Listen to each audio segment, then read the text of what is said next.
We looked at Yeah, was so that's 11 the April. 11th of April, if you look at Yes. RM 00047. Yes. Yes. And then the 12th of April, I'm not sure where that is.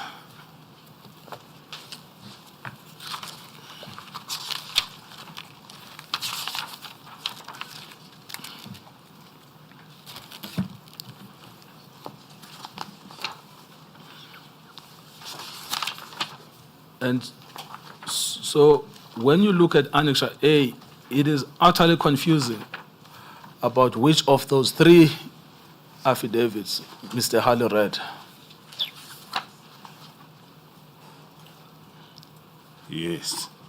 Yes.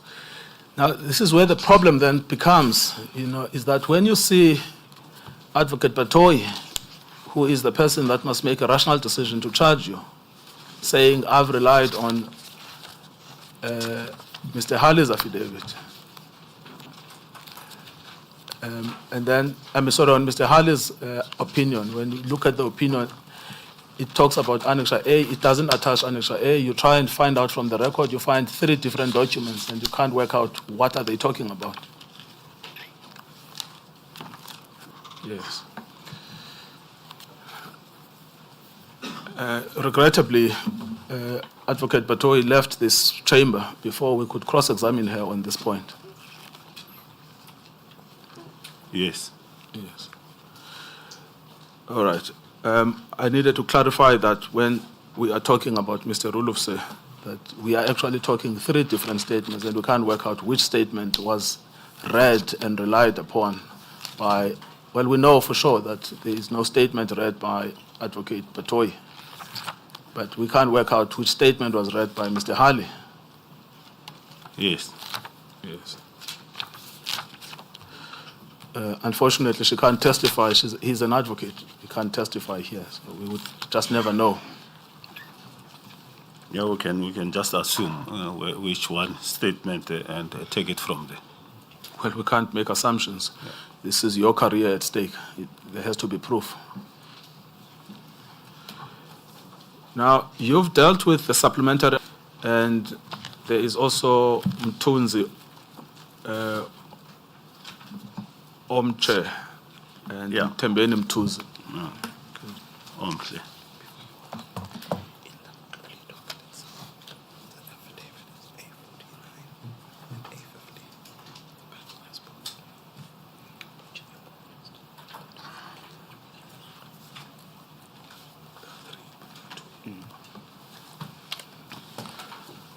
Okay, carry on. The other statement is a statement of Major General Harold Godfrey Engelbrecht in VR 000608 0614. In relation to, sorry, Council. In relation to the statement of Mr. Mdluli's written statement by supplementary, does it mean that this statement was supplementing a previous statement by Mr. Mdluli? Yes, when he was at the bail hearing. Where is that statement in the list? So I see it's a supplementary statement. The one on page 8.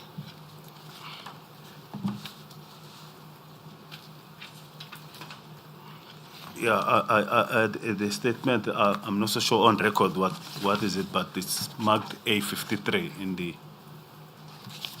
the case docket. And here I see it's 000453 VR. And this one is a supplementary statement? Yes. And the initial one, what is it marked in the record? We can search later. I'll try and search, but the supplementary affidavit is the one that was written by hand. It's not typed. I think the question by the chair is in the docket, where is the first statement that is being supplemented? I think that's really the question. So yes, we must just try and find that. I'll find out. It was the affidavit that he made in the bail application. Oh, I see. I'll trace it. Find that affidavit. Yes. So we've got that. It does not appear in the list. Where is it appearing in this list? I omitted to list it on the list, Madam Chair. My apologies. Yeah, we understand. We'll get the reference number of that statement.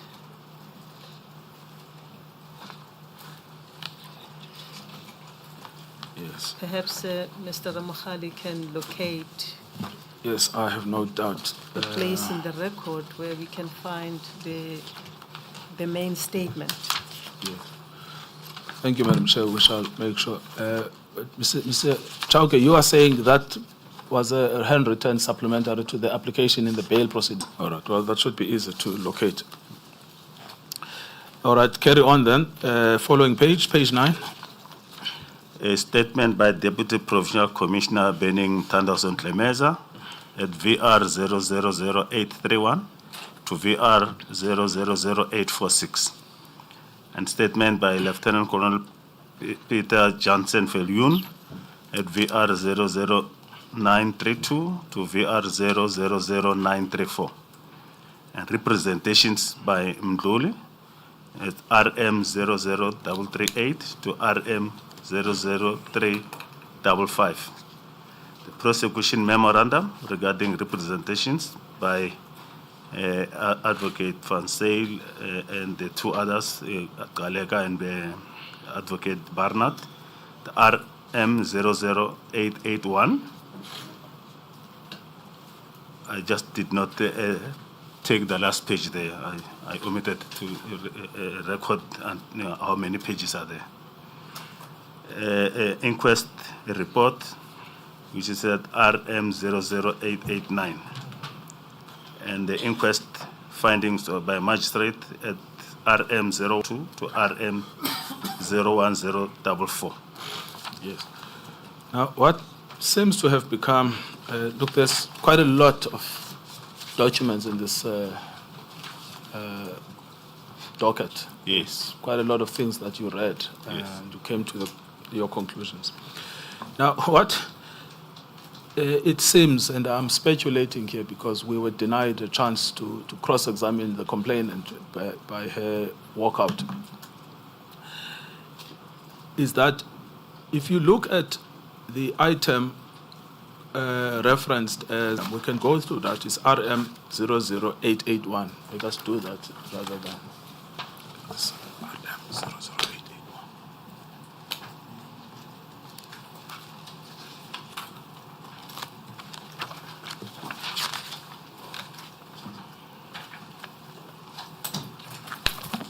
It's the thing that I'm saying.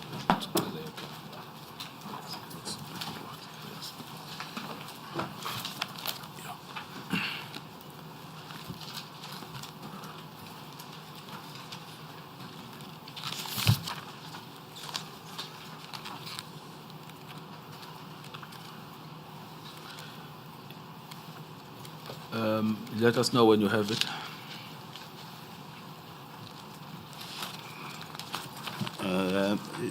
00881. Yes. It would be under RM4. Yeah.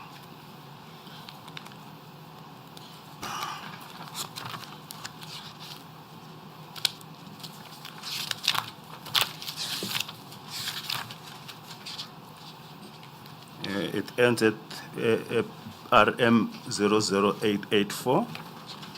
Yes, all right. No, that's fine. But I'm interested in where it starts, RM 00881.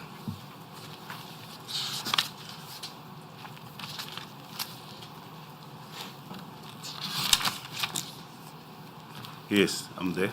Yes. Now, there were many occasions when Advocate Batoy said, well, the prosecutor said that there's a good case on murder. You remember that? Yes.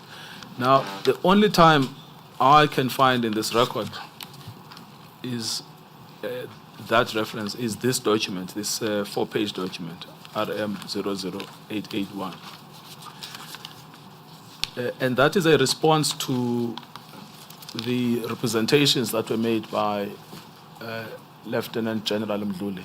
Yes. he raised a lot of things about a conspiracy against him, etc. Yes. But the analysis around the strength of state, you'll find that at RM 00883 under issue 2. Yes. Yes. Now, item 1, they say the case on the murder charge relies solely on circumstantial evidence. Those include a threat by the accused to the deceased family that the deceased will be killed. 2, the state has direct evidence linking the accused to kidnapping, assault with intent to do grievous bodily harm and intimidation. And 3, all this evidence is of incidents that took place prior to the deceased and are in relation to the love triangle involving the deceased and General Mdluli.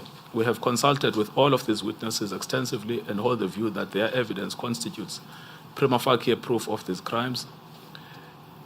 Paragraph 4, the attempted murder charge, count 13 and 14, are also based on circumstantial. 5, the overall picture painted by this evidence is that of a lover who was hounding the new love of his girlfriend and who would stop at nothing to get rid of his fellow suitor.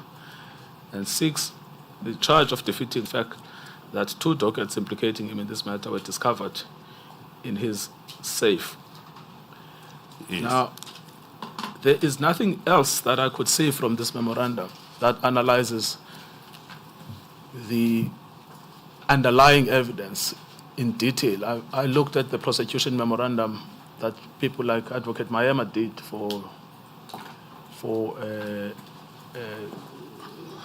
Kato Mano, and I saw the detail at which they were going through, analyzing each witness, on each witness, the strengths on each witness, the likely questions from the bench, the likely attacks from the other side, and it went on to more than 100 pages.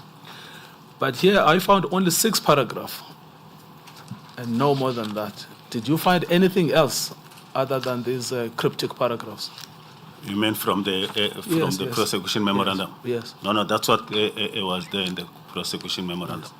I had to interface with it against the evidence, which I understand. I'll deal with that. But I just want to know if there was anything else that emanated from them other than these 6 cryptic paragraphs. No.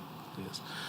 Now, when Advocate Batoyi repeatedly talks about the prosecution memorandum that outlined that there was a strong case, she never actually went through the prosecution memorandum herself on her own version. Yes. She just heard from someone that there was a prosecution memorandum. Contents of the prosecution memorandum. Yes. Yes. Now, and when you look at the prosecution memorandum, it actually doesn't analyze the evidence. At least the only comparative analysis we have here is the Mayema dossier. Yes. That actually shows you how this is done.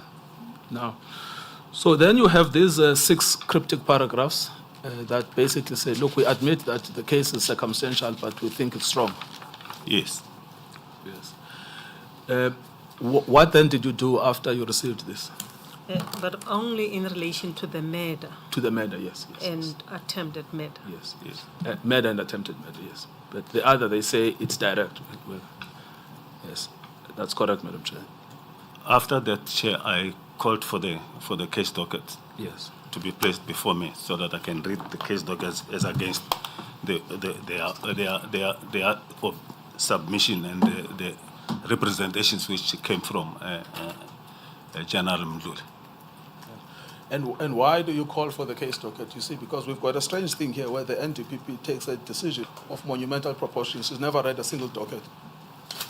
No, I needed to apprise myself so that a decision that I will make one way or another should be based on the facts and based on law. Yes, yes. But I mean, did you feel that you couldn't make a decision as a decision maker without having read the underlying documents? Indeed. Yes. And then what happens thereafter? No, I got the case dockets. I went through all the statements and discovered that even on the summary of the prosecution memorandum, there is an omission in respect of the evidence relating to the death of Ram Khebe, which they did not analyze. Omission? That after, when there was this assault and kidnappings and the like, there was a a friendship that developed between Ramukhibe and Kimba and Mtunzi. And even where Ramukhibe borrowed the car from Kimba to go to Nelspruit and came back.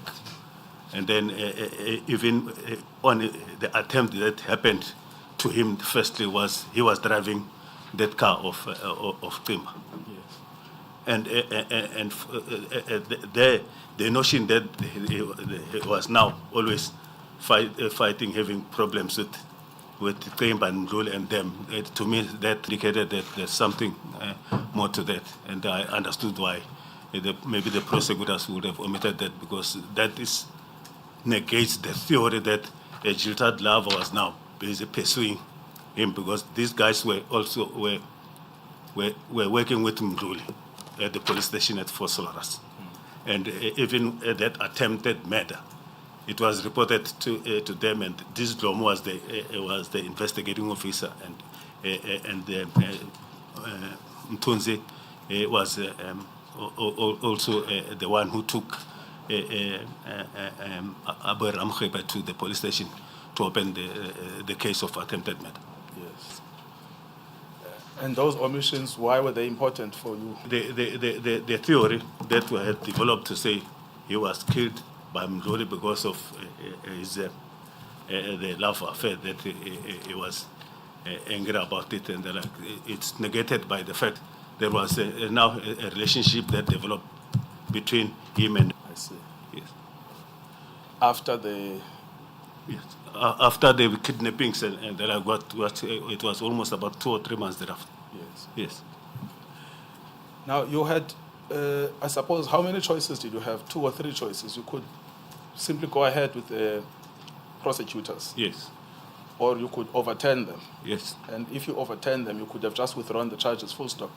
Yeah, I couldn't withdraw the charges. The other charges, there was strong direct evidence linking all the 3 of them to the. I could have just said withdraw the murder charge and proceed with the other charges, but that was not going to be practical in the sense of the theory that was created by the investigation team, which was given to the prosecution team. Yes. So I had to test that theory through the inquest, where the evidence would have been tested, and that's exactly what happened. Yes. Yes, that's the point, that you could have withdrawn it. Yes. But your view was that an inquest would be better. Yes. And why? To ventilate and investigate the theory, whether the theory that the investigating team is having and the prosecution team is supported by the evidence, because on the evidence that was my problem, that there was no link. The theory is a theory. It does not suggest that factually you will be in a position to prove that. And then even if you apply inferential reasoning, whether it be the only inference that you can draw that this Ramukhiba was killed only because of the love affair that he had with Mdluli's girlfriend. Yes. What would be the benefit of inquest that theory was going to be determined, and witnesses were going to testify, and they will be subjected to questions from the magistrate and from the prosecution team and attorneys. And what if the prosecutors say, let's go to trial instead of an inquest? How do you explain that to them? No. Exactly what I did. This is the decisions that I have made. That you are recommending this. My view is this is what should happen. Ultimately, the decision to prosecute is the decision that must be made by the DPP, who was made at stage. Yes, now I understand. But and what were the interactions, if any, between you and the prosecutors, Mr. Van Zyl and Mr. Barnard and Ms. Chauke? No, we discussed. I showed them my reasoning, and they accepted my reasoning, and that's why I the instruction and then issued they requested the magistrate to do a formal inquest, and they listed these witnesses who were supposed to be examined at the inquest. Because you see, we have this thing about the Ketomano where the NDPP just makes a decision, announces it publicly, has never engaged the prosecutors. Yes. And in your case, what did you do? I engaged the prosecutors, like I indicated. Yes. And it's even them who were leading the evidence at the inquest. Yes. Yes. So, but before the inquest, you spoke to them and you explained what approach you were following and why. Yes. Yes. And then what did they say to you? No, they said they accept my decision, and then they will consider the matter after the inquest. Yes, I Yes. see. And then, So I had to instruct them to withdraw all the charges, because proceeding with the other charges in the circumstances that an inquest was going to be held, it will just create fragmentation of trials in case the inquest would elucidate further evidence or facts that would convince me that indeed Mdluli needs to face a charge of murder. look, I mean, you know, the strange thing is that we went through this last week. The SCA says that's fine because it's not a problem to trials. Indeed. And this is what they're charging you with now here, that, you know, you should have proceeded with the other charges. No, I took it, and that comes because of the misreading or not understanding the SCA judgment. Yes, I understand. All right. So we are now at the stage where you've spoken to firstly, you've analyzed the docket, you've looked at the memorandum, you've identified weaknesses in the memorandum and in the evidence, and there are gaps, and you say, okay, to satisfy myself, let me rather follow a cautious route of an inquest. Yes. If the inquest finds that a case of murder is sufficiently established, what were you going to do? I was going just to proceed and charge him with all this, the murder charge and the attempted murder charge as well. You see, what I need to put to you is, you know, there was another theory that the NPA appears to have been working on, and that is the theory contained in the opinion by Mr. Harley. Let me just take you through that.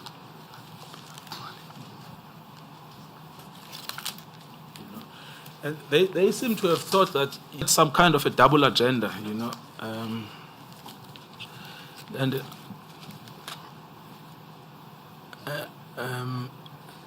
So if you go back to that opinion of Mr. Harley,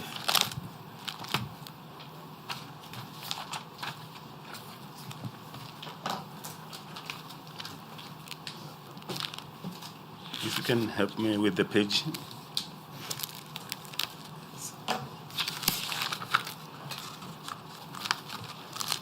L04.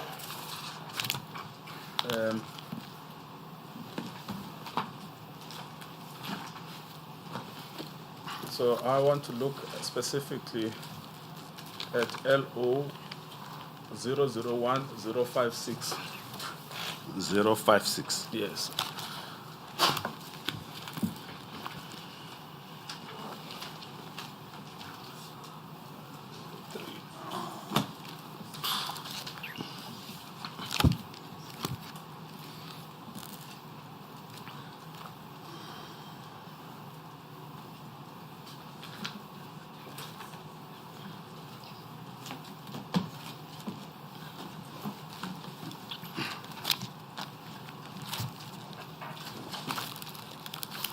So 05. Sorry, 001056. That will be 1056. Yes.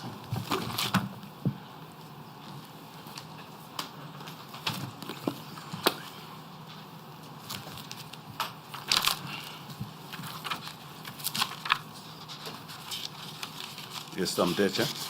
Now, this seems to me to be the whole problem with this, is that ordinarily you have a prosecutor who's the DPP, he looks at the work of other prosecutors who report to him, and then he says, look, weapons, I need it to be checked by a magistrate. And everyone is happy with that. Yes, And that's in the normal course of doing your work. indeed. Until somebody then introduces this theory, and I'm going to show you what actually seems to have been the problem. In paragraph 13, this is what Mr. Harley writes. Lieutenant General Mdluli was obviously anxious not to be prosecuted on either set of charges. To avoid prosecution, he had to make representations to two different persons, the Special Director of the Special Commercial Crimes Unit. Now, you were not involved in that one. That was Mr. Matenjo. No, it was Mr. Mkhwebe. Sorry, Mr. Lawrence Mkhwebe. Yes. Now, and then he says, in respect of the fraud charges and the Director of Public Prosecutions in relation to the Ramukhebe matter, correct? Yes. Now, then he says, by March 2012, he had succeeded in doing so. The question is how? It is in this context that Advocate Chauke's decisions should be considered. Paragraph 14, the chronology of the events and the context in which Advocate Chauke made the decision to withdraw the charges demonstrates that in all probability he did not act without fear, favor, or prejudice in making the impugned decision. We summarize this case below. I mean, how do you respond to that? That's a lot of nonsense. Must not be rude. But how do you respond to that, that he is accusing you of not acting acting with fear, favor, or prejudice? No, it's very unfair. Yes, but it's false. It's false. Yes. Now, paragraph 15, on 7 July 2009, Lieutenant General Mdluli was appointed as the Divisional Commissioner of Crime Intelligence. His appointment was not made direct, but it was made under highly suspicious circumstances, which need not. Now, you know, I personally, as an advocate, cannot understand how you can make a statement like this without any underlying fact. Opinion doesn't contain any facts that Mr. Mdluli's appointment was questionable. From what I understand is the theory that was developed because Mdluli said he was being prosecuted because they didn't want him to be appointed as the head of crime intelligence. I understand that Mr. Mdluli can say anything. He's a witness. It's like Major General Boyson. I don't care. Yeah. What I care about is an opinion that upon by the NDPP to prosecute you. And that's why I want your comment on paragraph 15. It's just unfortunate that the opinion came with this theory, which is untenable. But I mean, are there any facts here that support what is being stated? No. Yes. Now, then paragraph 16, Lieutenant General Mdluli and Advocate Nomgcobo, the former acting NDPP, enjoyed a special relationship with and the protection of President Zuma, and both appeared to have a direct line of communication to the President. Now again, are there any facts here that now Ms. Jiba and Mr. Mdluli have a close relationship to the President? Not that I'm aware of. Advocate Hali would have... No, in their opinion. No. Yes. But what is the basis then for this? There is no basis at all. Yes. Now, then, Advocate Jiba repeatedly told officials within the NPA and spoke openly within the NPA corridors that she had the ear of the President. Lieutenant General Mdluli lodged complaints with former President, and it seems that his complaints were taken seriously. We explore that below. Again, is there any basis, factual basis set out here for this? No. Yes. And then, paragraph 17, on 8 September 2010, President Zuma granted Advocate Jiba's husband, Mr. Buka Nancy, a presidential pardon despite warnings from the Minister of Justice, Mr. Jeff Radebe, that Mr. Nancy had not met the most basic requirements for such pardon. This evidence is documented in an affidavit of Advocate Karen van Rensburg, that the State Capture Commission, and appears on its website. This case is amply supported by the documentation attached to her affidavit. No, there you have it. What do I have? That the theory came from Karen van Rensburg. Yes. Yes. Advocate Karen van Rensburg.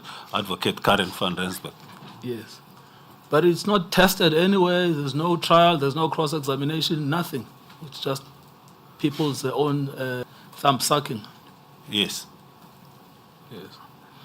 Then, 18, a day later, a person bearing the name of Nomgcobo Jiba, and this is really, you have got to look at this. It's truly astonishing what is said here.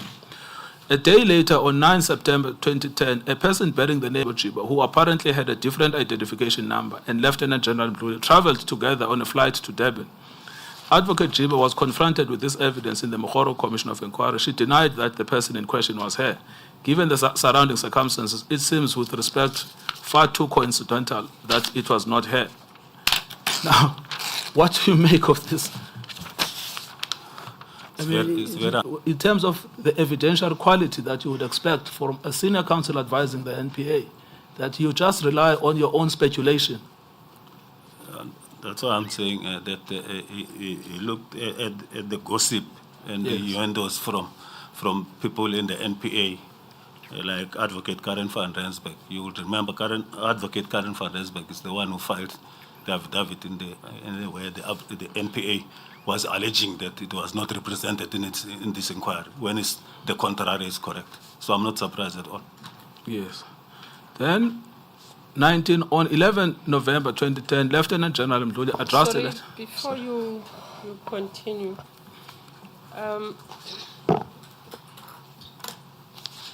all these allegations that are being mentioned, especially at 17 and 18, went to the State Capture Commission. Yes.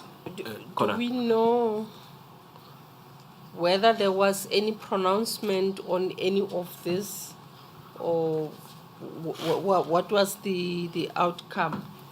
I'm looking at paragraph 17, where it is said that Mr. Nancy, whom we know that it's Advocate Jiba's husband, was granted pardon despite warnings and that he had not met the most basic requirements for such pardon.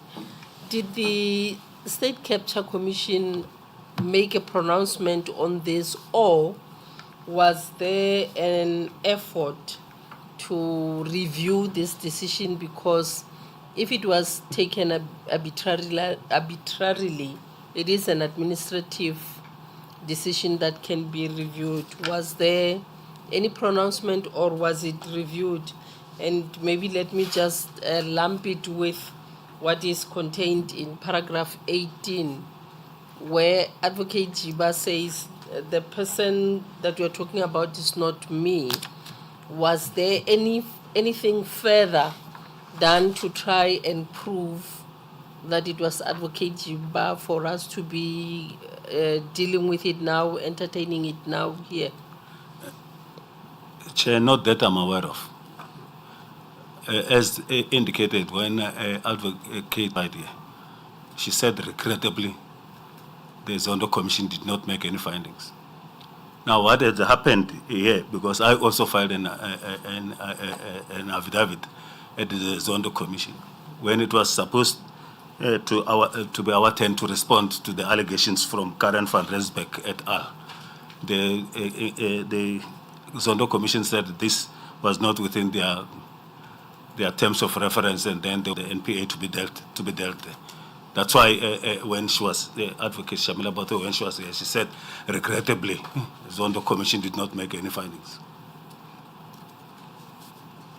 So the NPA did not do anything after being told by the State Capture Commission that this is outside their terms of reference? Not that I'm aware of. What had happened thereafter is this process that we are in now.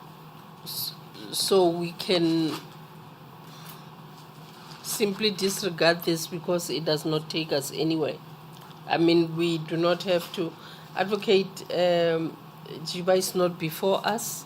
It's only her decision in relation to the Katomena that is before us. But other than that, the rest of this are not relevant to our terms of reference, unless if they show something that I'm unable to grasp. Chair, the appetite that Advocate Karen van Rensburg, Advocate Batohi, some civil society groupings they had at Jiba. This is what I can sum it that way. This appetite about her and what have you, I don't know. Thank you. May Council, the issues referred to at RM 00883, that the cryptic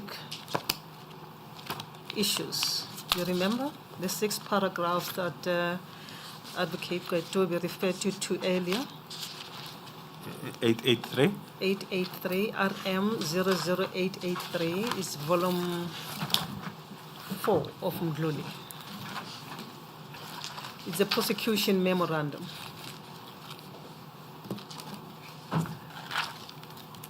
In which representations by Advocate Mdluli, yes, I'm I there, beg your pardon, General Mdluli, yes.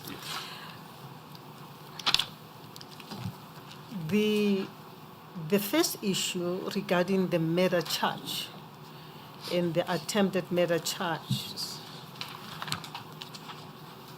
they say, was based on circumstantial evidence. Yes. It is for that reason that you referred the matter for inquest. Yes. Let's elaborate for those who do not understand what circumstantial evidence is. Yes, Chair. Circumstantial evidence shows that you don't have direct evidence to link the accused with a particular offense. You rely on circumstances and inferential reasoning to conclude that this might be the person who is responsible. Now, in that kind of reasoning, when you reason, you must exclude other possibilities in respect of that circumstantial or inferential reasoning. At the end of the day, circumstantial evidence, at times you will have some facts outside of that which might corroborate that circumstantial evidence.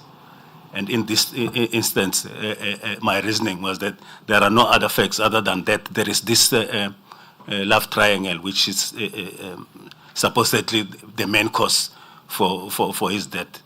And once one reason with those kind of circumstantial evidence, you must draw the conclusion that one inference which points to that. And in my thought and in my reasoning, that was not the only conclusion that one could reach based on the facts as I had them at the time. Will I be correct, given in your experience as a prosecutor, very experienced, that when you are faced with circumstantial evidence and you have to make a decision whether to prosecute or not, or to go to trial, proceed to trial or not, you often encounter challenges in formulating a conclusive view that there is indeed a prima facie case. Indeed, Chair. Am I correct? You are correct, Chair. Now,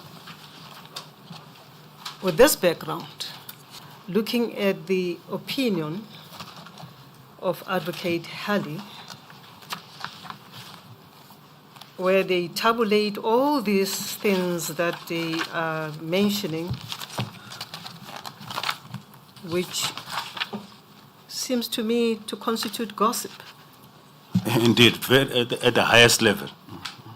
Is there any way in this opinion, I might have misread the opinion, where in the writer deal with those aspects of circumstantial evidence?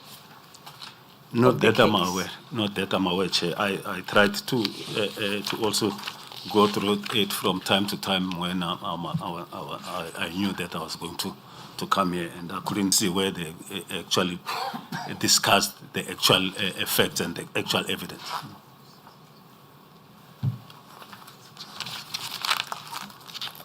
In the absence of any analysis of the circumstantial evidence that you were confronted with, that might have assisted in coming to a reasonable conclusion whether you were or not. What do we then make of this opinion? From those paragraphs where reference is made to you having acted, that you did not act without fear, favor, or prejudice, that you relied on those things that have been mentioned in those paragraphs, without the analysis that I'm mentioning, what should we then make of these paragraphs?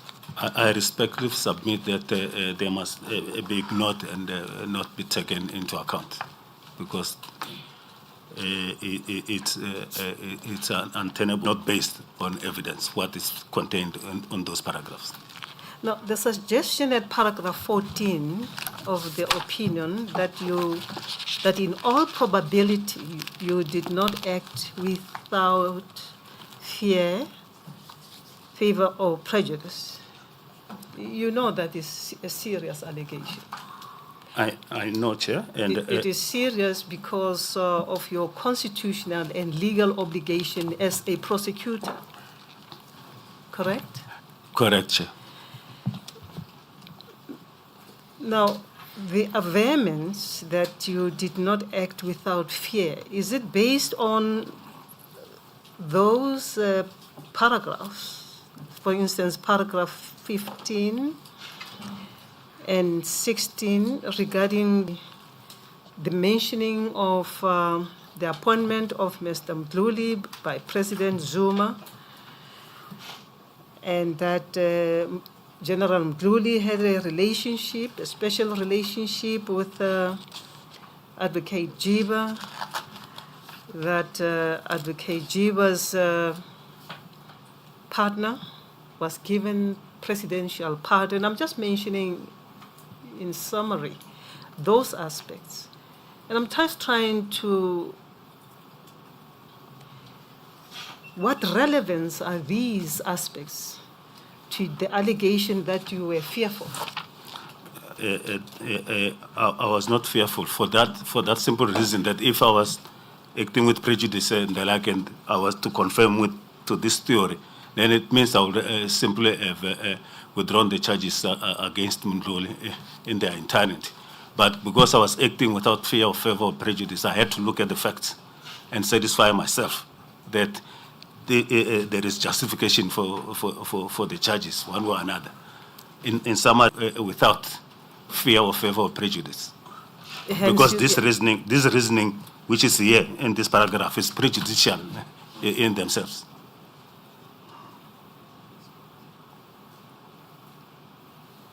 And it's not consistent with your decision referring the matter for inquest. Indeed, Chair. Yes, thank you. Thank you. Mr. Chauke, let us not poison this forum further by emphasis on the gossip. Thank you, Chair. I just want to answer something directly on this line that the Chair was engaging you with. If it was true, what Advocate Harley has written there, all of that gossip, what did you actually do? Now you've got the results of the inquest. They say that on murder, it's no good. But what did you do, as a matter of fact? I did nothing wrong, Chair. Because immediately after the findings of the inquest, I called in the prosecution team to say, here we are. You guys must now amend your indictment and proceed with all these other charges. Yes. Then the team leader, Advocate Van said, he says, no, I heard that your decision to refer the matter for the inquest is being reviewed by the High Court in Pretoria. And in that sense, with the matter on trial given under the circumstances, which I agreed with him, because it made sense that one will have to wait for the judgment from the High Court, which was delivered by Murphy J. Yes. And then after the judgment was delivered against the NPA, NDPP, that decision was appealed to the SCA. And the SCA came out with the judgment that determined that my reasoning and the process that I followed was rational. Yes. But also they affirmed you on the fragmentation issue. Yes. Insofar as they're talking here about the delay in the other charges. Yes. Yes. But the point I'm saying is, what did you actually do against against Lieutenant General Mdluli? You remember that this is the person via gossip that they are associating you with. And Advocate Jiba and President Zuma, the whole conspiracy that they have cooked up at this advocate. But you have a choice to say, am I charging this person? Because if you are part of this, large conspiracy, what did you actually do? No, I charged Mdluli in respect of all the other offenses of kidnapping, assault, and on the victims. If I really had anything to do with him that was protecting him, or probably I would have found a reason not to proceed with those charges, given that there were even more than 11 years, which is irrelevant. The fact of the matter is, I was faced with a decision to make there, and I made it accordingly without any fear of ever prejudice. But as I understood, you are in fact the only person who's ever charged Lieutenant General Mdluli. And then what happened after that? Once you charged him, he went to a trial? He went to a trial and they were convicted and they were sentenced to 5 years imprisonment. Yes. Which has never happened before. Yes. And then the only person who ever charged Lieutenant General Mdluli is now being accused here, strangely, of trying to protect him. But you sent the man to jail for 5 years. Yes. Yes. During the testimony of Advocate Batoi on this aspect, when we asked her as to what the problem is in relation to you having withdrawn the murder charges, my recollection, subject to correction, was that she said you did not reinstate the charges. Yes. If my understanding is correct, she meant, unfortunately, she left before we could canvass those issues with her. My understanding of her testimony was that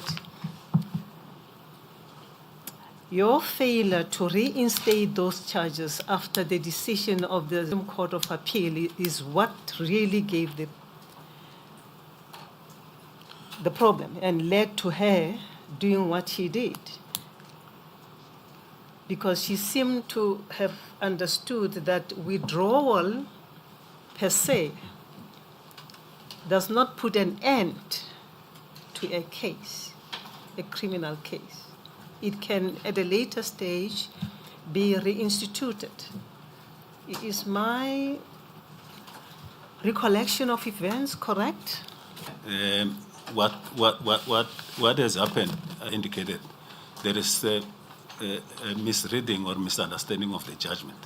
Once the SA made the judgment, it took the decision to decide on the murder and the murder and attempt charge back to took it to the national director. I couldn't, in terms of that judgment, make a decision myself, because that decision became now the decision of the NDPP to make, which he made.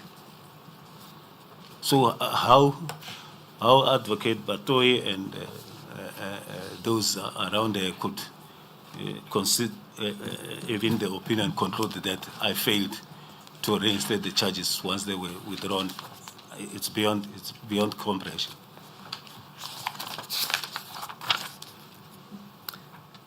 If you can just, maybe if you remember where we find Brand J's order. Brand JA's order, brother.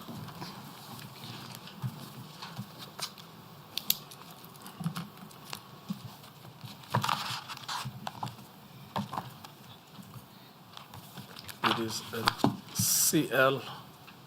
Where is CL? CL 00371. That's CL2. 00371. 71.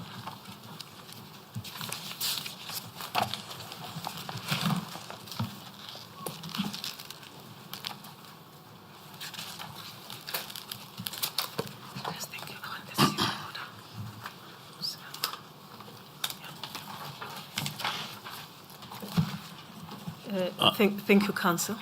I'm there, Chair. I got it. Paragraph 54 the order of, would you just quickly read the order? Thank you, Chair. In the premises, it is ordered that 1, the appeal succeeds only to the extent that paragraphs B, E, and F of the order of the court are set aside. 2, the orders in paragraphs A, C, D, G, and H of the order by the court are confirmed, but renumbered in accordance with the changes necessitated by the setting aside of the orders in paragraph 1. 3, it is recorded that the following undertaking has been furnished on behalf of the first appellant. A, to decide which of the criminal charges of murder and related charges that were withdrawn on 2nd February 2012 are to be reinstituted, and to make his decision known to the respondent within 2 months of this order. B, to provide reasons to the respondent within the same period as to why he decided not to reinstitute some of those charges. 4, there shall be no order as to costs in respect of the appeal. As regards Order 3A, as you mentioned, the matter was now in the hands of the NDPP. Yes. This time it was Advocate Nkasana, correct? It was Mr. Ngasana. The matter was now out of your hands. Yes. Thank you, Counsel. Thank you, Madam Chair. Can you go to your bundle where there's your statement together with its attachment, and go to page 6A 161? Maybe before we go through that bundle, I should ask questions. I thought you're still going to be working on this portion, but then, yeah. Advocate Chauke, you say that your decision was different from that, or your view was actually different from that of the prosecution team that was looking at the Mdluli matter, the matter in particular. Yes. Am I correct? And you engaged the prosecution team about what is concerning to you, and nevertheless, as a cautionary measure, you took this matter, you referred it for inquest. Yes.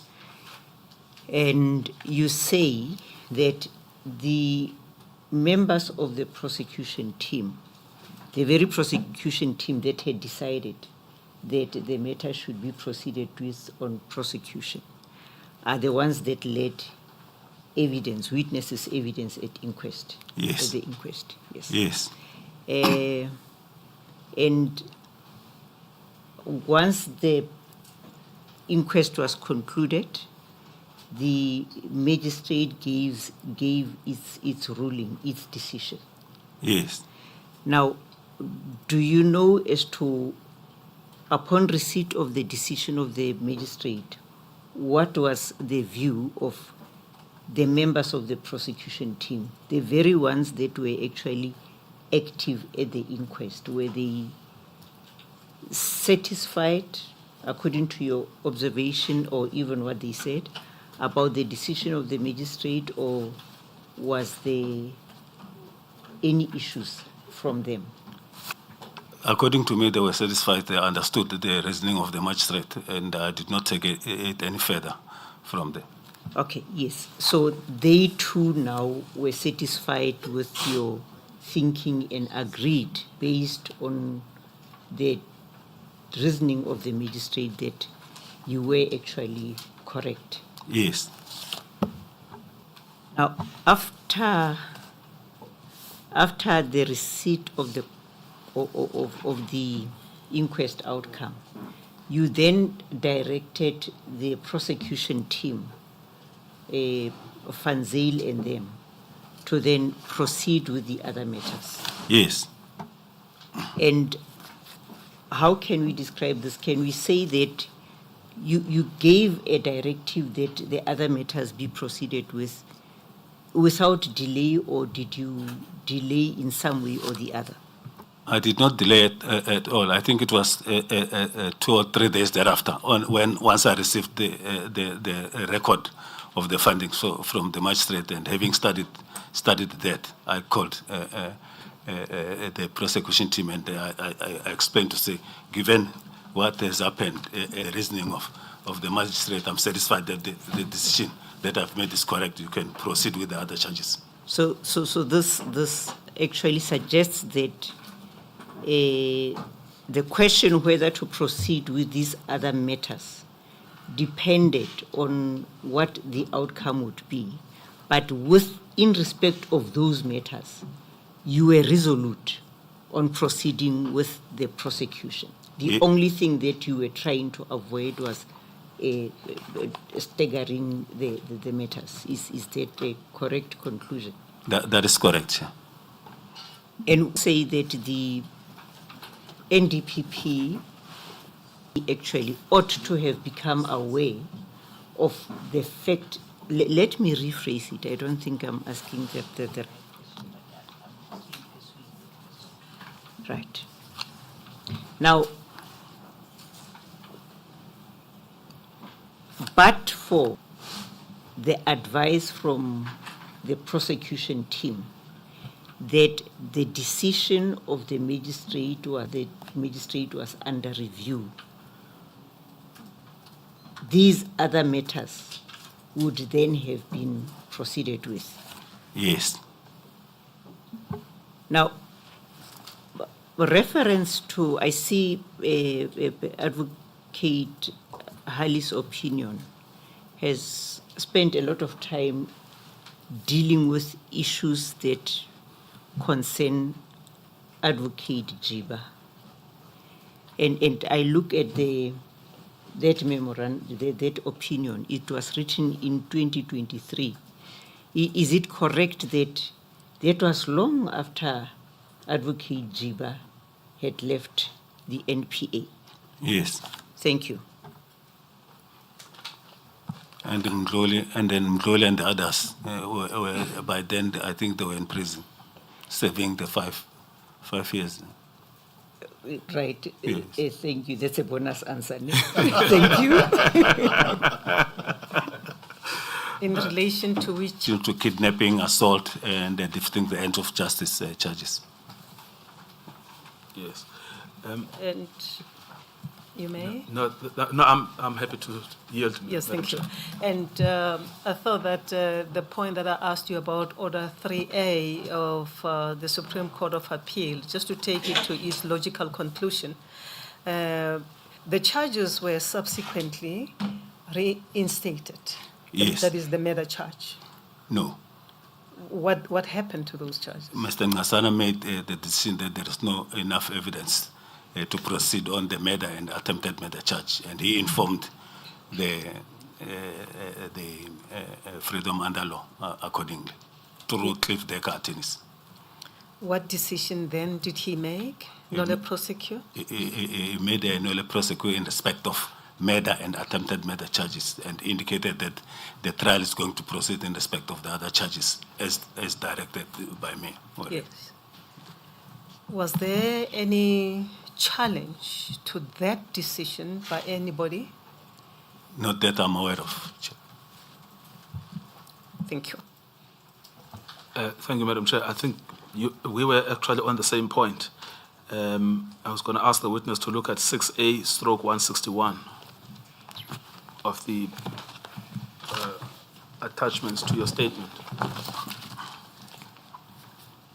Yes, I'm there, Chair. Yes. What is that document? It's a letter written by Mr. Public Prosecution to Tricia Erasmus Senior Cliff Decker, Hofmeyer Incorporated, dated the 17th of June, 2014. And then can you just read the contents of that document? Dear Tricia, the above matter in your letter, facts dated 5 June 2014 refer. Kindly be advised that after careful consideration of the evidence contained in the dockets as well as the transcription of the inquest record, the state has taken a decision to reinstate the following charges against Mr. Richard Nagim Ndlovu. 1. 5 counts of contravention Section 1, subsection 1B of the Intimidation Act 72 of 1982. 2. 2 counts of kidnapping. 3. 2 counts of assault with intent to do grievous bodily harm. 4. 2 counts of assault common. 5. 1 count of defeating and/or obstructing the end of justice. Due to the high-profile nature of the matter, the state is considering arraigning the accused in the High Court. Please take note that the state is not in a position to proceed with the murder and attempted murder charges against Mr. Mdluli at this stage due to the lack of evidence implicating him thereto. If you can just Please. stop there. No, just stop there, because he's then talking about fraud and corruption, which was Mr. Mkwebi's comment. Your department was murder and attempted murder. Yes, You had come to the exact same conclusion yourself earlier. indeed. And now your boss also comes to the same conclusion after reading the dockets. Yes. Now, the funny thing here is a withdrawal doesn't mean the end of the prosecution. You can reinstate if you find the evidence at a later stage. Yes. After Mr. Nkasana left, there was another NDPP who was Mr. Chauke. Did he reinstate the charges of murder against Mr. Mdluli? No. After Mr. Abrahams, there was another NDPP, Advocate Patoi, who seems to have been concerned about the withdrawal of the case. Did she reinstate the charges? No, she did not. That's why I make it in my statement there to say, even as I'm sitting here today, she has never taken that decision to charge Mdluli with murder and attempted murder. Yes, and does murder prescribe? No. Yes. So she had 7 years to charge Mr. Mdluli if she believed that there was a good case against him, and she didn't. Indeed. Yes.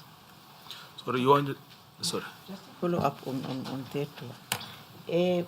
Advocate Batohi, in her evidence and also even in her affidavit, she states that you weakened the murder charge by delaying prosecution.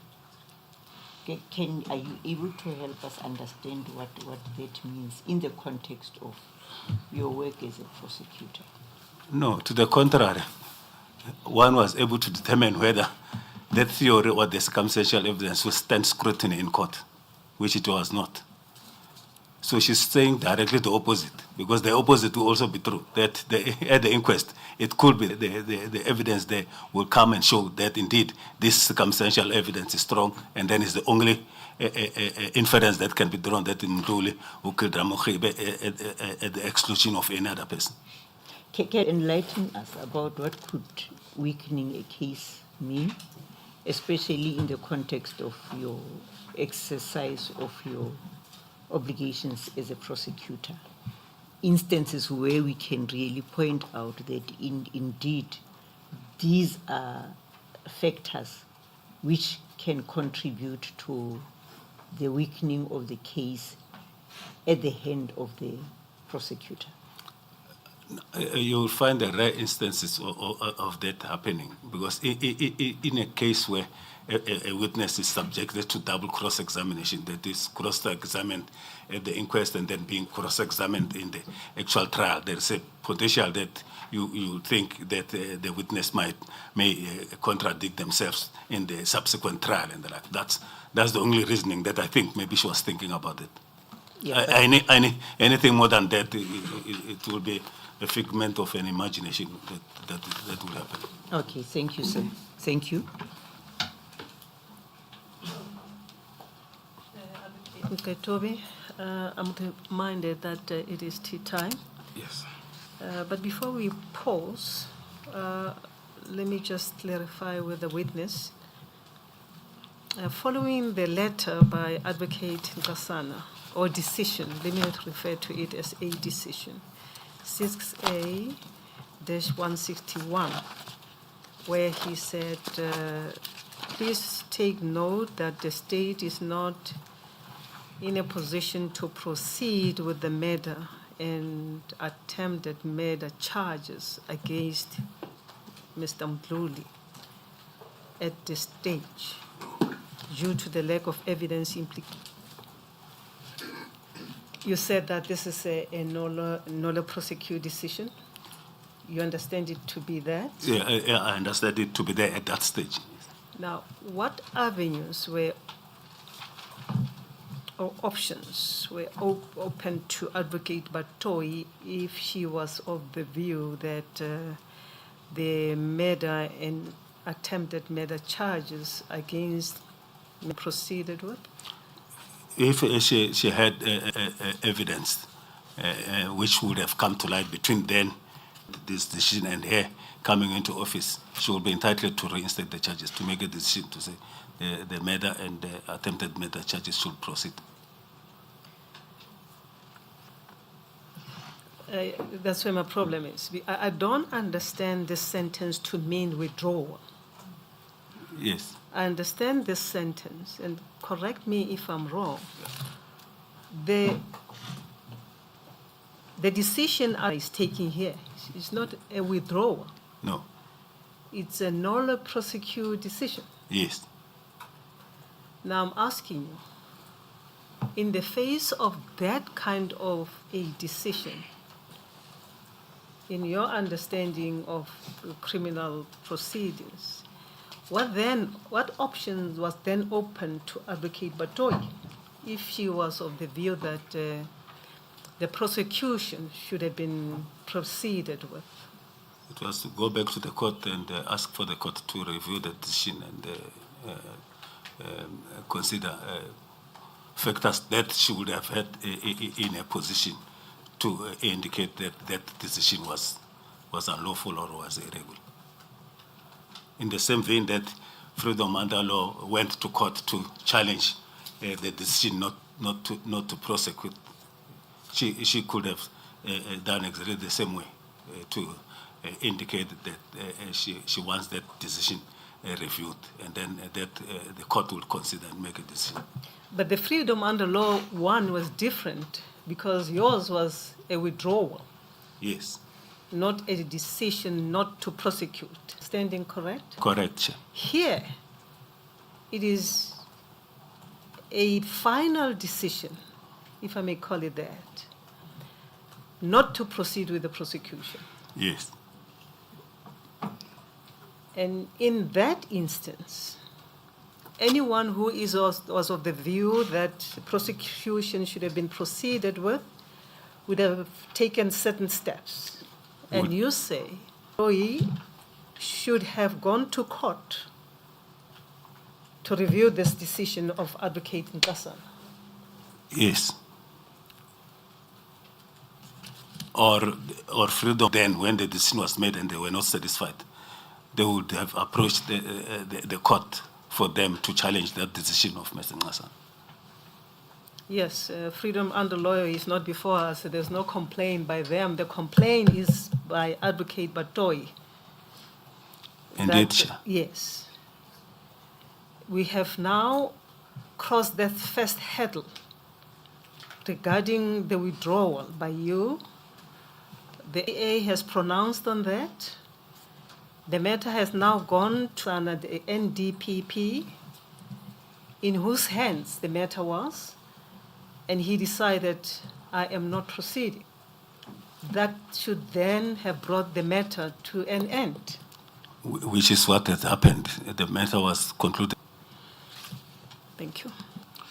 Thank you, Madam Chair. Sorry.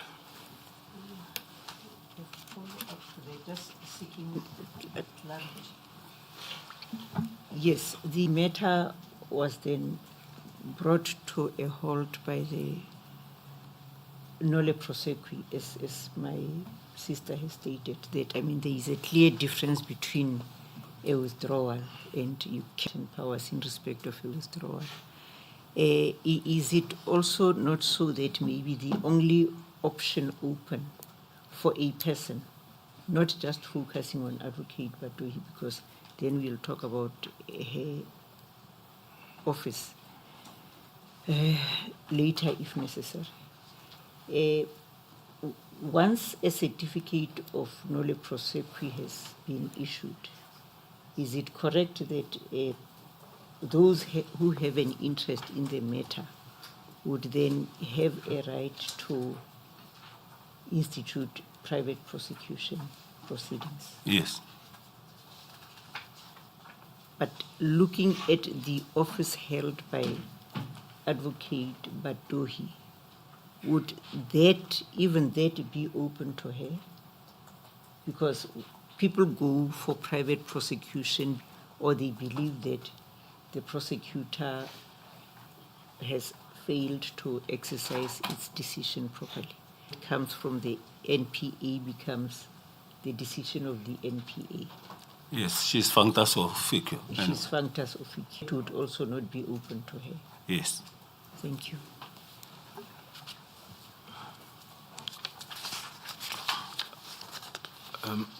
Yes. Just the last question. On that aspect of the terms of reference, reference term 3.1.2,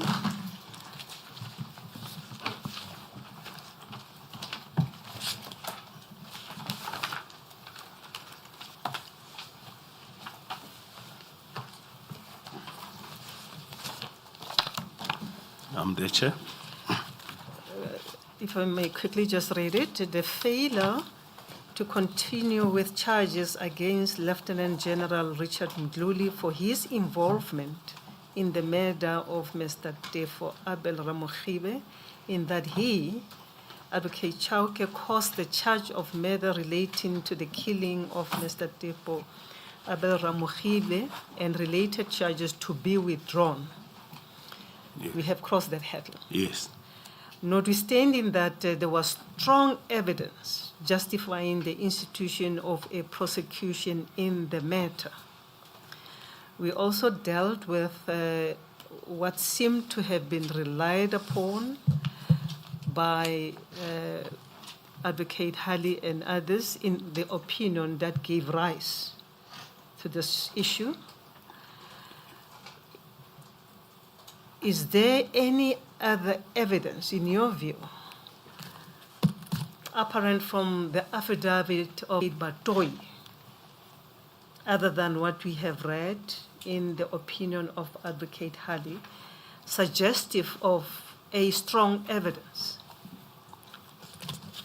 No, Chair. Even from the prosecution team themselves, they've never used this word strong evidence. They said there was circumstantial evidence.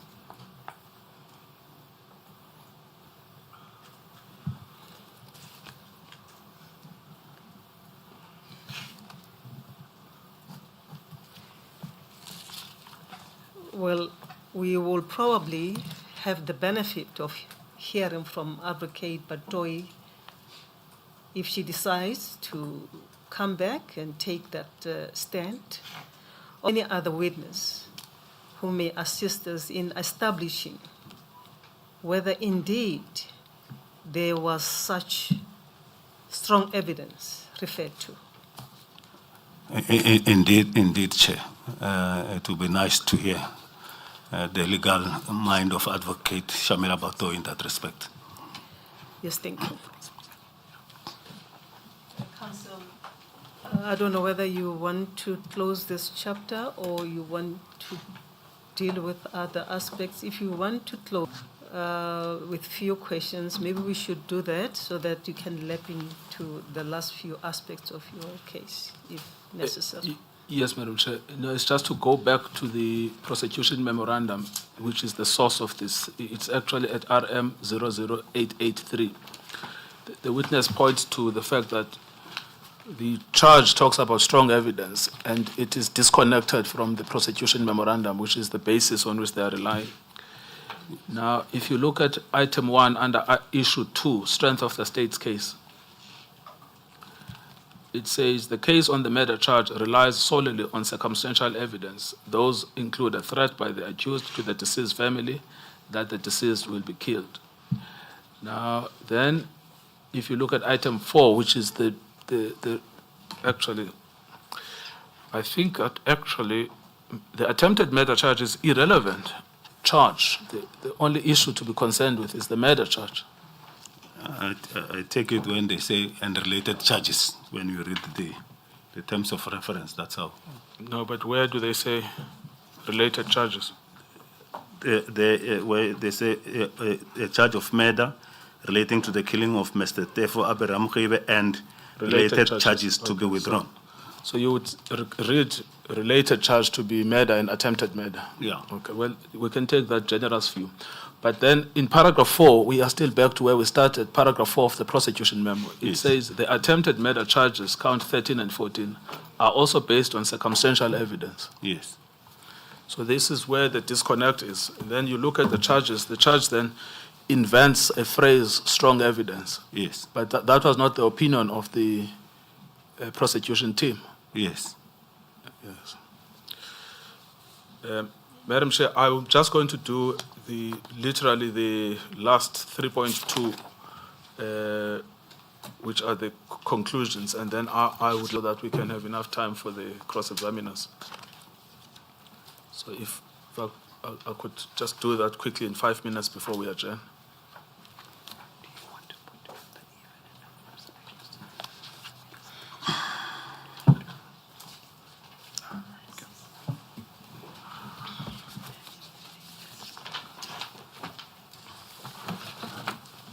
Counsel, I think you should then finish. Yes, on thank this aspect. you, Madam Chair. If I can take you back to your terms of reference. I'm there, Chair. So in paragraph 3.2, they say, whether in fulfilling his responsibilities as Director of Public Prosecutions, Advocate Chauke complied with the Constitution, the National Prosecuting Authority Act, and any other relevant laws in his position as a senior leader in the National Prosecuting Authority, and is proper to hold this position and be a member of the prosecutorial service.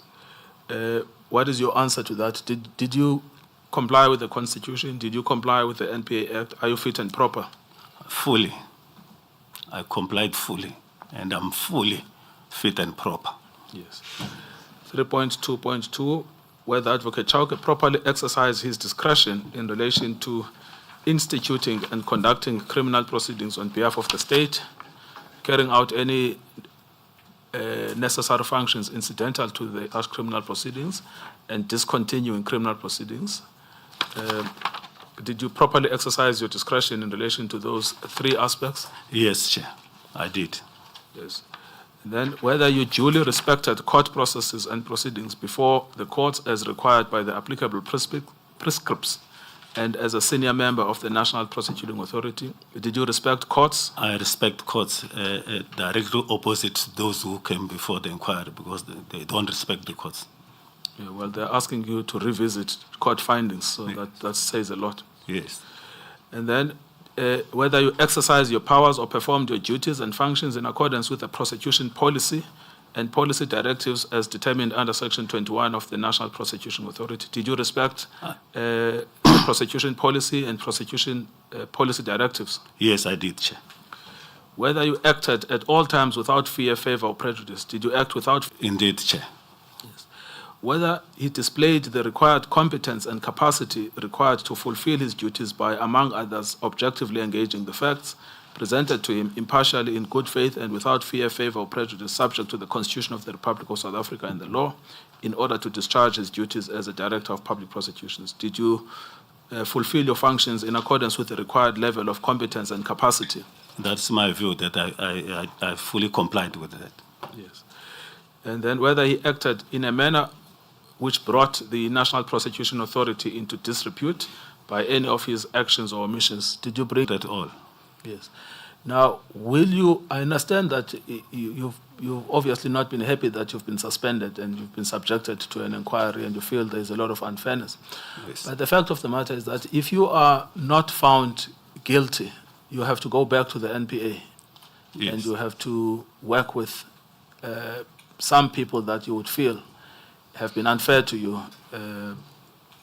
Advocate Karen van Rensburg is one of them. I don't know if there are others, but Advocate Batoy is gone, so there is no issue there. But you have to work with people that you feel have caused you wrong. What is your view on that? No, it happens in life and in work environment that you will differ as colleagues, and then work must continue. There's really no issue. Yes. Yes. But you will be happy to go back and to continue with your work without any feeling of animosity. Indeed. the president should not be concerned that this act of suspending you and taking you to a disciplinary hearing has somehow impacted your ability to fulfill the functions as the director of public prosecution. Not at all, except that in terms of the life outside there, and family and whatever, that this obviously will they also would like it to be concluded. And if it's concluded that indeed I'm innocent and the like, the president had to follow this due process for him to be able to make a determination, and I've got no quarrels with that. Thank you, Madam Chair. I have no further questions for the witness. What are you? Once you're being accused for almost 7 years, you're in the media, you are corrupt, you are captured, there are these decisions, so that it affects everybody around me to say, really, are you, what's happening? And they're like, and you have to explain yourself.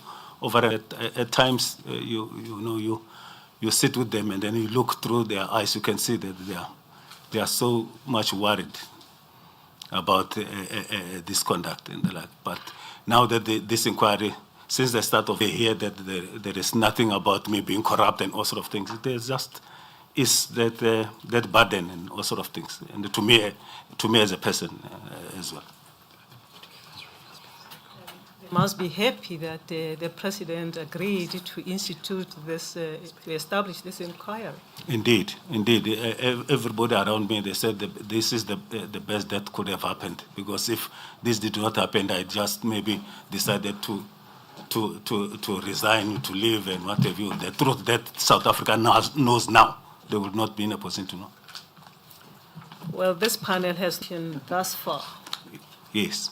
But at least South Africa has been listening. Yes. And your family has been following these proceedings. Yes. Listening to witnesses. Yes. And making their own view. But this panel has not made any decision whatsoever. Yes, I'm now referring to my family, and I like to say to them, this has been a good opportunity that has presented them with the opportunity to really see what is happening and understand from that background. Because they've listened to the witnesses who testify. Yes. Thank you.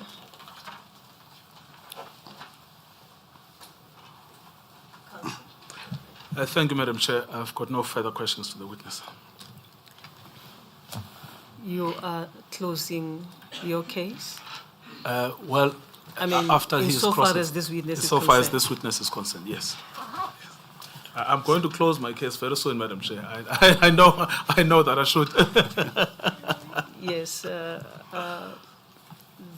chief of Advocate Chauke, we will take a tea break. Now that I have difficulties in working upstairs, we'll take 30 minutes. Thank you, Madam Chair. Yes, thank you. We will reconvene at 12. Thank you.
Good day, everyone. Good day, Advocate Chauke. Good day, Chair. You continue to be under oath. Thank you. I confirm, Chair. Advocate. Thank you, Madam Chair. Good day, Tatana Chauke. Good day, sir. How are you? Fine, thanks, and you? I'm okay.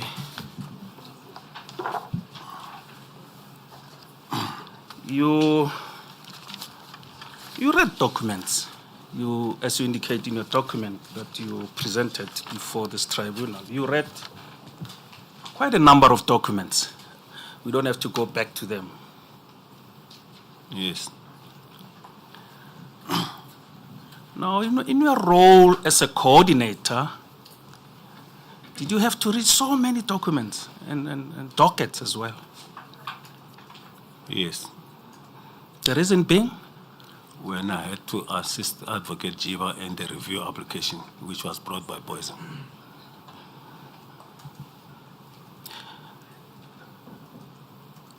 To in a briefing, maybe if you may explain that? When there was a review application brought by Johan Poison, Advocate Jiba had to file an opposing affidavit in respect of that matter. Okay, apart from that, Advocate Chauke, you indicated in the document that you presented before this tribunal, documents that you read. Yes. Were all the documents that you read that you are indicating that document for the purposes of briefing Advocate Jiba? Settling the affidavit with counsel who was preparing the opposition to the application by General Johan Poison.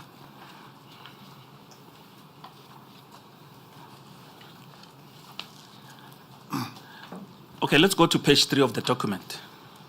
Yes, I'm there, Chair. You are there. These are the documents that you read. Monetary awards for Poison and Katomana unit. And date of document was 14 October 2008. Was that for purposes of the review application? Yes. Okay. The High Court application by Bongani Mkhize, was it also for the High Court application? Yes. As well as the last one on that page, the meeting of 9 March 2012 with DPCI at the NPS head office. That is a meeting, sir. Yeah, but you indicating that there's an email down that you indicate there. There's a bullet. Yes.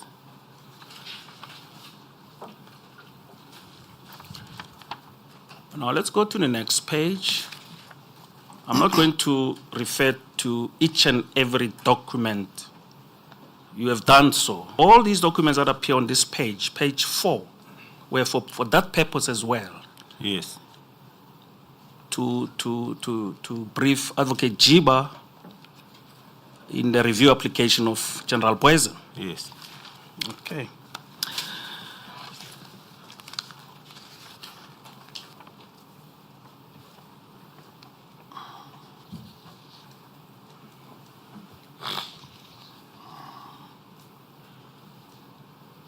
You also read the DeKok report on page 5, not so?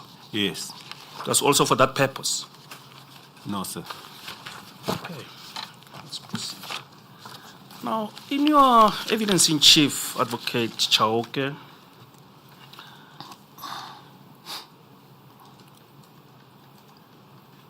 you told this tribunal that Advocate Batohi purged black prosecutors. You remember? Yes. Did he only charge black prosecutors with misconduct? In relation to Katomani? Yes, in relation to Katomana. Yes. Was there no colored in the mix? Colored, as I understand it, is black. Was there no Afrikaner Not that I'm in the aware mix?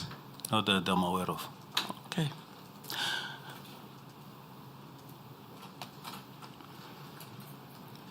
Did Advocate Patohi ever show any, before that, if she, according to your evidence, she purged? Colored, you mean people of mixed race?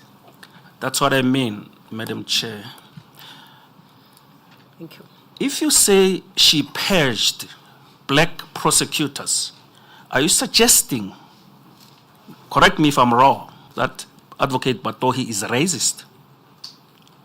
No, I'm not suggesting that, but that she's racist or not, you may check with her, because when she was interviewed for that job, she was asked about this racism, and she had an answer then. She had an answer? Yes. That she was not a racist? I Or don't what, know. what was her answer? I don't know to what extent was the answer, but I remember her saying that she was surprised that there were those allegations against her. Were you part of the panel that interviewed her? No, I was also interviewed. I For the- watched the interview. I see. Yes. Okay. Did she ever show any, when you were colleagues, did she ever show any tendencies of being racist towards you? Towards me? Yes, you in particular. No, thank you.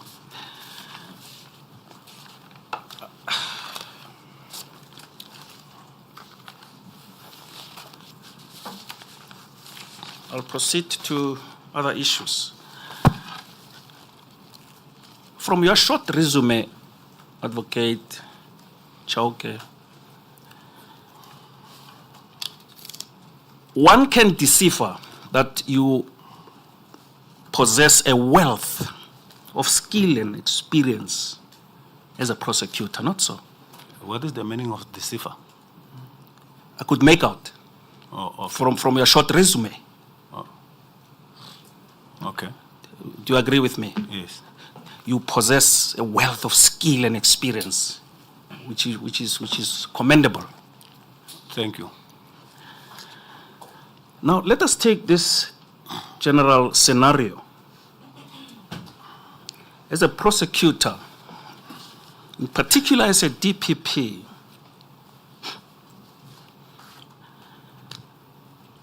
after you shall have investigated a case, it's a general scenario. You should teach me if I don't get it right. You then prepare an indictment, which is accompanied by a prosecution memorandum. Is that correct? Am I? No. How do you go about it? About what? About Are you asking pros- just a general question about his prosecutorial function generally, or in relation to a specific matter pertaining to this? I'm asking about a general scenario where an accused person has to be arraigned in the High Court. After investigation shall have been done, before you prepare an indictment, up to the stage of indictment, you then prepare an indictment and then a prosecution memorandum. How do you go about it? No, if a prosecutor prepare an indictment to arraign a person in the High Court or in the regional court, there's no prosecution memorandum. At what stage do you prepare a prosecution memorandum in a normal course of events? When you want somebody other than you, a DPP or NDPP, to make a decision. I see.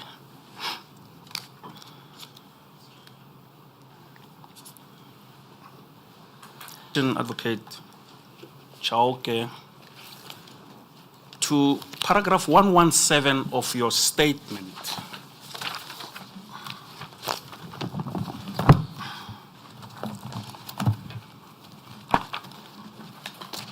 Which you'll find on page 6-32. 117. It's on page 6-32.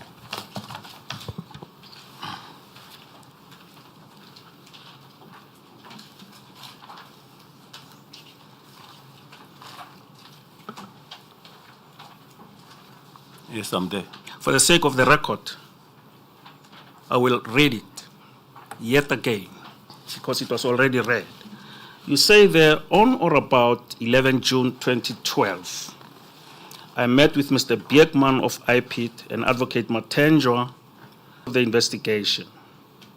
And on or about 12 June 2012, I convened a meeting with General Mabula to discuss updates.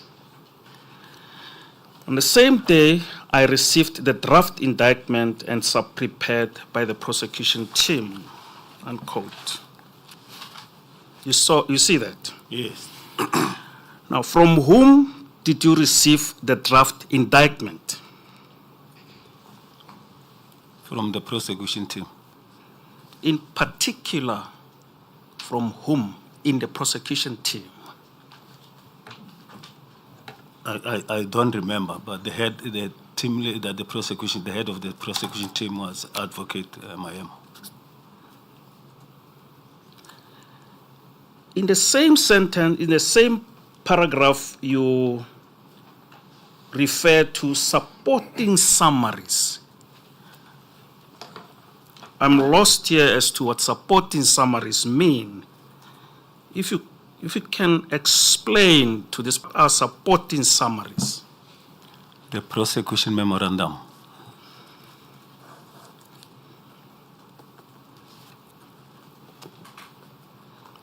Which you also received from the team, the prosecution team. Yes.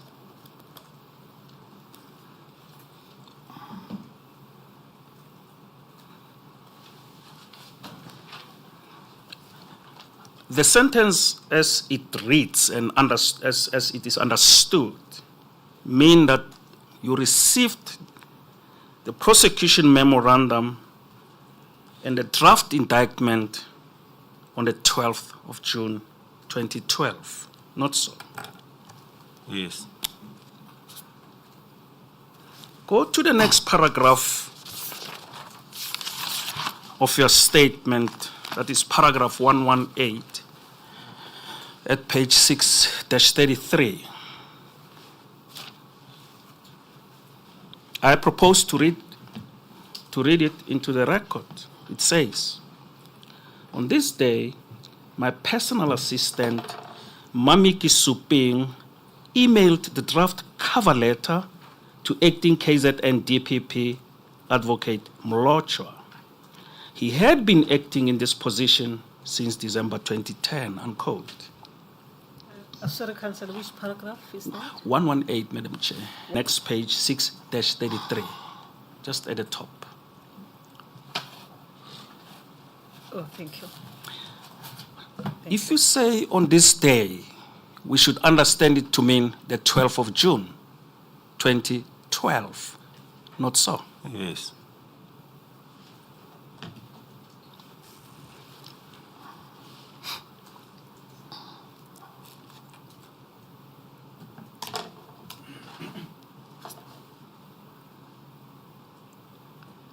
You state in this paragraph, Advocate Chauke, that you sent a draft cover letter. You emailed, your PA emailed, personal assistant emailed the draft cover letter. I'm confused. Can you direct this panel to what you refer to as a cover letter? I refer to the indictment that she sent together with that covering letter that she emailed to him.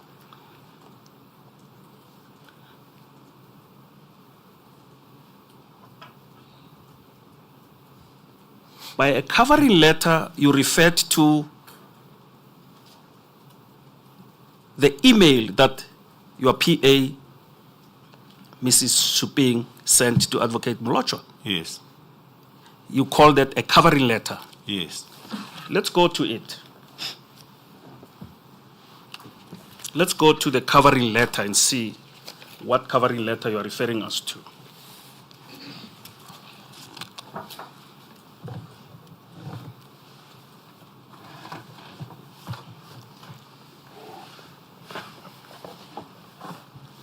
Do you know what it? If you can assist. From where I'm sitting, I Beg don't yours? remember. From where I'm sitting, I don't remember. I can't locate it. Just You can remember. Yeah. Okay, fine. Locate it. In fact, you mentioned where in your affidavit you referred to the mail exchange between yourself and Advocate Molochwa, which appears in paragraph 144 of your statement.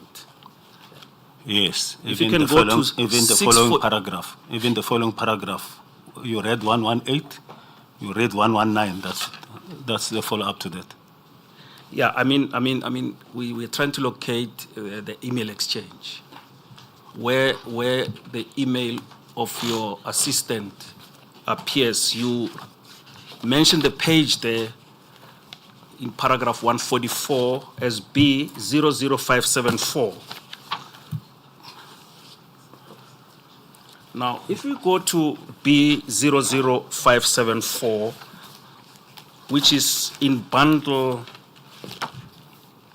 B2, Madam Chair. It starts in bundle B2, Kali. It goes to B3. 577, it's found in B3. I'm there. Now,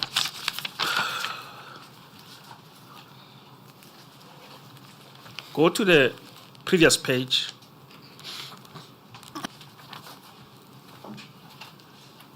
That's where email to Advocate Molochwa is located. Do you see that? Yes. And it says subject indictment, Katomana. Yes. There was no message from Mamiki Suping. Not so. There's no Yes. message here. Yes. Which one is a covering letter that you say was sent? Because there's no message here, according you are to reading there. how we read this. What you are reading, that email is a ring letter that I'm referring to. It's a covering letter. Yes.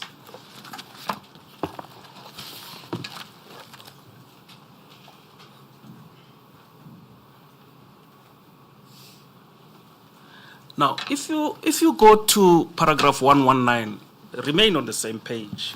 Remain on the same page, Advocate Chauke.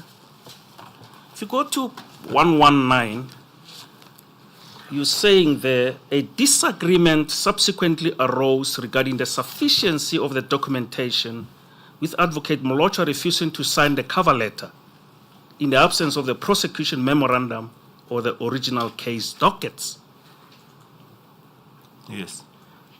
Was Advocate Molochwa refusing to sign a cover letter, or was he refusing to sign an indictment?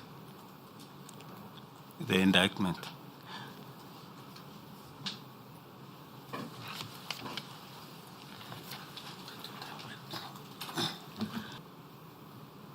You made a mistake by saying cover letter Yes. because it's incorrect.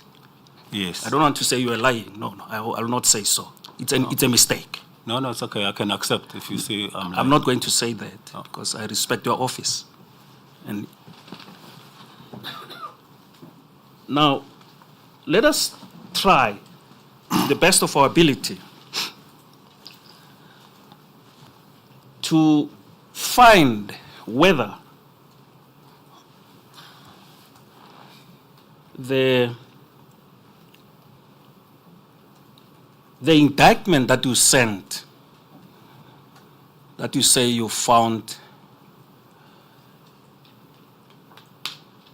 from the prosecution team, was actually received from the prosecution team. My colleague will assist me here to find evidence of Advocate Maema when he was under cross-examination and see what he said. If Madam Chair can bear with me, let me be assisted by Advocate Mtsweni. Yes, what are you locating? Maybe we can help. It's a transcript of day 30. Transcript of day 30, where Maema was under cross-examination. dated 20 February, Madam Chair, February 2026, where Advocate Maema was being asked about this indictment. Which one is it?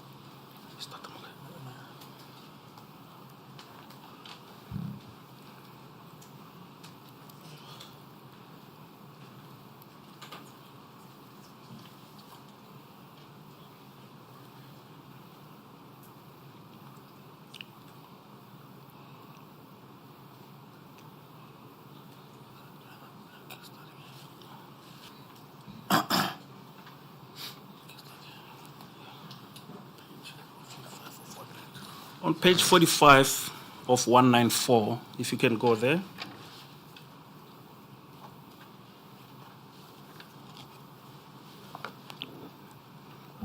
Page 35. 45, Madam Chair, Oh, of 194 of the transcript of day 30. yes, thank you.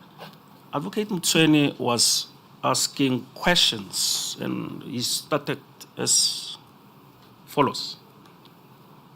Yes, and you then said, from the week of the 27th May, you were attending in Durban on a weekly basis. Advocate Maema said, that is correct. Advocate Mtsweni, and at that time, you were still busy sifting through all these dockets. Maema, yes, we were analyzing the docket, guiding the investigations. Advocate Mtsweni, yes. Advocate Maema, yes. Advocate Mtsweni, you had not taken the decision to arraign anyone. Advocate Maema, that is correct, yes. Advocate Mtsweni, and you had not drafted any indictment. Advocate Maema said, that is correct. Advocate Mtsweni, right? So therefore, if anyone says, and you said the decision to arraign, when you then decided to arraign was taken, you then said you took the decision to arraign people on the 29th of June. Do you recall that? Advocate Maema said, that is, I recall that. Advocate Mtsweni, yes, and that is when you then embarked on the process of drafting the indictment.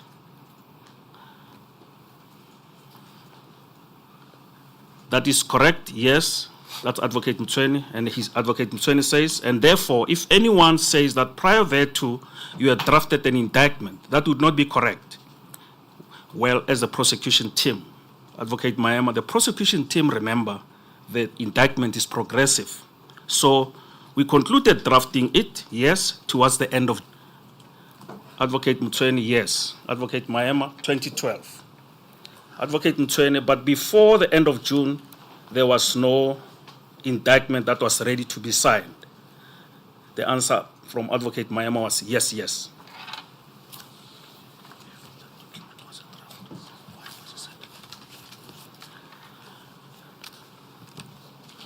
Now, which indictment did you send to? Because according to which you sent to Advocate Molochwa, because according to Advocate Molochwa's testimony, I'm sorry, I beg your pardon. According to Advocate Maema's testimony, as at the 12th of June, there was no indictment yet. No, Madam Chair, There was- I need to object. My learned friend must read 46 and 47.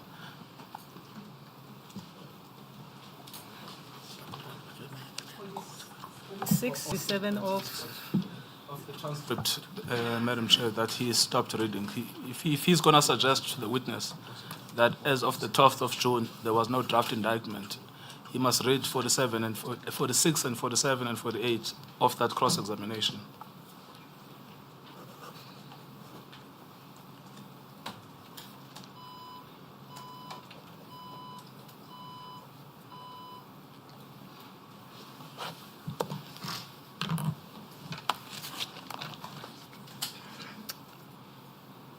We do not have the benefit of our transcripts here right now, but we will rely on what you read, on what you have, Advocate Mutlamonyane. My learned colleague says I should read also 47 and I say 47 and 48. Yes, I'm just asking my learned friend to continue what he was doing, but through 46, 47, 48, 49, because this issue of the 12th of June was exhaustively canvassed with Advocate Mayema. Perhaps you can look at the transcript, the 20th of February 2026, that you said you are reading from, and you referred us to page 45 of 194. Are you suggesting he must continue to page 46, 47, 48? Madam Chair, it actually ends at 49. So I thought he was going to read through all of them and then he stopped somewhere, which might not create a correct picture, but I don't want to make accusations at this stage. But he must just continue the line he had started.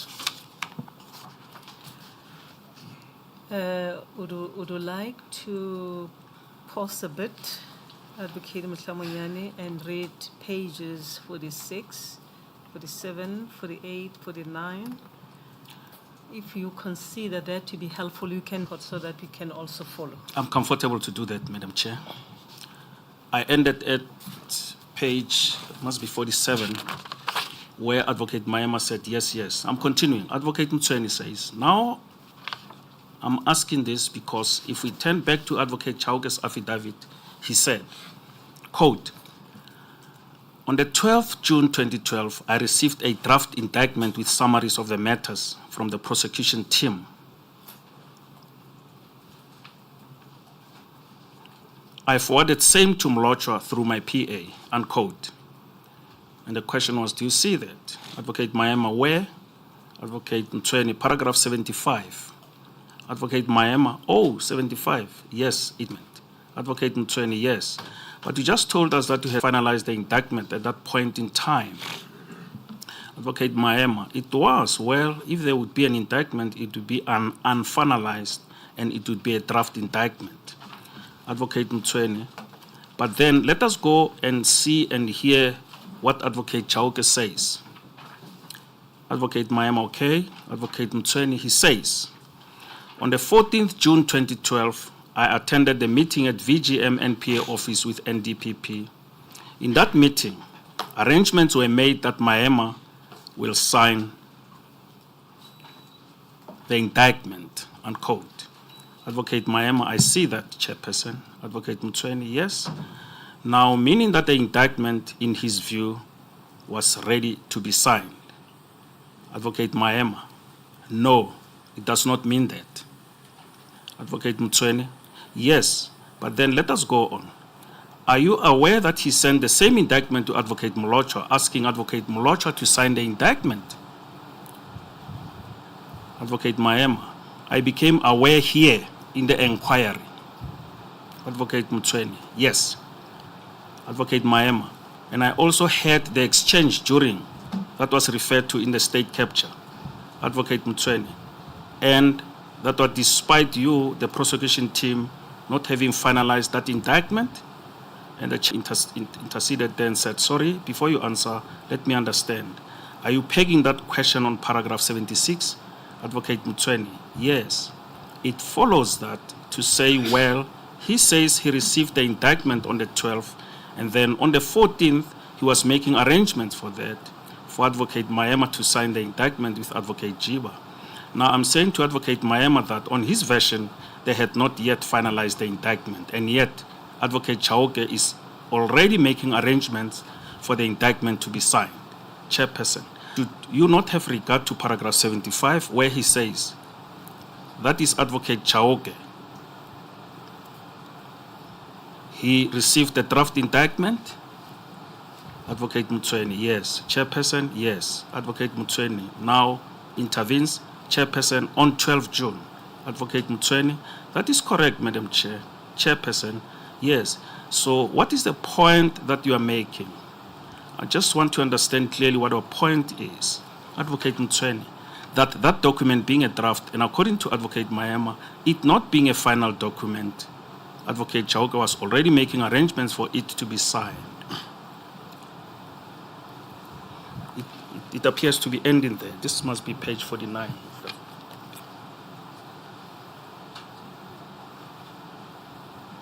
I'm not sure whether I read the whole thing that my learned friend has referred to, but I'm unable to read it. No. I don't want necessarily. The only point is I was objecting to the question, Advocate Mayema's evidence is that there was no draft indictment on the 12th of June. That's the only objection.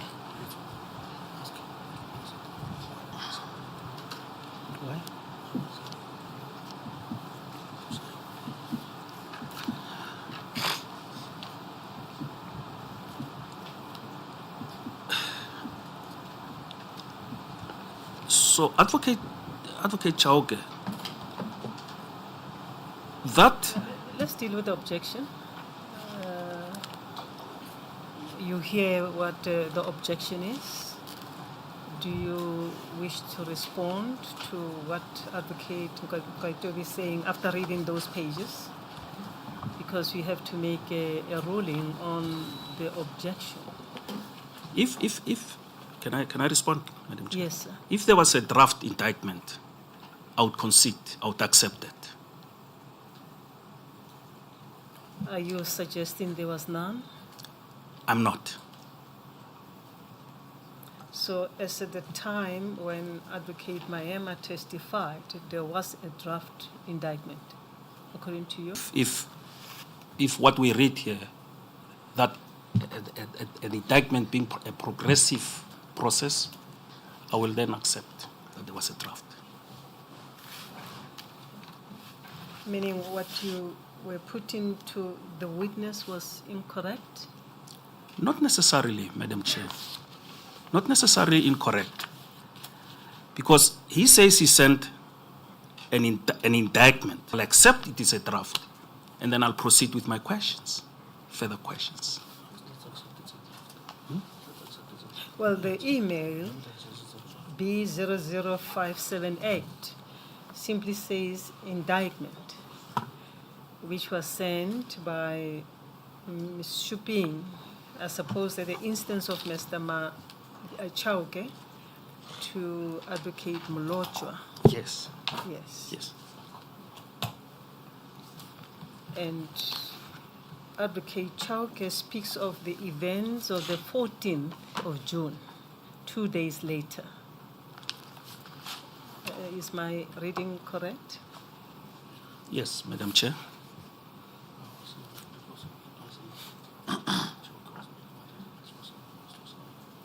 Admitting, it appears,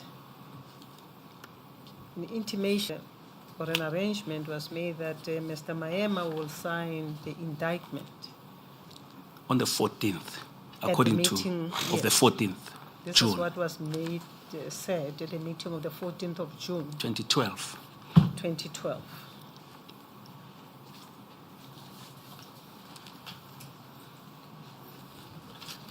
Is it unreasonable to assume that that which is mentioned at B00578 in that email might have been a draft? Chair, it is not unreasonable. May I proceed with my questions?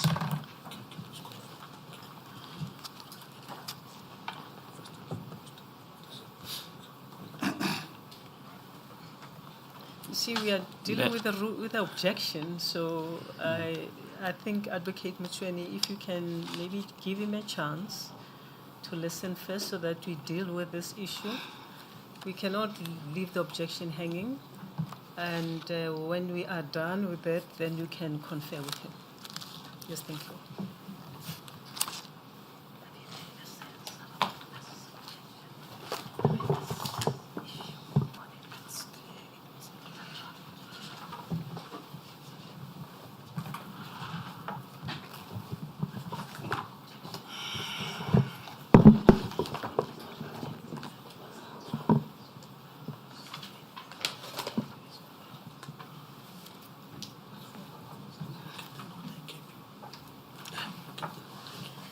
Yes, thank you. The objection is sustained pertaining to this issue about the indictment mentioned in the email communication to Mr. Mlochwa and the subsequent testimony by Advocate Maema relating to the meeting of the 14th of June 2012.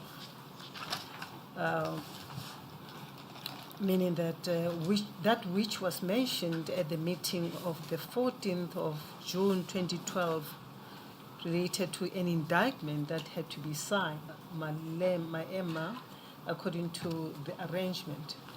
But that which was sent on the 12th of June 2012, 2 days prior, reasonably be understood to have been a draft indictment that was sent at the instance of Ms. Advocate Chauke to Advocate Mlochwa.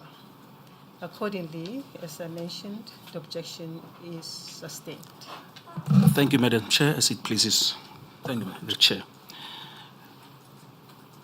You may confer with your brother. Thank you, Madam Chair.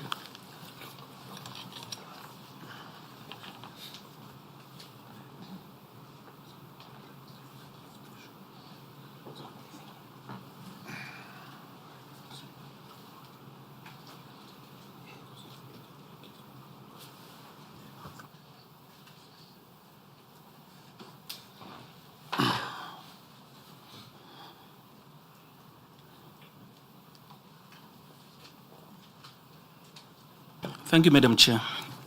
May I proceed?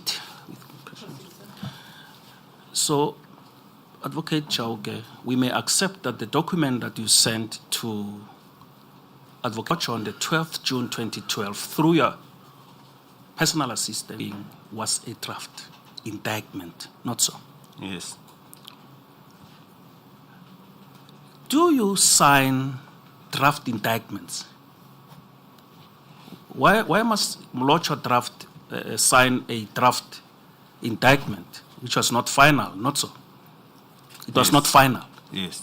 Why must Mlochwa sign a draft indictment? For him to be appraised with the matter. To be? Appraised with the matter. What is the purpose of signing an indictment, whether it be a draft or a final one? What is the purpose? The purpose when you are in court is to place the accused before the court. So had Advocate Mlochwa signed that document, it would have served court? It would have been served before the regional court. Oh, before the regional court? Yes. Okay. Now, I want to refer to a document which I take was an indictment. You should confirm whether it was the same document that you sent to. You will find it in B2, bundle B2, from page B00484. Madam Chair. It starts from 484.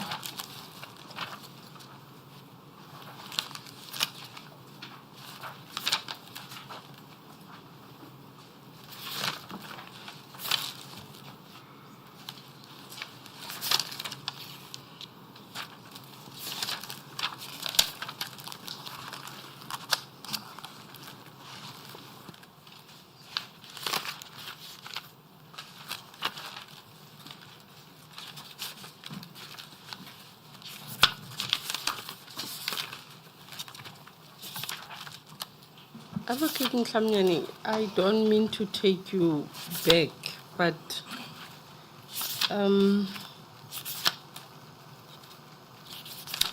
you said something about Advocate Mlochwa signing an indictment.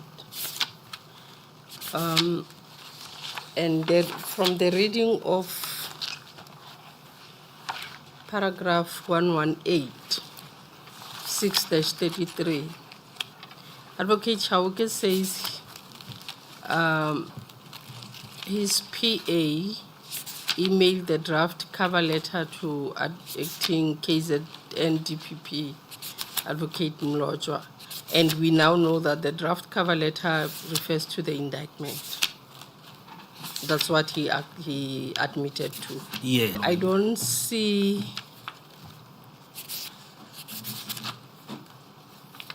Okay. Well, I'm reading now the second paragraph that says a disagreement subsequently arose regarding the sufficiency of the documentation, with Advocate Mloja refusing to sign. But also go back to the the transcript, because as Advocate Mtweni, while cross-examining Advocate Maema, there was an objection raised by Advocate Ngcukaitobi. I think 49, the last sentence there.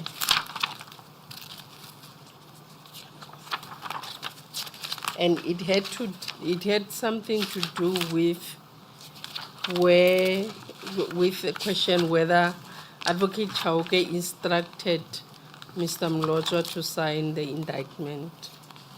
Not sure if you saw that while you were reading.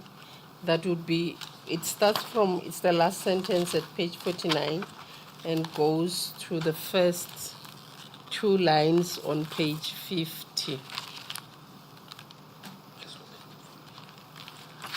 And unfortunately, we only have extract, so I do not know what was the final decision on that objection.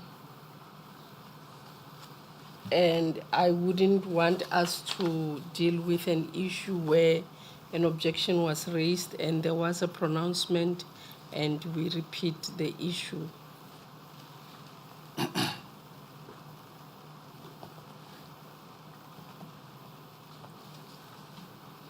If you can look past page 50, because I only have up to page 50, where Advocate Mtweni was, where the chairperson asked, that is why I asked you, who made the arrangements that Advocate Maema will sign the indictment, right? And then Advocate Mtweni refers to the same paragraph of the 14th of June 2012, but I three lines. That is, we only have up to page 50. If you can go up to page 51 and see how that objection, okay, thank you. How it was dealt with. How it was dealt with, so that we do not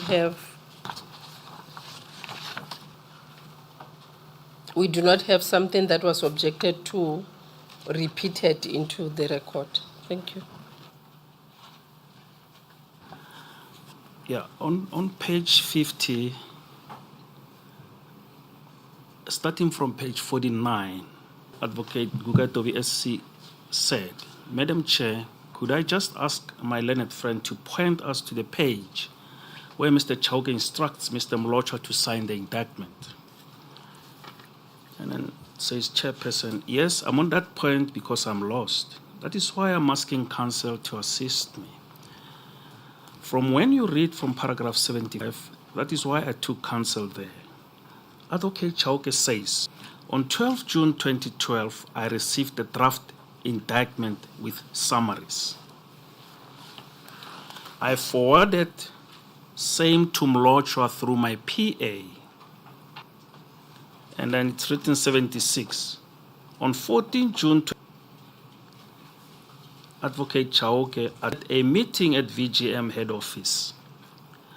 In that meeting, Chauke speaking, it's written Chauke's there, but I think it's a misspelling.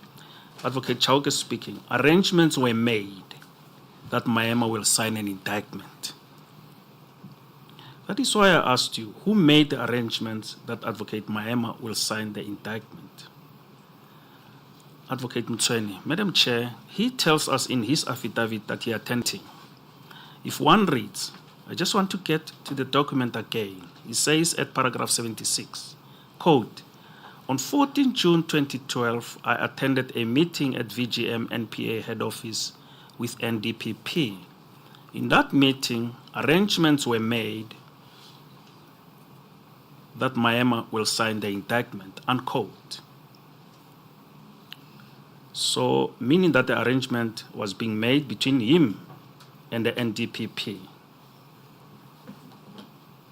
Chairperson indistinct, microphone off, Advocate Mtsweni. Advocate Chauke, because he said he attended, he does not tell us that there was anyone in that meeting. It was him and the NDPP, because he says, I attended a meeting at VGM NPA head office with NDPP and else. Yes. Chairperson says, yes. Advocate Mtsweni. And then he says, at that meeting, arrangements were made that Miami will sign the indictment. Chairperson, yes. Advocate Mtsweni, yes. Chairperson, yes. What was your question? Advocate Mtsweni. And the point is that the prosecution team had not finalized the indictment, and yet Advocate Chauke is already making arrangements with the NDPP that Miami will sign. I will pause there, Madam Baloi Mary, and you may indicate as to whether it's enough to the extent to which I've read.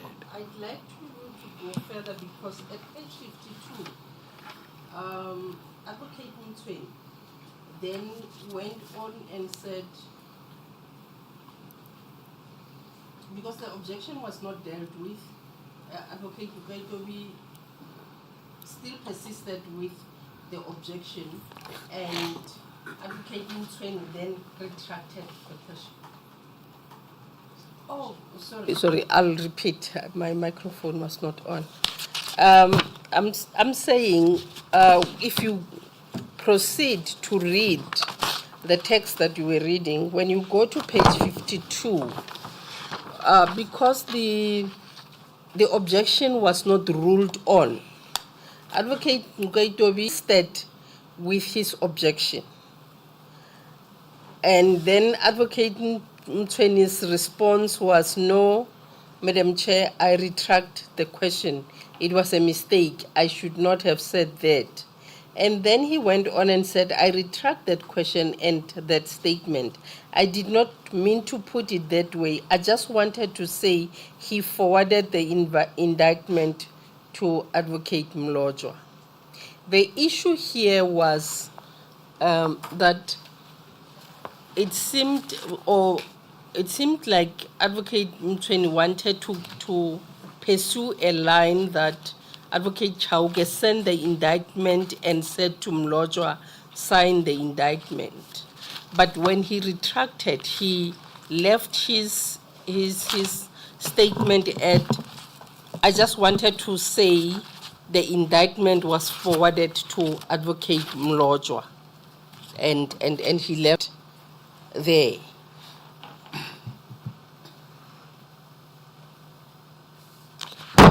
Sorry.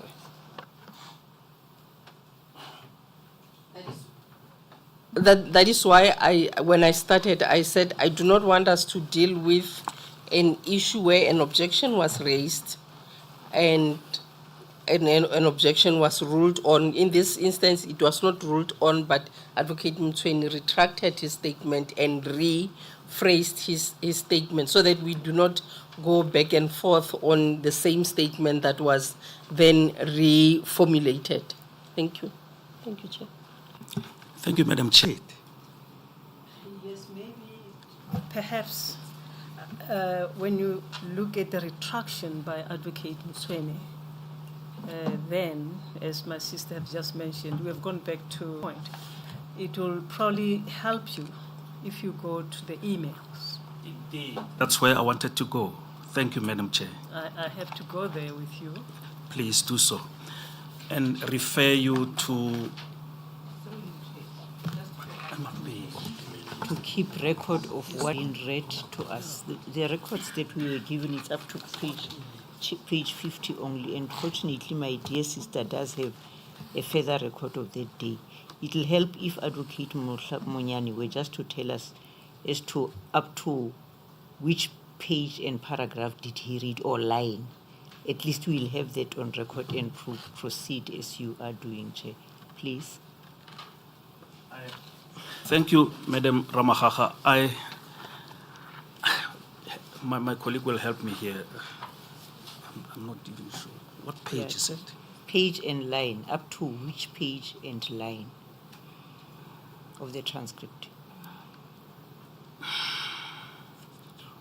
I read up to page 52, Madam Ramagaga, and let me just find out as to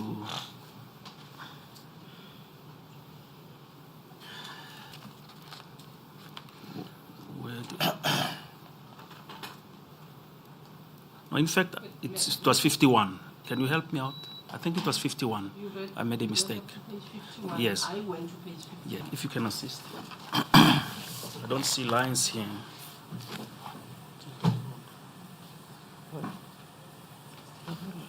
From line 9. Thank you, Madam Baloi Merkweme. Thank you very much. Through you, Chair, it'll help, especially if what we don't have is being read out, that we just be given the information so that we record at our own time we can read that. Thank you, Chair. Thank you, my sister. We've gone back to that point. We've gone back to the issue of objection. What my sister was telling you, because you are not here when Advocate Ngcukaitobi was Emma, he retracted the questions. I've seen the retraction, Madam And Chair. we accepted. I was saying earlier to you that the retraction by Advocate Ngcukaitobi is consistent with the record when you look at the emails. So I was going to those emails. If you look at the sequence of those emails from page B00578, which Advocate Nkcukaitobi dealt with, you'll see in those emails, the first one is the one at B00578, where Ms. Mamiki Suping sends an indictment. I see that, Madam Chair. The evidence is that that covering letter contained it was a covering letter of the documents which included the indictment. You accepted earlier that we can reasonably assume that it was a draft indictment. This is on the 12th of June, 2012, when these documents were signed, sent to Mr. Mlojo. Now, there is no way the Chauke or the email of Mamiki Supin says sign the indictment. There is no way. Now look at the email by Mr. Mlojo himself, the same day at 3:21 p.m.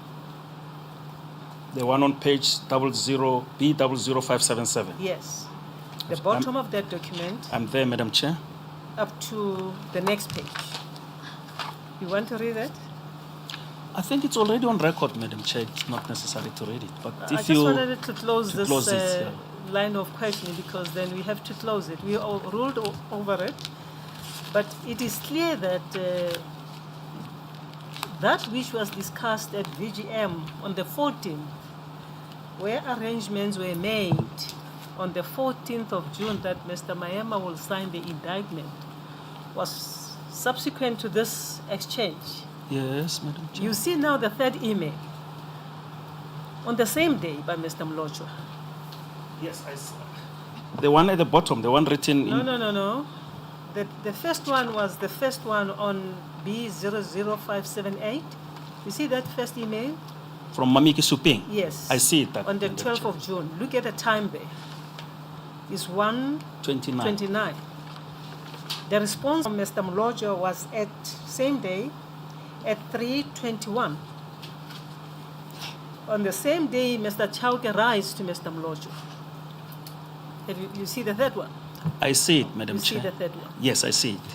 From these communications, there is no way where a suggestion was made that Mr. Mlojo must sign.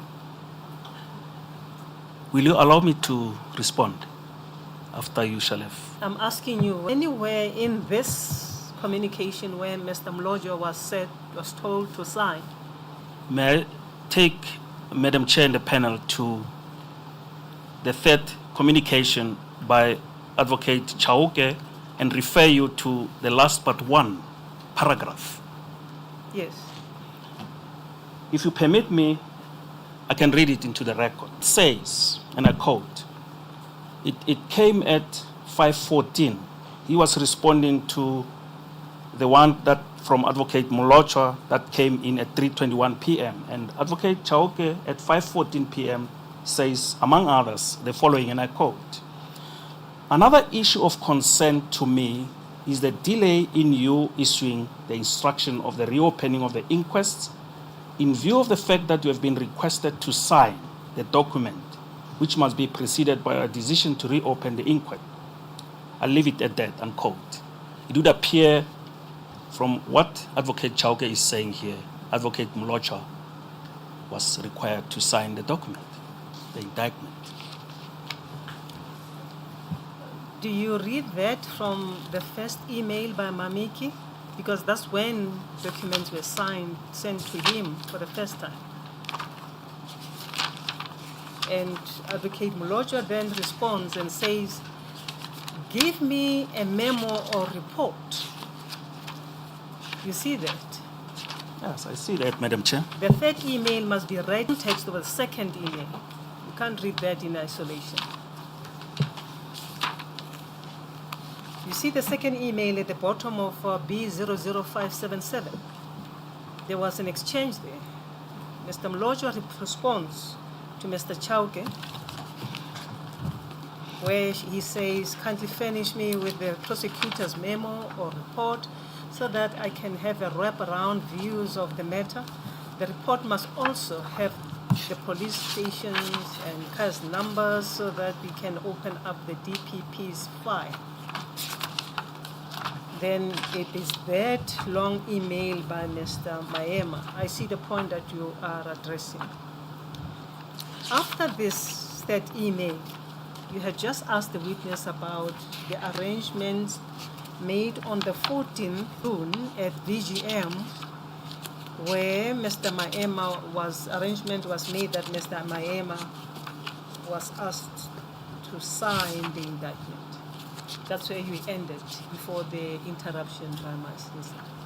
Yes, and there's a point, if you allow me, Madam Chair, on the second, the responding email of Advocate Molocha on page 00577B005, where in paragraph 1, it would appear that he had a conversation, a telephone conversation with Mr. Advocate Chauke. I just wanted to place that on record, that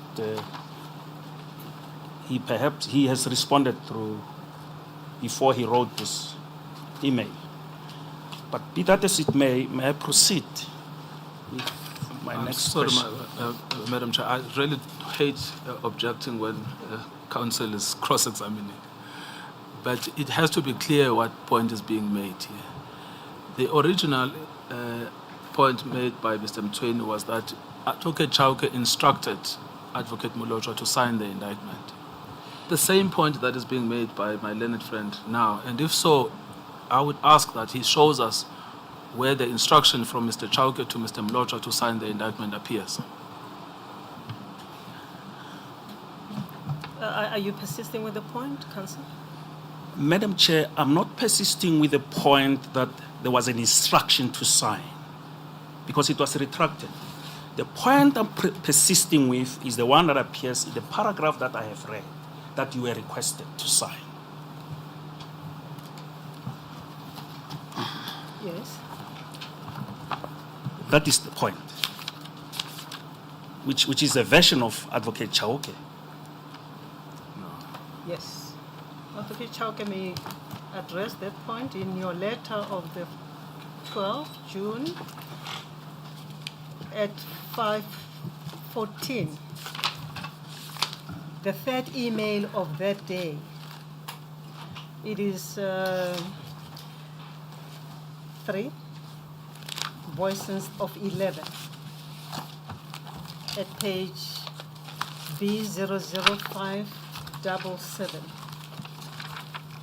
You remember I mentioned that there were 3 emails on that day. The first one was by Maniki Suping at page 00578. It was followed by the response by Mr. Mlojwa at 321. That signals that after receiving these documents, he communicated with you. You had a telephonic discussion. And then after that email, that is after 321, at about 5:14, same day, you wrote to Mr. Mlojwa. At paragraph, the last but one paragraph, you made mention that he had been requested to sign the indictment. You can address that point. To address, what is the comment? May I make comments or what? Yes. What is the question? Comment on the content of that last but one paragraph. It's correct that I wrote that email to Advocate Mlojwa. I'm referring you, Advocate Chauke. Counsel, I'm referring you to the last but one paragraph of your email, the third one, the one at B00577. You have that Yes. long email. Yes. Look at the last but one paragraph.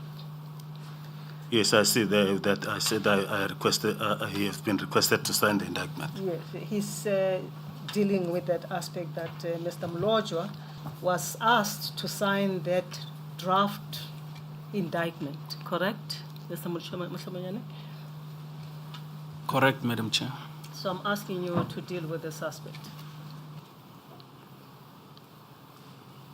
Maybe I'm misunderstanding the question. It's correct that I wrote and conveyed to Mr. Mlojwa that he should sign the draft indictment before the inquest can be reopened. Yes. Now, the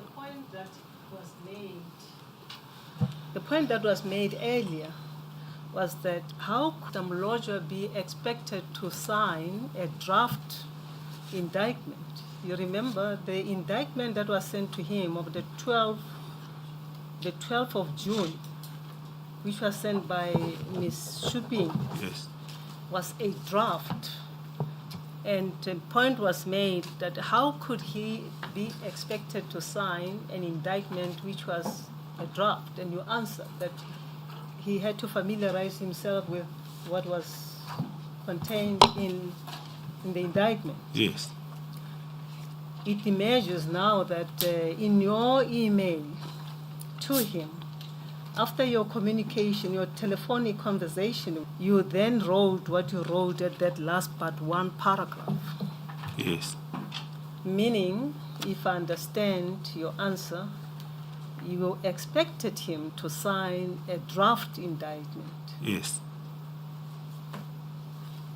Now, his question earlier on was how could he be expected to sign a draft indictment? Am I correct? Yes, Madam Chair. Yes, thank you. Are you able to answer that? Yes. That's why I indicated that draft for him to sign it would lay the basis for him to be able to reopen make application to reopen the.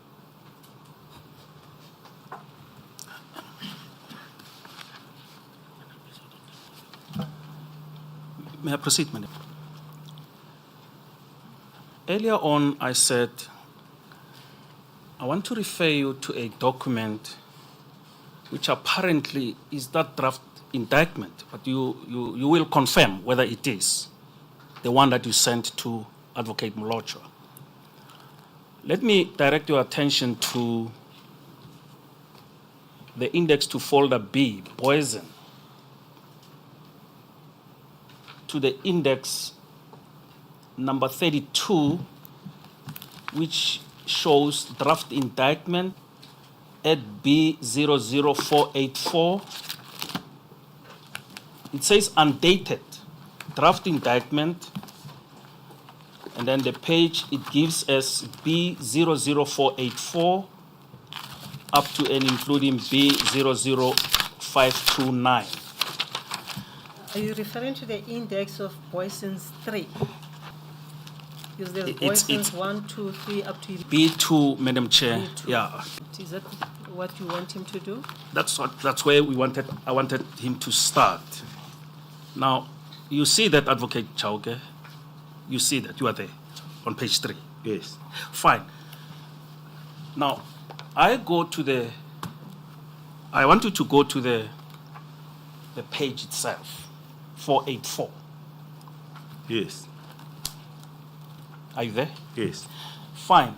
You see there, it's a document that reads in the High Court of South Africa, in brackets underneath there, Peter Marisbeck. Yes. It says, it reads as follows, and I'll read only the top portion. It says, the Director of Public Prosecutions for the South Johannesburg, who prosecutes for and on behalf of the state, hereby informs the Honorable Court that, colon, and the names of the accused there. The first one is Mr. Paul, and their ages are not mentioned there. And then it goes on. So this is an indictment, not so? It's a draft indictment. Yes, I get in there, Madam Chair. My apologies. It's a draft indictment. Yes. Okay. Go to the last page, Advocate Chauke. 521. It's B00521.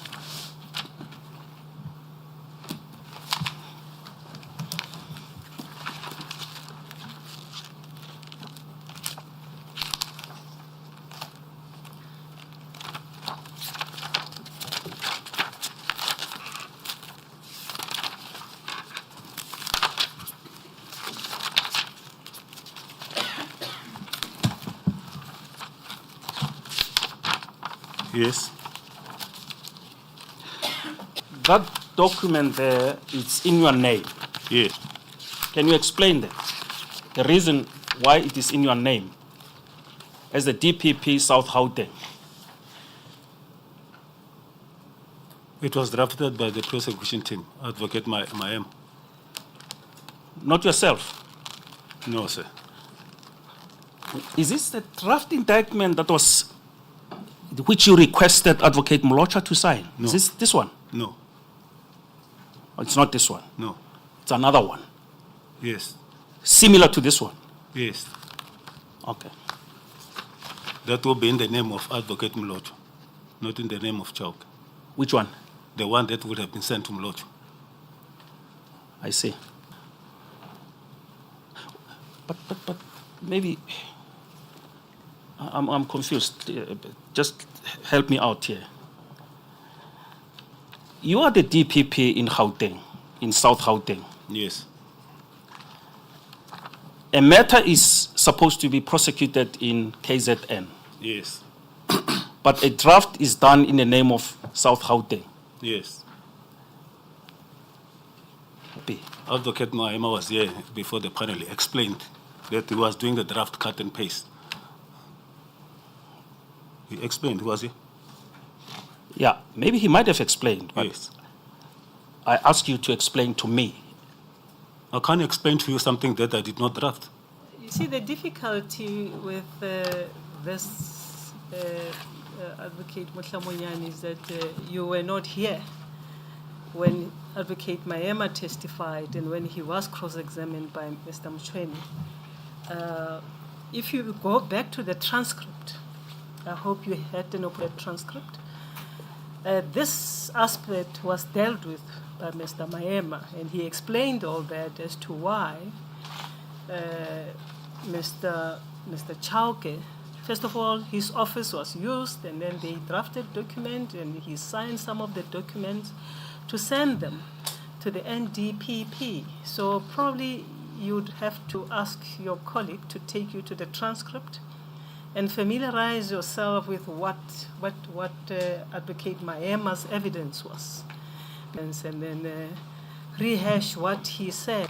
I do accept that you don't have the benefit of him, but if you say to me you have read the transcript to familiarize yourself with the evidence, I will accept that. Madam Chair, I will accept that we should not rehash. Allow me to proceed. we should not rehash the evidence that has been. Have you read the transcript? Not that part. I didn't have time to read that part. And if it has been dealt with extensively, I will pack it and proceed with other matters, other issues. Yes, but what helps is that when you are not here, when a particular witness led evidence and you'd like to, don't go back and forth and try to tell you what happened because your colleague was sitting here alone and you are now cross-examining a witness about something that you didn't even, you are not even here when this particular evidence was led. And it's taking us back to the transcript. And you can see now they are bringing our files from the office because we did not anticipate these questions. And I'm advising you again, read the transcript before we proceed so that you know what happened when you are not here. You may proceed, sir. Madam Chair, in that event, I will ask for a short adjournment to go and familiarize myself with that portion of the transcript. No, I think you can park this question so that we can make progress. We will note it. I wouldn't just like you to abandon it. And tomorrow when you proceed, you can go back to this aspect because you. I'm advised by Advocate Mtswene that it may be lunch break. I don't know what time was arranged for lunch recess. I don't know. Advocate Mtswene, I have to confer with my colleagues. I even forgot that there's things called lunch. Just a minute.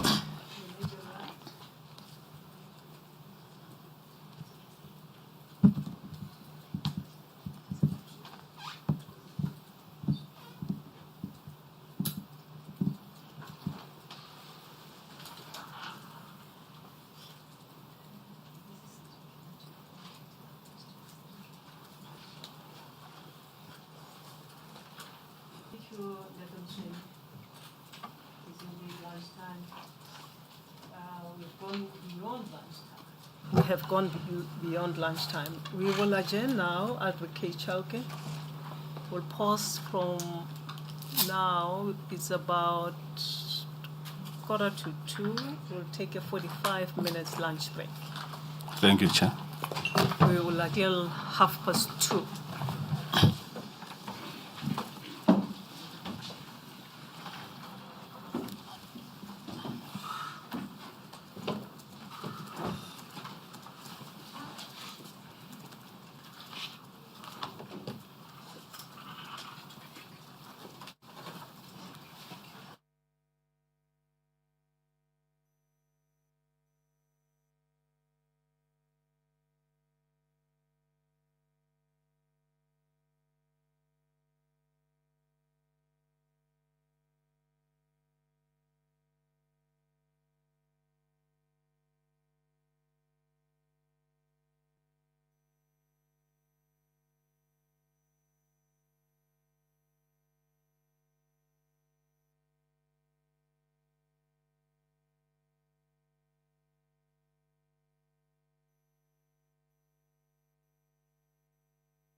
Good afternoon, everyone.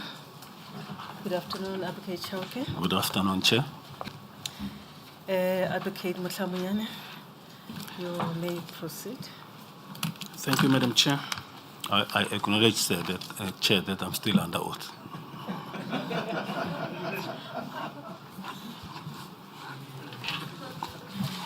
That is the beauty of working with advocates.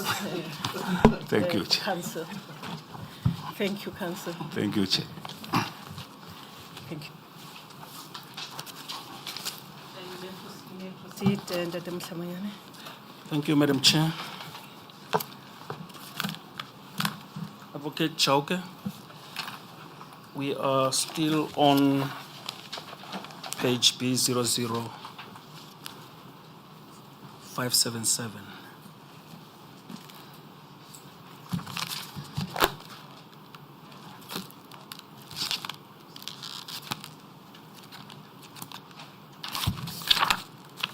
May I recap? Thank you. And remind me, where is 577? It's in B3, Madam Chair. B3. Yeah, it's part of the exchanges, email exchanges between Advocate Molocho and Advocate Chauke, the one that we're busy with before the lunch recess. Yes, thank you. Go to the last part one that we read before we adjourned. The last part one paragraph in that email of the 12th June 2012 at 5:14 p.m., which you addressed to Advocate Molocho. You remember the first sentence was read. Now I'm going to read the second sentence. It says, if this makes you uncomfortable, please indicate so that I may urgently take the matter up with the acting NDPP as well as the minister, unquote. It's you addressing Advocate Molocho. Let me ask you this. Advocate Molocho refused to sign the draft indictment that you sent to him, not so? Yes. Did that pose a problem to you and the prosecution team by his refusal to sign? No.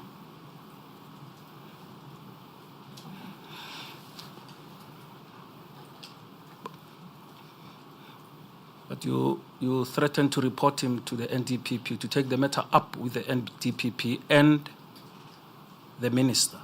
Yes. Which minister were you referring to? Minister of Justice. Why should it be taken to the minister? It's because that was a high profile matter, always being briefed, and the NDPP about that matter. Were you going to report to the minister that Advocate Molocho was refusing to sign? No. What were you going to report to the minister? To indicate his reluctance to cooperate. To cooperate? Yes.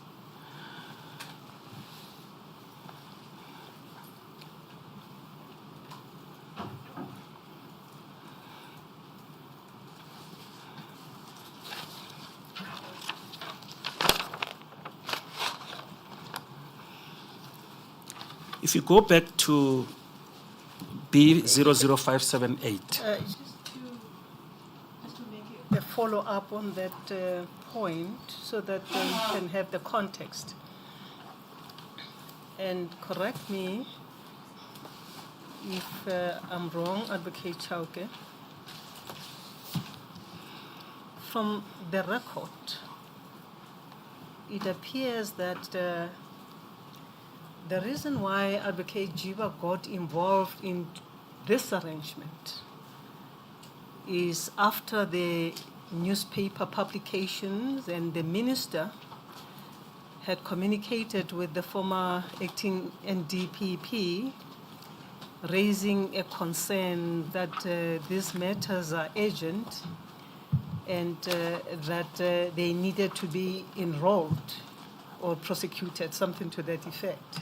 Yes, Chair, my understanding is that the police general and them would have approached the NDPP, the acting NDPP then, with this urgent request, which they would have discussed with their minister, who is the Minister of Police. And this matter ultimately landed on the table of the Minister of Justice. Yes. Then Minister Hadebe. The Minister, Honorable Jeff Hadebe, yes. Yes, and that led to him communicating with the former NDPP acting and Yes. requesting that these matters should be urgently dealt with. And that he should be updated because he was apparently also appearing in Parliament where he was supposed to answer to this. Could that have been the reason why the minister was then involved about the reluctance or the non-cooperation of Advocate Mlojwa? Yes, especially in respect of the issue of the inquest.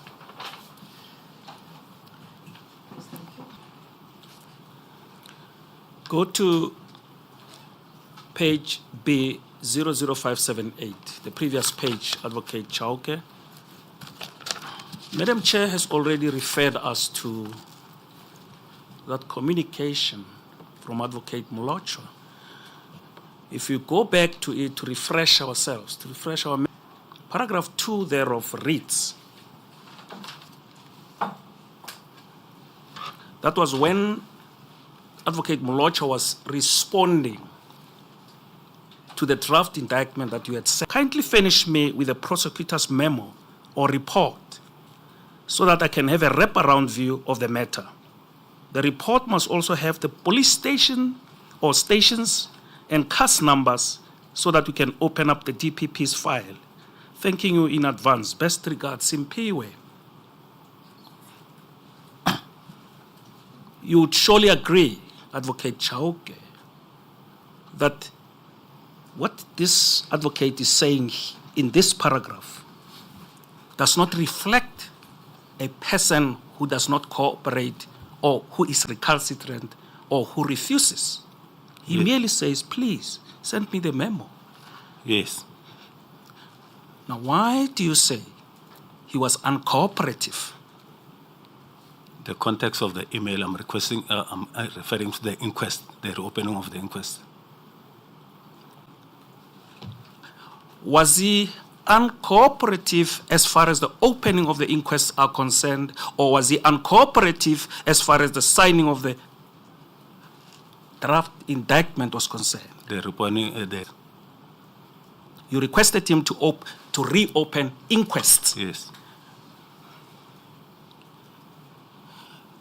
I would have gone to inquest at a later stage, but let me hasten to get to the inquest that you are now referring to,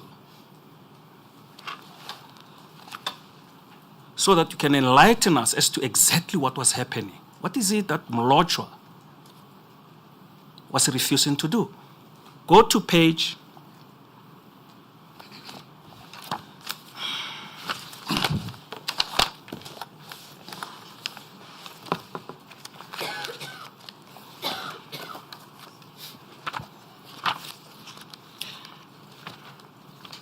No, it's the same document, same exchange. Email 577.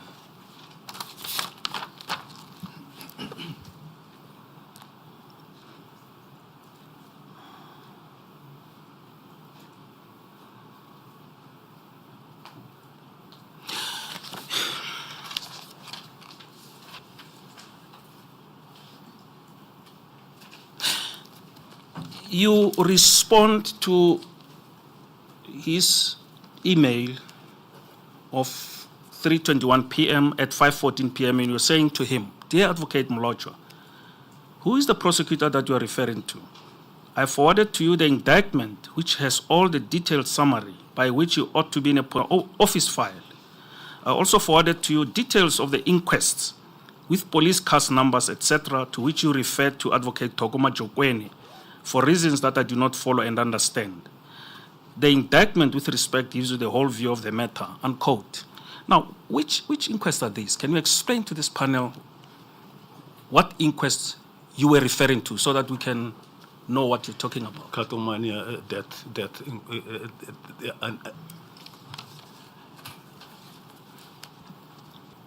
Killings, if I may use that pun, in the Katomana killings, some of the dockets, some of the cases were referred to magistrates to hold inquests. yes,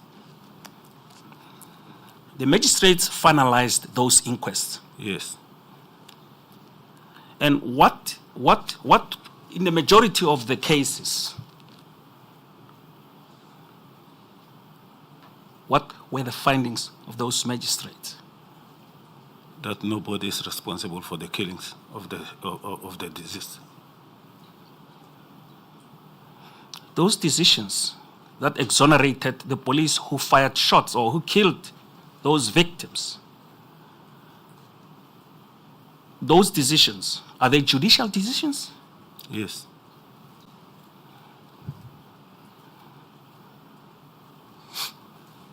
Which are contained on a document called the J56. yes.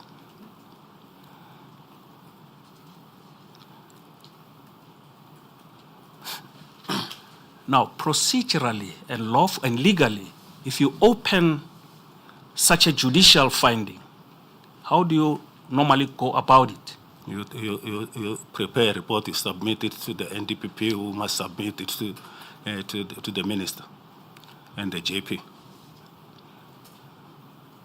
Judge President. Yes, Now, for them to place them before a judge, yes.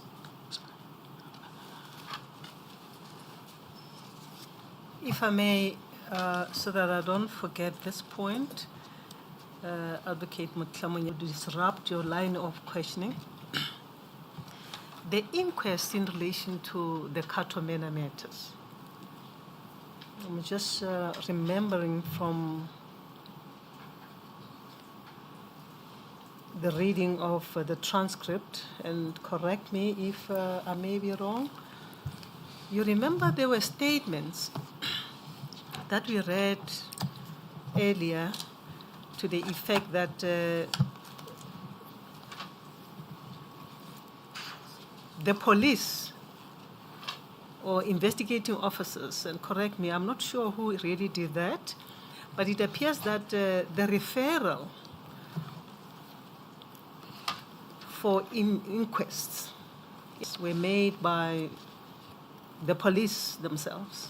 The police would have submitted the case dockets to the DPP's office, and the DPP's office would have made a decision to say, in this case, inquest must be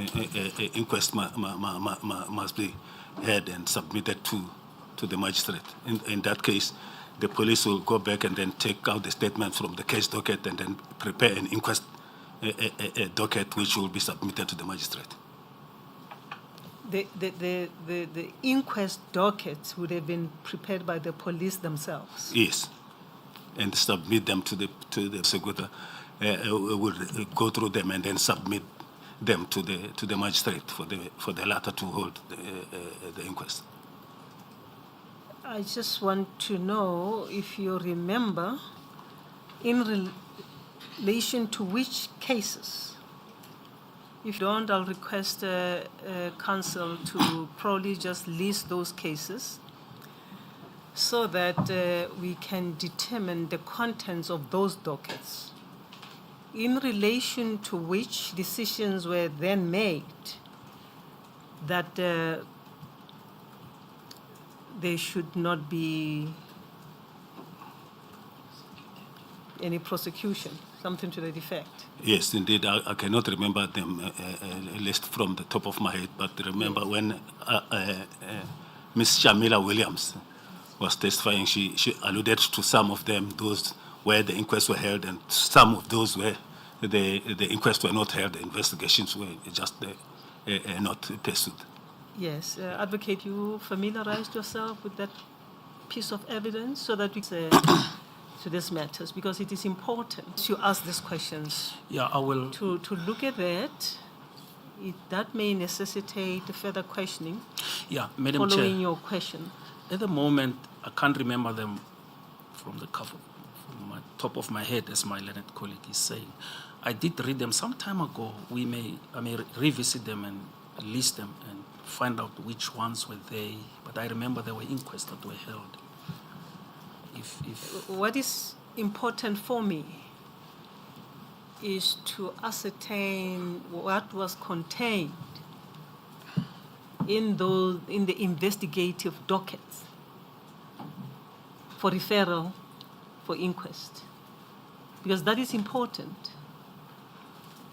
before we even come to that conclusion. So if you can ask your colleagues to assist you before you finish with your cross-examination, refer us to the relevant bundles. I may not be able to do so now. No, I'm saying ask your colleagues. Advocate Mchweni is not here. I'll ask Advocate Lekgetho. Yes, Advocate Lekgetho can note that we request that we be referred to the dockets containing the investigative dockets for referral to inquest. Because those dockets would have been prepared by the police and would like to see who did and what the contents of the dockets were. If you may do that, Advocate Lekgetho, and give Advocate Mutlamuyani that information before either today or tomorrow before he finishes. Then we can look at those relevant parts of the record. Thank you. Proceed. Thank you, Madam Chair. Through you, Chair, just before I'm going to ask a general question. Advocate Chauke, you in your responses to Advocate Mutlamuyani's questions, you have now spoken about the criminal case dockets and the inquest dockets. Now, who would have called for the establishment or the creation of inquest dockets? Who has the power? The DPP and the staff working at the DPP's office, deputies and senior state advocates. So the power to even enable or direct the police to open an inquest docket rests with the police cannot of their own accord create an inquest docket. No. Yeah, maybe I'm asking you this question or these questions because of what is already on record, and part of what is on record, I don't expect any of the parties to dispute that, but if it's in dispute, then we've got to get the records that will show that is on record. What we have on record here is that there are those case dockets which would be marked as inquests right from the beginning. And at that time, those dockets would have been seen by the prosecutors. Yes. And I think you are the right person to can also enlighten us about that, because Ms. Williams also did enlighten us, but you being right there as a prosecutor, and as you tell us, is the prosecutions that has that power to direct.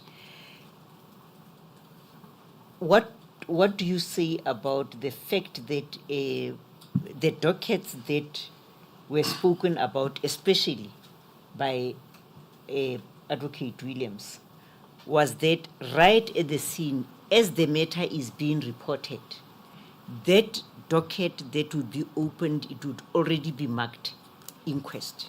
Well, what do you say about that? No, police usually do those things, but it's not here not there. That even if it's written inquest, it still has to the prosecutor, for the prosecutor to determine whether it's an inquest or a criminal prosecution should follow. So the label does not confer the powers. No. The powers remain with the prosecutor in terms of the NPA Act. Yes. Thank And you. even in terms of the Criminal Procedure Act, the Yes. prosecutor must first read the statement and determine whether the criminal prosecution should follow or an inquest should be. Yeah, then in conclusion, that means that the power to undertake inquests would be derived from the prosecution. Indeed. Thank you.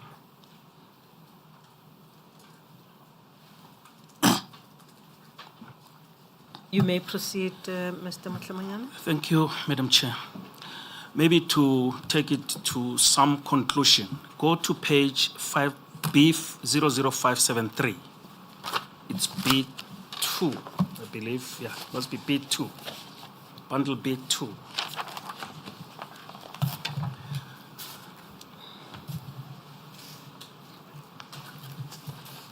Page? 00573, Madam Chair. It's a communication by Advocate Chauke to Advocate Molocho, dated the 13th June 2012 at 11:20. That should be volume 3, not 2. I got it at B3. B3. Thanks for that. I thought it's 2. Thanks. Are you there, Advocate? Yes.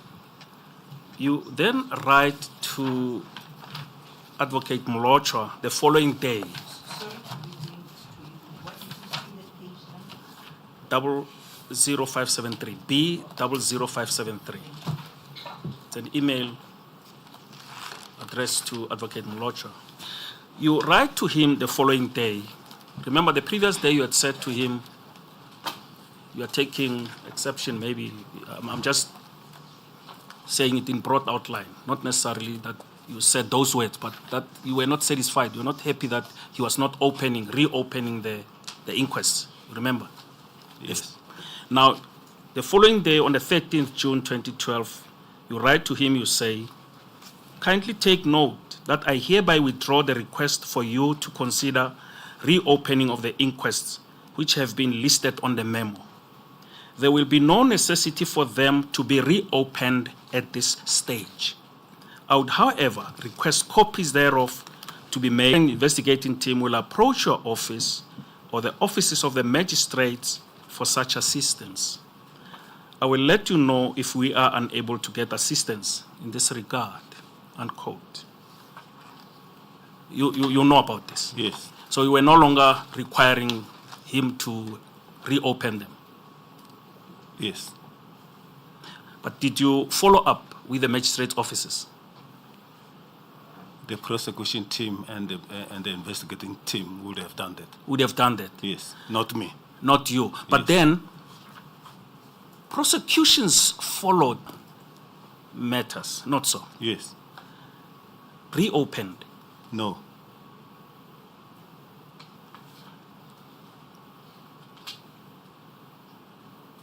They were not reopened? No. Were they not supposed to have been reopened before the prosecution team could proceed with prosecutions? No, I realized I came to, once I've discussed it with the prosecution team, and then I went through and then I realized, no, it won't be necessary because we are not going to do inquests, we are going to do prosecutions. But in some of those prosecutions, there were already judicial pronouncements made Yes. on the predicate offenses, not so? Yes. But you continued to charge the officers Yes. on those predicate offenses on which magistrates have already pronounced and exonerated those officers Yes. from blame. Yes. Is that allowed in law? Very much so. Thank you. Now,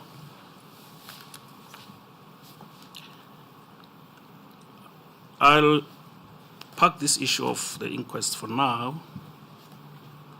I'll get to the issue of you being a coordinator.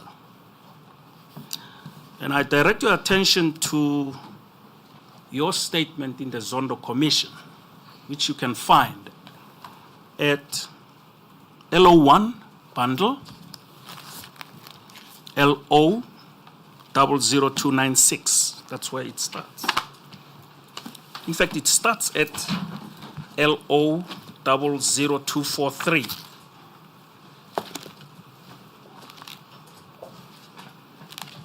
Mr. Mkamnyan, please pardon me. You asked a question whether this was allowed. And Advocate Chauke said, yes, it is allowed in law. And I think you left us all hanging. Wouldn't it have been better to take it further so that we know which law? Because, well, for me, I'm left hanging. Advocate Chauke says, yes, it's allowed in law, and you seem to let it go, unless if you accept and you know the law, and I'm left hanging. No, I did not want to elicit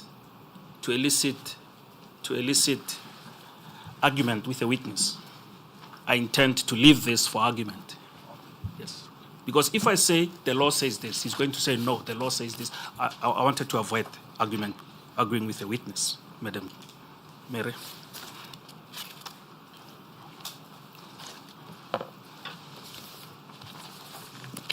You said LO1 page? It's 296. It's actually 00243.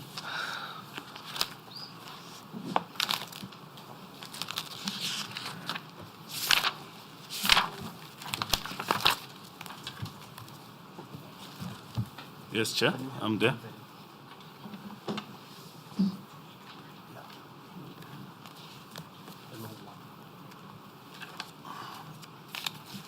Madam Chair, I thought I have it here. I asked my colleague, Advocate Lekgetho, to get it for me. I thought I have it here.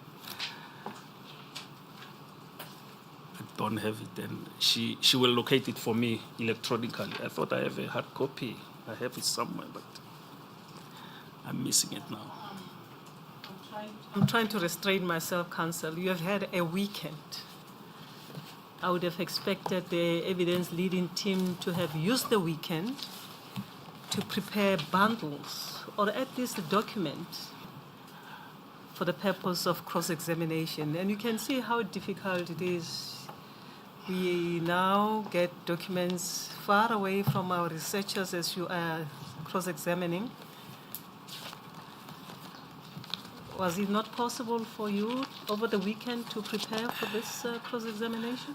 I thought of it, Madam Chair, but because I tried to avoid preparing bundles, because some of the that I referred to are already on record, and I had spoken to and informed him about the ones that I'll be referring to. But my apologies that I can't locate this one. I tried to avoid bundles, preparing a bundle. But you are creating problems for yourself because you refer us to documents. We locate them ourselves, but you, the one who's asking the questions, don't have it. So preparation would have been helpful, and also to us so that we can pack all the relevant documents behind us.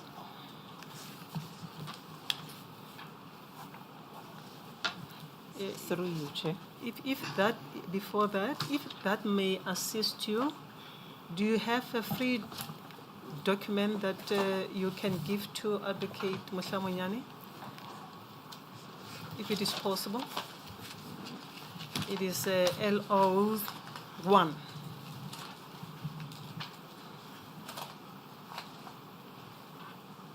You have it. I have it, Madam Chair. It's an electronic one. It would have been helpful if Advocate Lekgetho could be sitting next to you. Tomorrow you must make those arrangements so that she can be closer and to help you, especially in locating the documents that you are using. Thank you, Madam Chair. I appreciate it. Through you, Chair. It's as they go to... Advocate Mushamonyane, I'm just bringing it to your attention because I don't know whether Advocate Motsweni told you, Advocate Lekgetho told you, and whether you are aware. Just to avoid what happened earlier today, just to sensitize you to the fact that I trust that you are aware that on the 20th day of February 2026, Advocate Motsweni did ask questions, put questions to Advocate Maema regarding this matter. It is just sensitizing you to that, especially regarding the fact that of what happened earlier on, that, you know, you'd ask questions apparently maybe without being aware of anything. This particular witness statement. I'm just letting you know that. On the 20th of February, when Advocate Maema was in the box, Advocate Motsweni questioned him. As to what it is all about, I can't give you the details. What I'm aware of is that he did ask questions, put questions to Advocate. You can continue. Thank you, Chair. Proceed, Advocate Motsweni.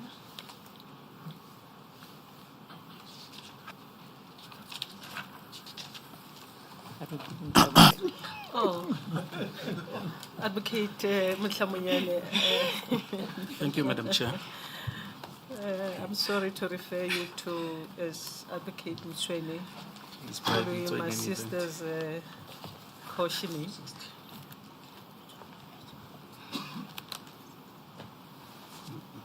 My apology. Go to paragraph 60, Advocate. 60, yes. It's on page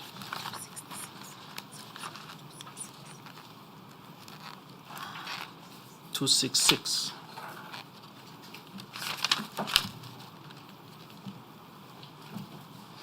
Yes, I'm there, Chair. It starts with, Jiba requested me to assist with putting together a prosecution team which will guide members of the police and members of IPIT, the Katomana team, on the investigation and prosecution of the matters. I agreed to be the coordinator of the prosecution team. The prosecution team was comprised of the following advocates. We already know who they were. My concentration will be on you being the coordinator. Now go to paragraph 62 of the same document. Yes, I'm there, Chair. You set out your role as team coordinator. Now 62, you deal with the logistics and administrative matters of the prosecution team. 62.2, you say ensuring coordination between the various stakeholders. 62.3 says my involvement excluded taking prosecutorial decision whether to prosecute or not. And 62.4 says feedback and briefing on the team to Jiba, including the submission of documentation from the prosecution team to the NDPP. You confirm that, not so? Yes. Now you continued to sing the coordination song. In other words, you continued that you were the coordinator, and even in your current statement before this panel. I was not singing, Chair. I was talking. I beg yours? I was not singing. I'm sorry. I beg your. Yes. My apologies. Maybe I used a wrong pun, but my apologies to you, Advocate. Of course Thank you you. did. In the Domotlamanyani, issues of The law. sensitivities are very important Yeah, to all of us. I agree, Chair. I cautioned earlier that you are all advocates, and you need to treat one another with the utmost respect and observe the decorum of this inquiry. We as a panel give you the utmost respect, all of you. And you are legal practitioners, you must respect one another, as you do as officers of the High Court or of the courts. Please do that. Thank you, Madam Chair. I reiterate, I apologize. Go to your own statement, Advocate Chauke.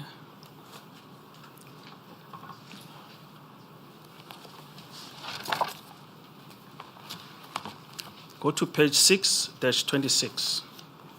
Which own statements? You were talking about the one at the Zondo Commission, and there is a statement that I made here. No, in this inquiry, I've moved away from that one. Sorry if you do not hear me, but the statement that you made for this hearing. Thank you. Yes. Before you go there, you had just referred him to another paragraph. Was that 64? When you said that he Yes. continued with his song? I was getting into his own statement that he made before the inquiry. The one Not that- a paragraph in this Zondo Commission affidavit? No, madam. No, Madam Chair. Which paragraph in his statement? Let me start with paragraph 89 on page 626.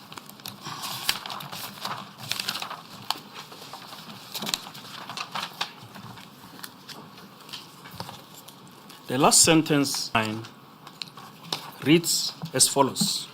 My role was limited to that of oversight and coordination in support of the prosecution team. You see that? Eh? Yes. Go to 91 on the next page, the last sentence that reads, that position was conveyed in the course of my oversight role. Yes. Go to 92, the same page. The last sentence reads, my role was to oversee the process at the request of the acting national director. Yes.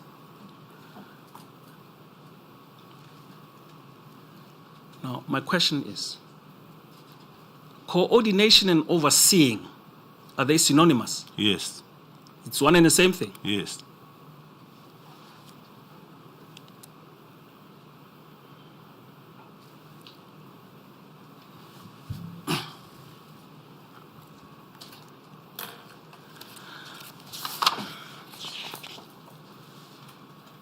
Now, go to 99 on page 6-29.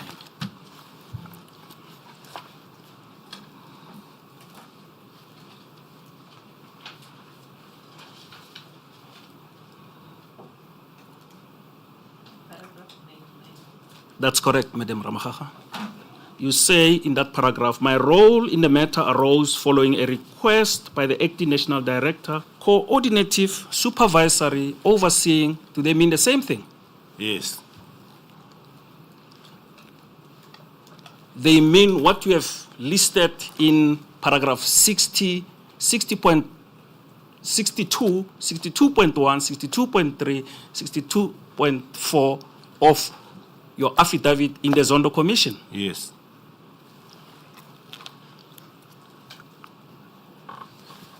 Your role was supervisory. Yes. You were the supervisor, in other words. Yes. If we have to use that noun. You were supervising the prosecution team. Yes. You are not managing the prosecution team. Yes. Yes to what? To the statement that you are making. That we are not managing the prosecution team. Yes. You are overseeing it. Supervisory and managing is one and the same thing. I don't know if we're going to play with those semantics of words. We have to address them because you are saying you are the coordinator, and we need to know what were you doing when you were coordinating. I understand. Yes. Go to LO4. Please, just give him LO4, page 00886.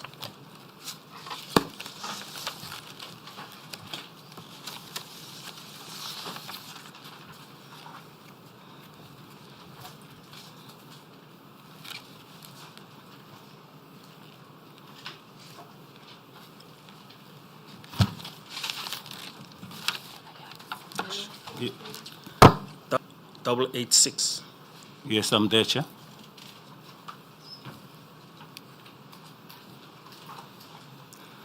You will see that in that document, it's it's an email that you sent from your iPhone to Dr. Ramaite. Yes. By the way, remind us, what position was Dr. Ramaite holding at this date when you were sending the email on the 11th of April 2014? Was Deputy National Director of National Prosecution Service. NPS. Yes. You say in this document here, in this email, "Good day, Dr. Ramaite. I refer you to the comments and reservations of both the NDPP and yourself regarding my involvement in the Katomana matter. I also refer to a subsequent meeting that I held with the NDPP on 8 April 2014. I hereby confirm that I will no longer take part in any way regarding the management and prosecution of this matter. I have accordingly informed the team leader, Advocate Mahema, and the DPP KZN Advocate Nogo. Regards, M.A. Chauke, Director of Public Prosecution, South Gauteng, Johannesburg." You are referring to management here. Yes. Is this coordination?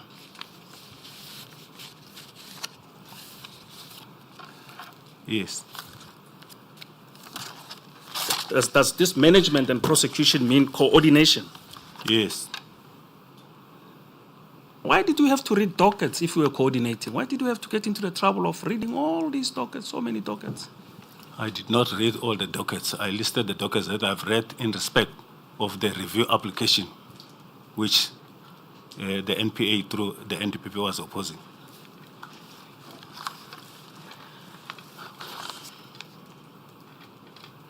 Would you agree that management involves more than mere coordinating? No.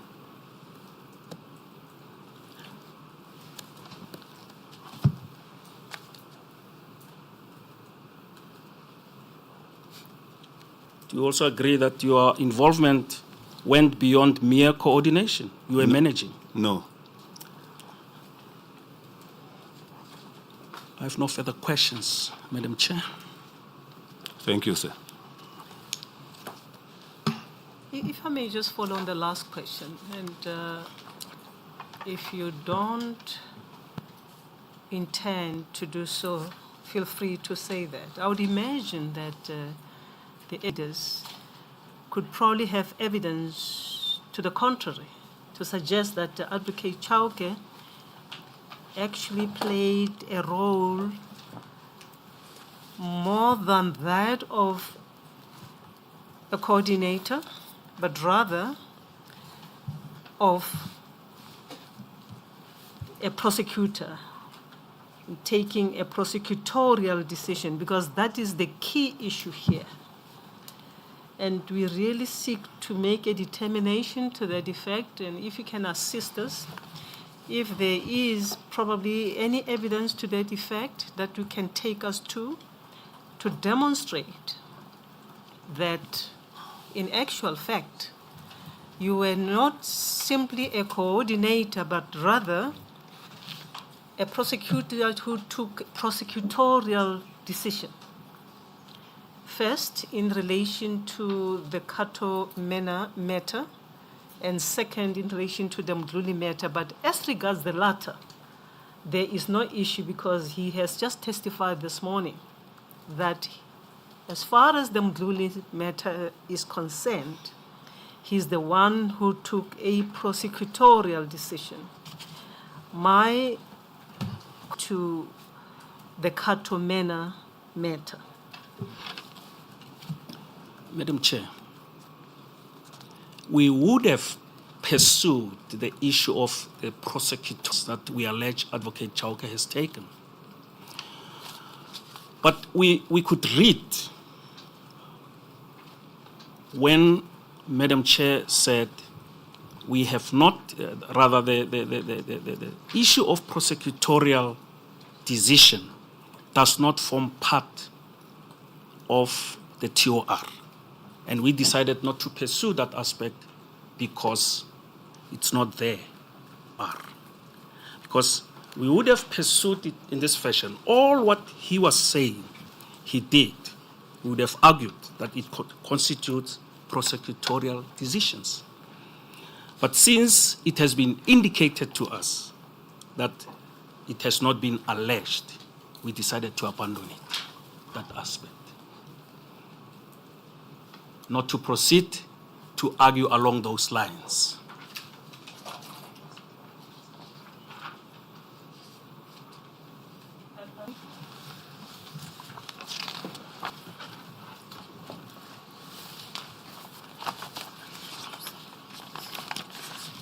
Maybe I should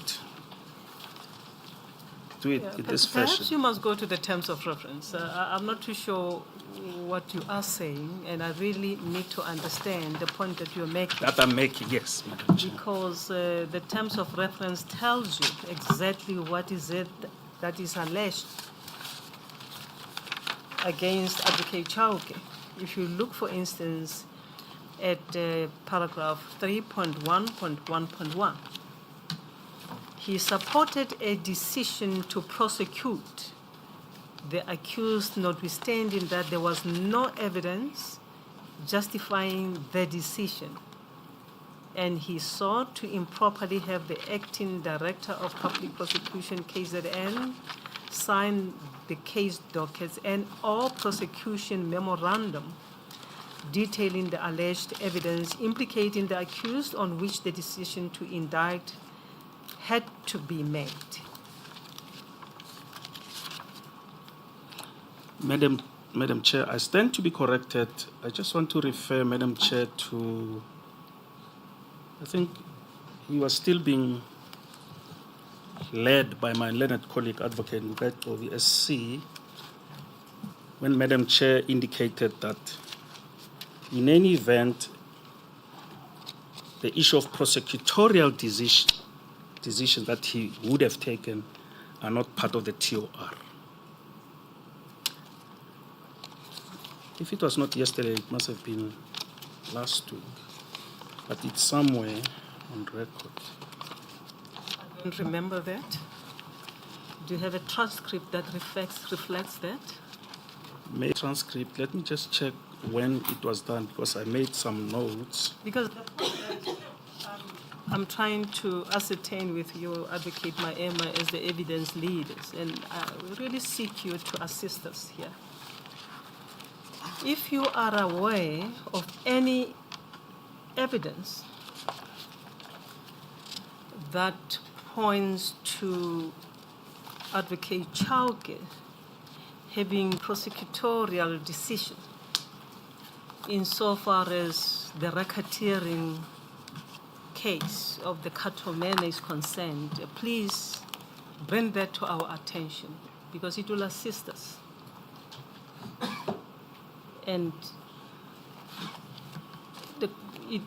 I'm not sure what your answer is. If you are not aware of any such evidence, you have consulted with some of the witnesses who you are going to lead, maybe you can draw our attention to the record, then we can look at that evidence. Because you could see this morning, Advocate Ngcukaitobi dealt with those aspects of the TOR to deal with this very specific issue regarding a prosecutorial decision insofar as Katomene is concerned. Advocate Mhlaminyane, I've checked my notes, and the only issue that the chair commented on was the issue of jurisdictional straddling. And I'll quote it as I've written it, it may not be verbatim. Jurisdictional straddling, although it was dealt with extensively when the Section 6 DPP was explained. That is what I have in my notes when Advocate Chauke started giving evidence. Thank you, Chair.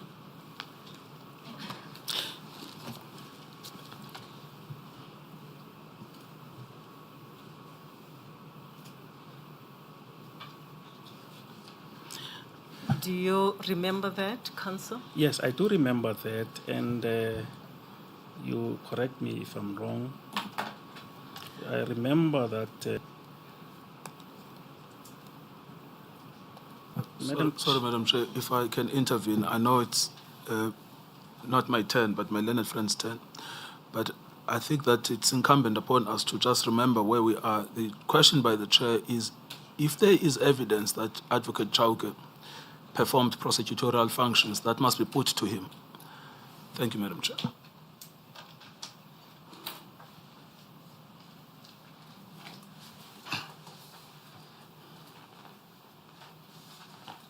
In other words, as you have consulted with the various witnesses, whilst this witness is still in the witness box, it will be appropriate that you put those versions to him, if any. That's why I'm asking the question, because this is a very important part of this inquiry. We even make a determination whether there was evidence or not. The key point is, was there any prosecutorial decision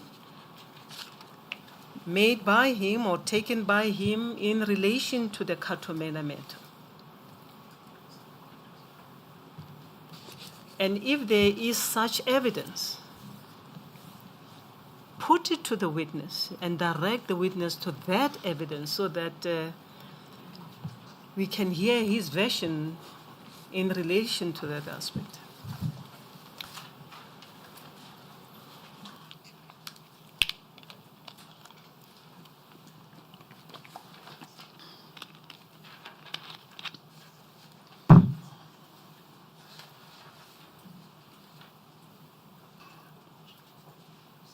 If I may, Counsel, I ask this question because you have gone into the various phrases used in the statement by Advocate Chauke, where he says, I was a coordinator, I was playing a supervisory role, I was exercising oversight, and I would like us to go to the real crux of the matter.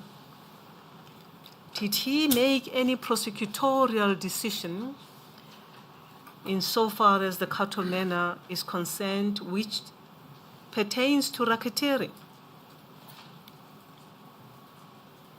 And if there is any such evidence, if you may assist us and put it to the witness whilst the opportunity is still available before he leaves that witness stand. Thank you, Madam Chair. May I be afforded an opportunity to reflect on it, and then I will later proceed with it, maybe tomorrow.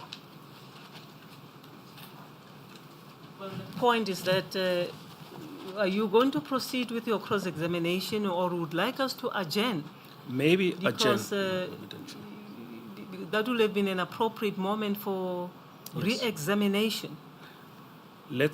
I'll ask for an adjournment so that I can reconsider and then proceed with cross-examination along the lines which Madam Chair says I should pursue. I see your junior seeks to talk to you. You may confer with each other. Thank you, Madam Chair.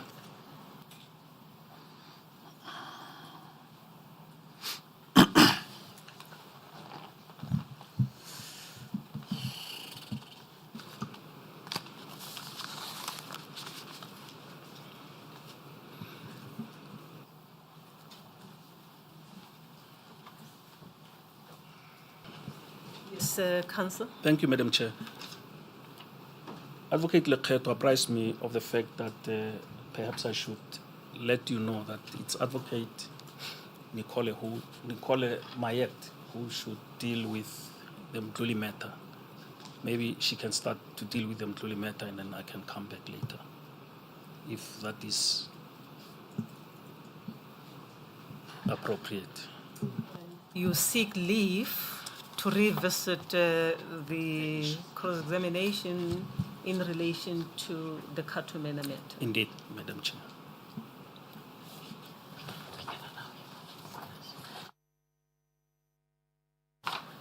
Yes, we will allow you to that this matter before she finishes, or rather when her cross-examination on the Mdluli matter,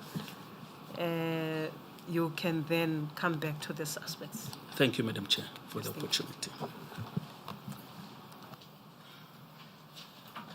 Council, are you not too far from us? It will be convenient for us to look directly at you if it is not inconveniencing you, or Advocate Mhlamunyana.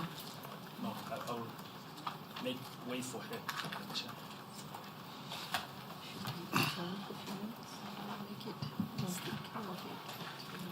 Maybe as we rearrange our tables, we'll take a 10 minutes break to stretch our legs, and the council, you take that chair and we'll start when we resume. Advocate Chauke, we will pause for 10 minutes and we will continue with you at about 10 to 4. You are still under oath. Thank you, Chair. I confirm.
Good afternoon, everyone. Good afternoon, Advocate Chauke. Good afternoon, Chair. It's been a long day. It's been a long day. Counsel, you are under oath. Thank you, Chair. I'm still. Advocate Mayet, Thank you, Madam Chair and the you may panel, proceed, madam. for not producing bundles in cross-examination. I honestly labored under the misapprehension that such resources were not available. I apologize, and in the event that the cross-examination does continue to tomorrow, you will have bundles by tomorrow. Or at the very least, a kind of a document that can guide us to enable our researchers to prepare the document timelessly. Indeed, I take Yes, the point. thank you. The second take note of apology. that. The second apology is on behalf of Advocate Chauke. We did not anticipate that we would begin our cross-examination today, and she was given leave of absence. Yes. I In a am position to start. the issues. Yes, I am in a position to start, Madam Chair. The issues are very narrow. What I propose to do, and my approach in this cross-examination, is to commence by assisting the panel by going to the terms of reference and adopting a process of elimination, so that we can distill exactly which decision we are dealing with in clause 3.1.2. If you would indulge me with that, I know my learned friend has canvassed much of the 3.1.2 already, so it will not be a evidence in chief, but it's simply to so that we are all on the same page, because 3.1.2 is rather cryptic. Yes, thank you very much. If you may, can speak louder. Thank you very much. If you can speak louder, Counsel. And yes, secondly, that roadmap will help all of us so that you know the areas of your focus. Thank you, Madam Chair. You may start. Thank you. Good afternoon, Mr. Chauke. Good afternoon. Mr. Chauke, I would like to refer you to the terms of reference bundle, and it is on page 7 and clause 3.1.2. Yes, I'm there, Chair. Thank you, Mr. Chauke. Now, Mr. Chauke, when we read this clause, I'll read it for you so that we can just distill it. It says, the failure to continue with charges against Lieutenant General Richard Ndluli for his involvement in the murder of Mr. Tefo Abel Ramogibe, in that he, Advocate Chauke, caused the charge of murder relating to the killing of Mr. Tefo Abel Ramogibe and related charges to be withdrawn. Now, if we just stop there, we know that the SCA judgment found that your decision is not irrational. Yes. And this decision was not appealed. No. And the MPA is bound by the SCA finding that your decision to refer to inquest was not irrational. Yes. So we can accept that up until 3.1.2 does not concern your decision 2012. Yes. And we also know that the SCA ordered the National Director of Public Prosecutions to take the decision post 2014. Yes. And we know that this decision was taken in April 2014. Yes. So we can accept that 3.1.2 does not concern the decision in April 2014 post. Yes. Thank you. Now, before we go further to find out what decision we are dealing with, staying on 3.1.2, it reads, notwithstanding that there was strong evidence justifying the institution of a prosecution in the matter, which decision caused a significant delay in charges concerned. Now, it took me a while, but I referred to the judgment of the trial court. And you will find that in RM 1059.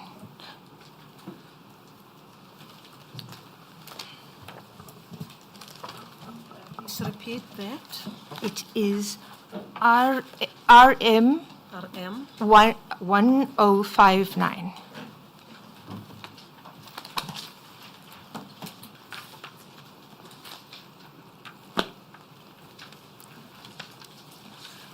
The judgment itself begins on RM 1047. Sorry, is there a page? 1059.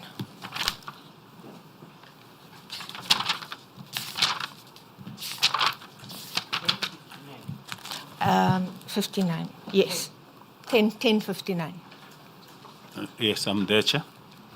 Thank you. And if you refer to line 1 on that page, if you could read it into the record, please.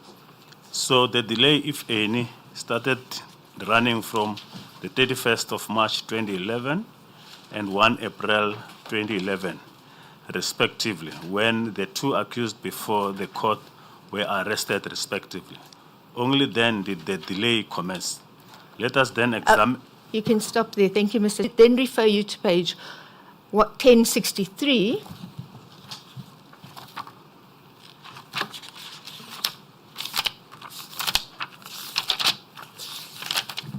And on that page, if you could go to line 14, if you could read what the trial court found. It is not that one can... It is not that one cannot bring an application to challenge the decision of the NPA to prosecute an individual. Sorry, but in this case... Sorry to interrupt you, Mr. Chauke. If you Madam, could just... we have to go to those parts of the record that you're referring us to. Just take it I slowly. apologize. After referral to RM 01059, the top paragraph. Then it is The next paragraph. RM 1063. 1063. 1063. Yes. I do apologize. I was watching Mr. Chauke.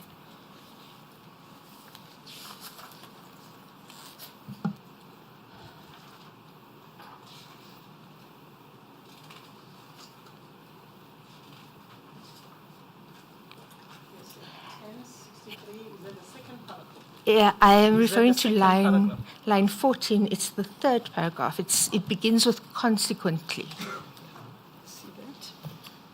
Consequently, it cannot be correct for Mr. Mutloung to argue that because the murder of Opara Mokhibe occurred on the 1999 and General Mduli is only facing charges in June 2015. Therefore, there has been an unreasonable delay, and also that because the inquest absolved this client from any culpability, there cannot therefore be any lawful reason to prefer charges against General Mduli. Thank you, Mr. Chauke. So we can accept that the period that we took post 2011. Yes. And if we could go back to the terms of reference, this 3.1.2.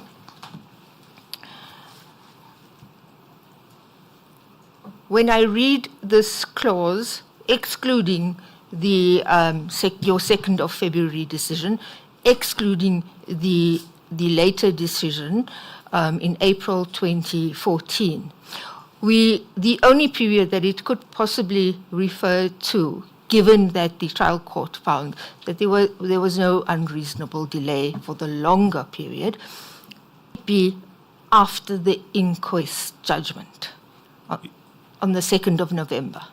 Yes, maybe before the inquest judgment, because that's what I thought when Advocate Batoi testified. That's what she was referring to.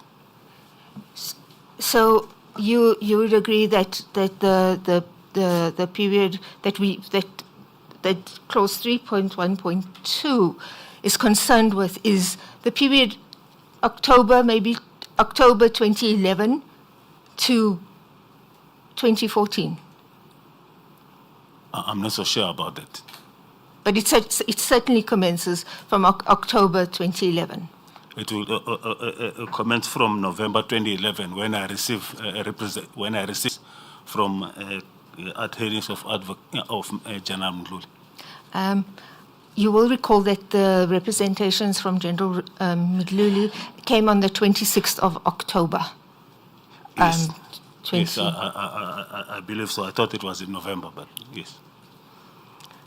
When did you receive them? Do you remember? Off the head, I cannot remember, but I accept what Council is directing me to the date in October. October. Yes.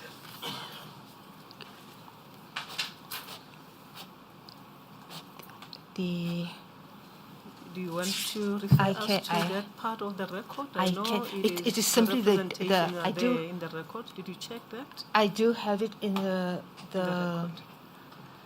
record, Madam. We will make our own note. See it? Thank you, Madam Chair. I will return with that. I'll make a note of it. And Mr. Chauke, at that point you had been newly appointed. I understand you to have commenced in September 2011. Correct. And the NDPP at that stage was, if you could just remind us? It was Mr. Menzi Similan.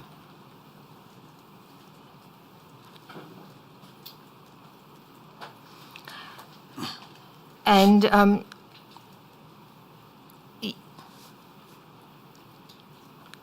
so we can accept that your decision, you made your decision in 2011 to refer the matter to inquest, and the inquest was done in 2012.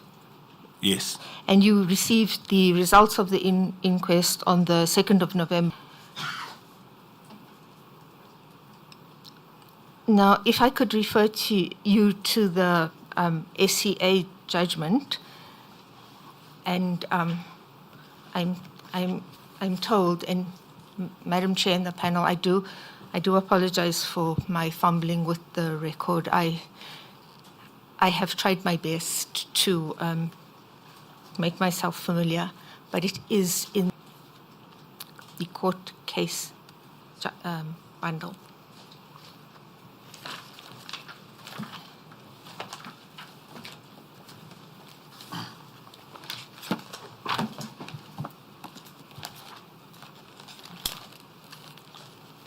Sorry, Council, which judgment were you referring to? Pardon, CL 00362. That's the judgment of the SCA.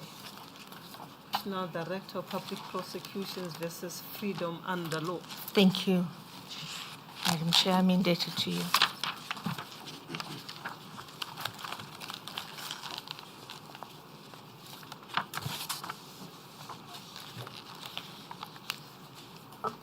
Are you there, Mr. Chauke? Which page, Chair? It is 0062. Yeah, 362.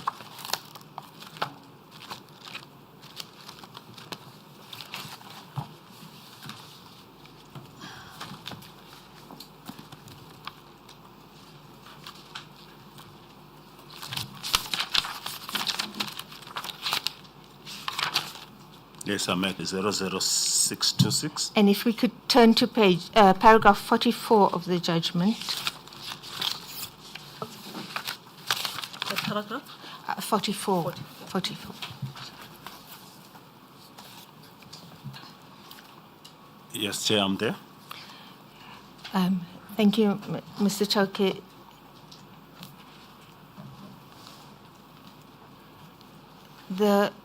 If we read the paragraph, it says, Fool's real argument, which found favor with the court arco, paragraph 183, is that Chauke's failure to proceed with the murder and related charges after the findings of the inquest became available was irrational.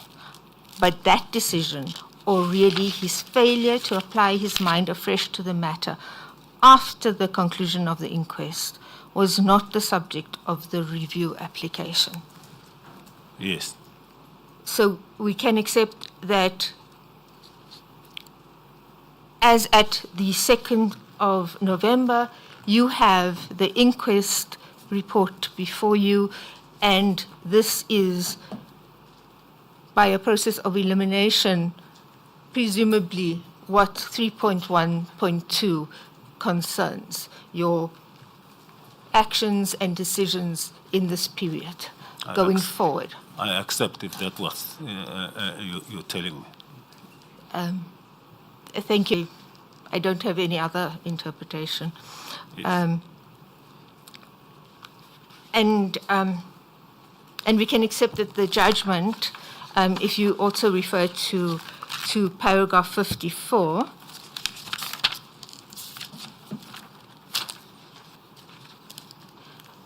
paragraph. I'm there. It's CL00286. Are you referring to that one? It is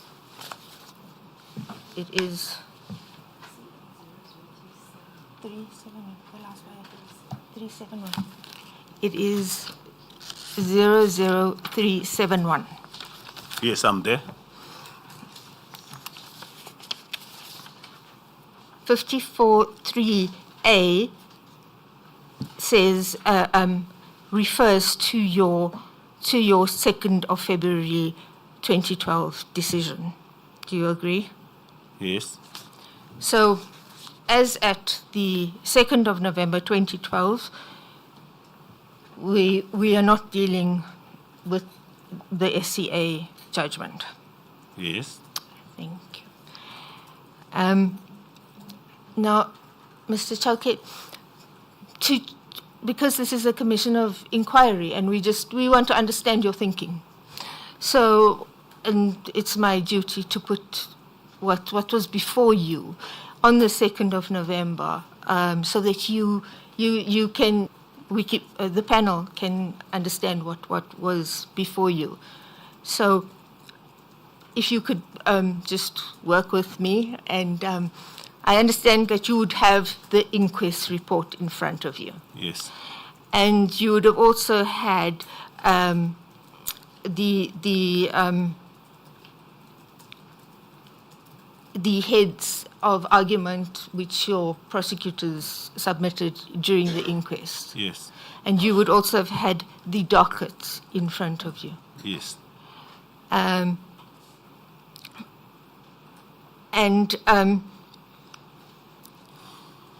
At that stage, FUL had launched its review application on the 15th of May 2012. Yes. And you had filed a record sometime in July 2012. Yes. But, and on the 26th of October, Mr. Mdluli General Mdluli had submitted representations to you. 2012? It Give is. us full dates. It is the 26th of October, 2012. Yes, thank you. No. The representations from on behalf of General Mdluli came in October 2011, not 2012.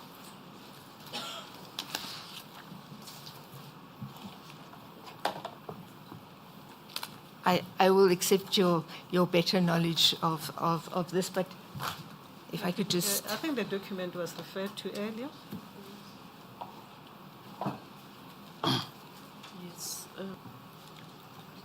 It was referred to earlier, and the only question was whether it was October or November 2011. And Advocate Chauke said he doesn't remember, but he will accept when your suggestion that it was October 2011. Yes. But to I understood then she was referring to October 2011. Yes. It could not be October 2012 because by then we were awaiting the findings of the inquest, which came in November 2012.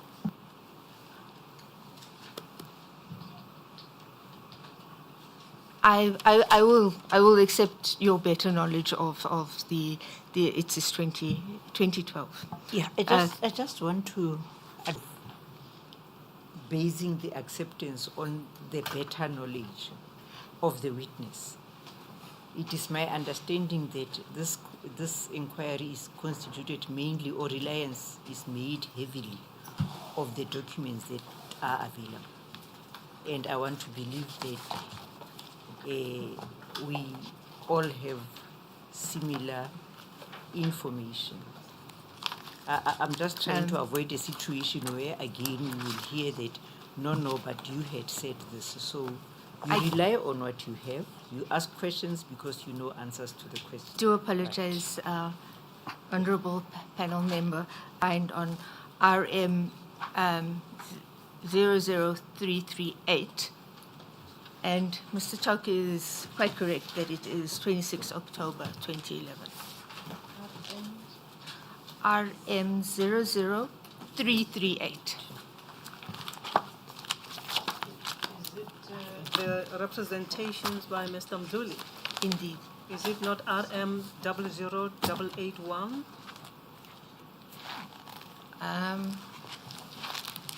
You see the document marked AC5 earlier, and the document that was referred to by Advocate Nkcukaitobi is RM 00881. It's Mdluli Volume 4. If you are referring to the representation, RM Mdluli. Madam Chair, perhaps there's a bit of a duplication.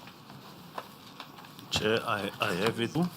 The representations from Maluleke Sreti Matlala Incorporated. It was RM 00338. Oh, 0000, okay. 008, 00338. What was referred to was the prosecution memo in relation to the representation. Thank you. Thank you. Yes, you're correct. It's 338.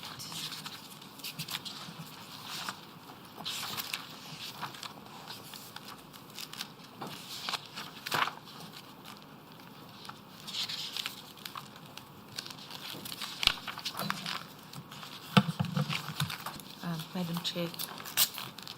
So, Mr. Chauke, just to come back to see what was before you. You had the inquest report, the heads of argument, and the docket. In November 2012. In November, the inquest has happened. Yes. Because we already know that the period before that, the SCAA has said that your decision was not irrational. Yes.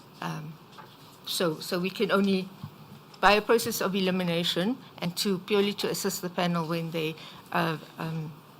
examine the permutations of clause 3.1.2, it would necessarily concern your decisions that you made once you had the inquest report in your possession. Yes. And if we were to understand the underlying instruction that you gave to the magistrate, when we look at your letter of instruction to the magistrate, and that you would find on RM 178,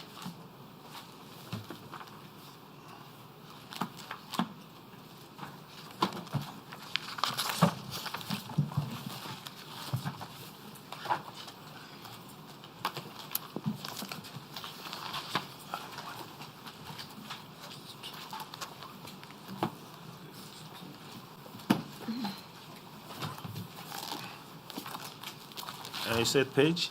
RM 00178.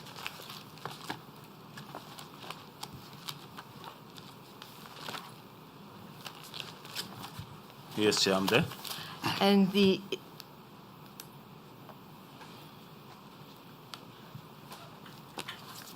if we look at this letter, it is dated the 14th of March, 2012. Yes. And it is your formal request to the magistrate to conduct an inquest. Do you agree? Yes. And if you look at paragraph 3 of that instruction to the magistrate, you set out a list of names of witnesses. Yes. And the list is quite extensive. Yes. Amongst the list is, I just like to highlight this. Amongst this is the brother of the deceased. We find him at F. And there are also certain police persons, such as in M and in X. Yes. Now, this you can agree was the evidence that was presented before the magistrate. Yes. And if we were to look at that evidence, because we know, and I'm sorry to jump around, but as the SCA made the finding, the magistrates, the outcome of the inquest was somewhat peculiar, as the SCA said. Yes. So in November 2012, you have before you certain information, and I'd just like to explore. If I could refer you to VR, bundle VR.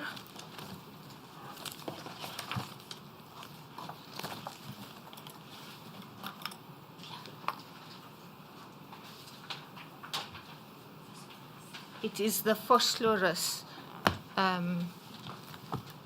docket. Give the full details of that case number, if you have it. It reads, index to folder, Ngcukaitobi case docket, Phosphorus CAS, 340/02, 1999.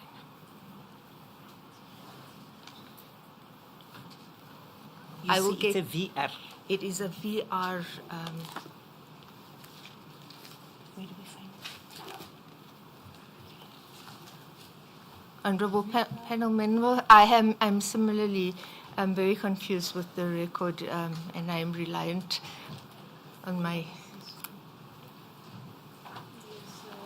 Where is Advocate Nkcukaitobi?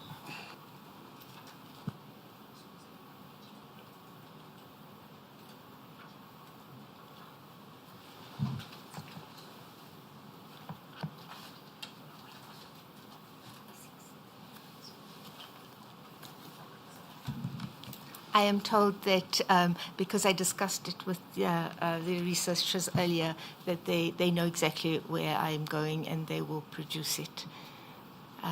Yes, I thought that you'll have the assistance of the NPA next to you, Advocate Nkcukaitobi.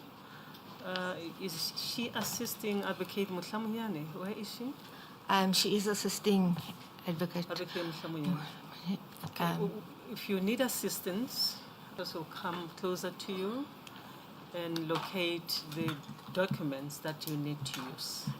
Thank you, Madam Chair. I do have the documents in front of me. Now. I just want to make sure that the panel has the documents Yes. as well. As well as Mr. Chauke. I am referring to VR, and the page reference number is 000028. It's Phosphorus. It is the Phosphorus bundle.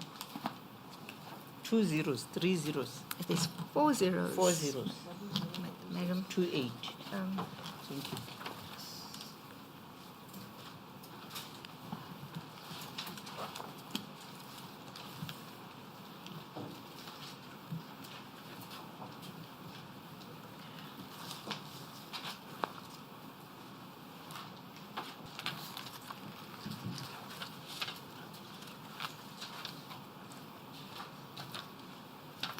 Yes, I'm there, Chair.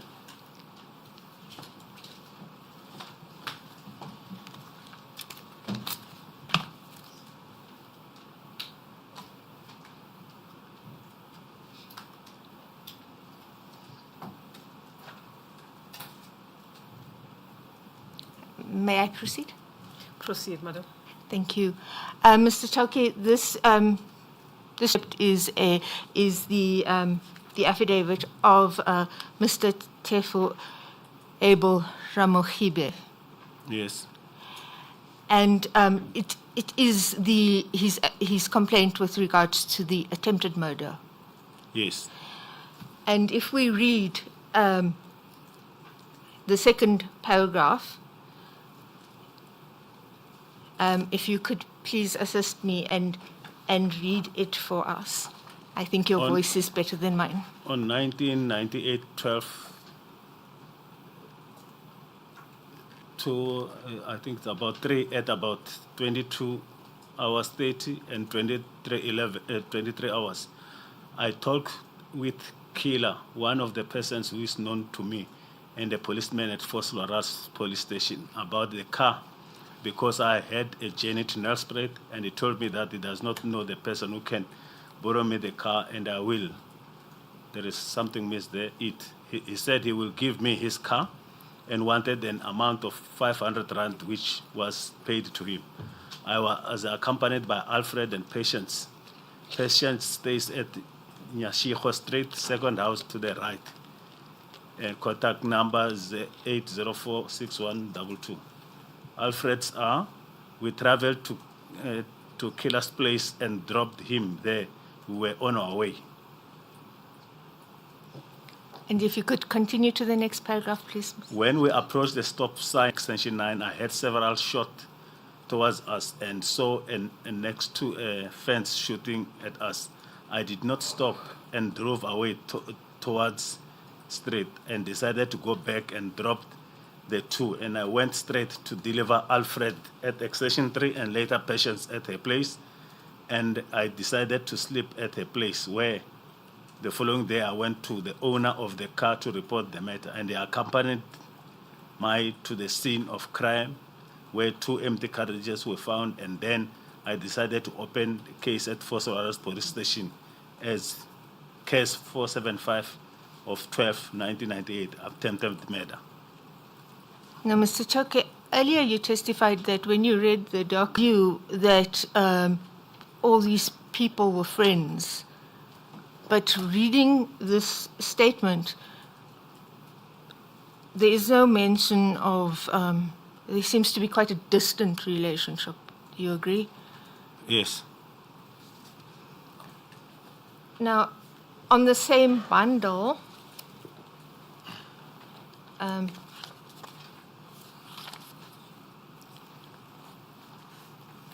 if you could... If I may just clarify one aspect in relation to what was read into the record now, because I realize that you refer to portions and you do not pursue the point. What point do you seek to make in relation to the statement of Mr. Abel Ramohibe?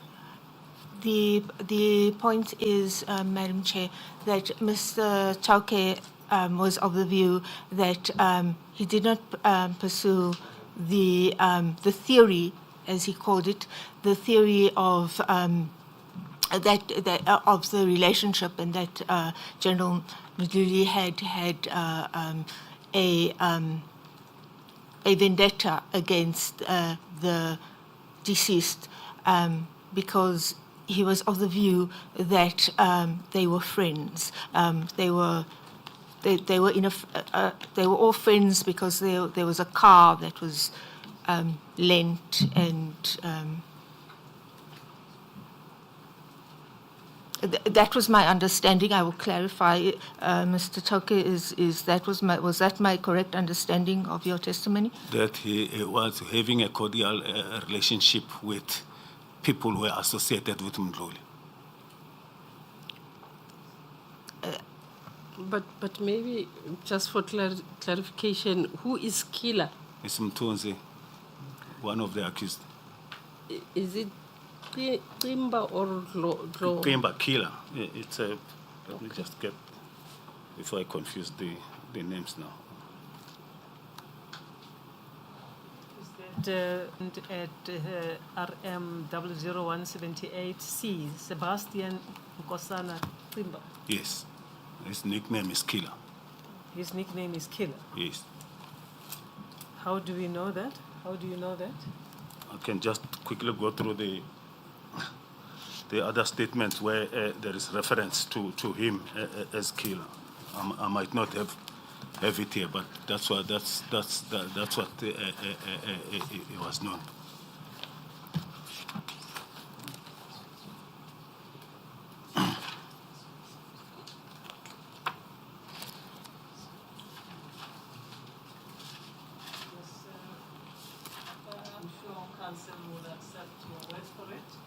So your counsel will accept your word for it. If so, we will search through the record. Indeed. Madam Chair, I will also endeavour to find the appropriate. On that same bundle, Mr. Chauke, if we could turn to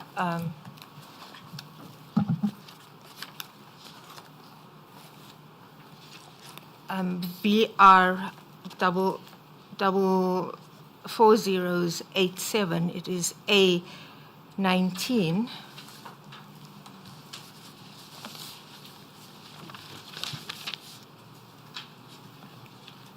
Sorry, when you say the same, the very same way where I was reading the statement. The same bundle. Okay. Same page? The same, no, different page. If you could turn to page 87. Whose statement is that? The statement is that? This is the statement of Detective Lieutenant Colonel. Name. Let me just.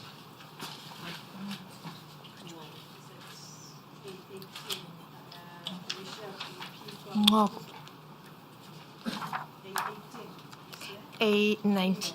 A19, sorry.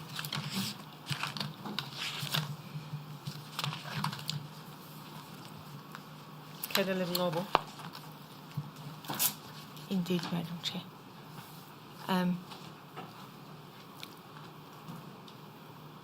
Are you there, Mr. Chauke? Yes. Mr. Chauke, we can accept that this statement under oath. If I could just get directions from the panel as to the agreement with the panel members, the statements which are contained in the bundles. Am I required to verify or prove them, or may I just allow Mr. Chauke to read from them? Refer to them and the relevant parts thereof that you seek to rely on.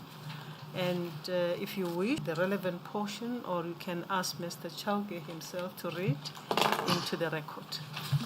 Thank you, Madam Chair. Mr. Chauke, this statement, if I could refer you to the third paragraph, the fourth paragraph, and if you could just read into the record from the fourth paragraph, the fourth, the fifth, the sixth, and the seventh paragraph. We used to talk when the Captain Matlala told me shocking story. She asked me if I was aware that the community of Fosoras came to the police and submitted the petition that demand General Mdluli to be removed and transferred from Fosoras to other station. I told her that yes, I heard about that, but I don't know the reason. She said people said he is a murderer. I asked her how. She said there was a complaint who was shot dead while he was pointing out. He was pointing out the scene of crime where he was shot before. She, Matala, to me that the firearm that was used to kill the disease was hers. I asked her how did a state firearm used to kill somebody. She told me that General Mduli told her to bring a gun to him. He will give her firearm to Mr. Nkcukaitobi in order to use it to kill that person. Matala said she gave a gun to General Mduli and he said he will arrange other firearm for her. By that time, Matlala was not having a gun. Matlala told me that the police officer that were with the deceased were Warrant Officer Domo and Warrant Officer Kulu. She said they were fully aware with the plot. She told me that the person who shot the deceased was Nkcukaitobi. She said she was told to report the missing firearm. I was afraid to ask her many questions. I was just listening her. I did not believe her. After a year, Captain Villagas from Phosphorus, she phoned me asking the whereabouts. Captain Matlala asked her why she was looking for her. She said Matlala opened the case of lost firearm but was not circulated. Captain Villagas wanted her for that. I did not relate this story to anybody until 2009 when I told Inspector Makubo. Thank you, Mr. Chauke. I am just, I beg leave for the panel's indulgence. I've lost my reference to the Hulu statement. To who? Mr. Warrant Officer Hulu. Warrant officers. In the 7th paragraph. If I could just beg leave your indulgence to find the reference that statement. VR 000498 to 504.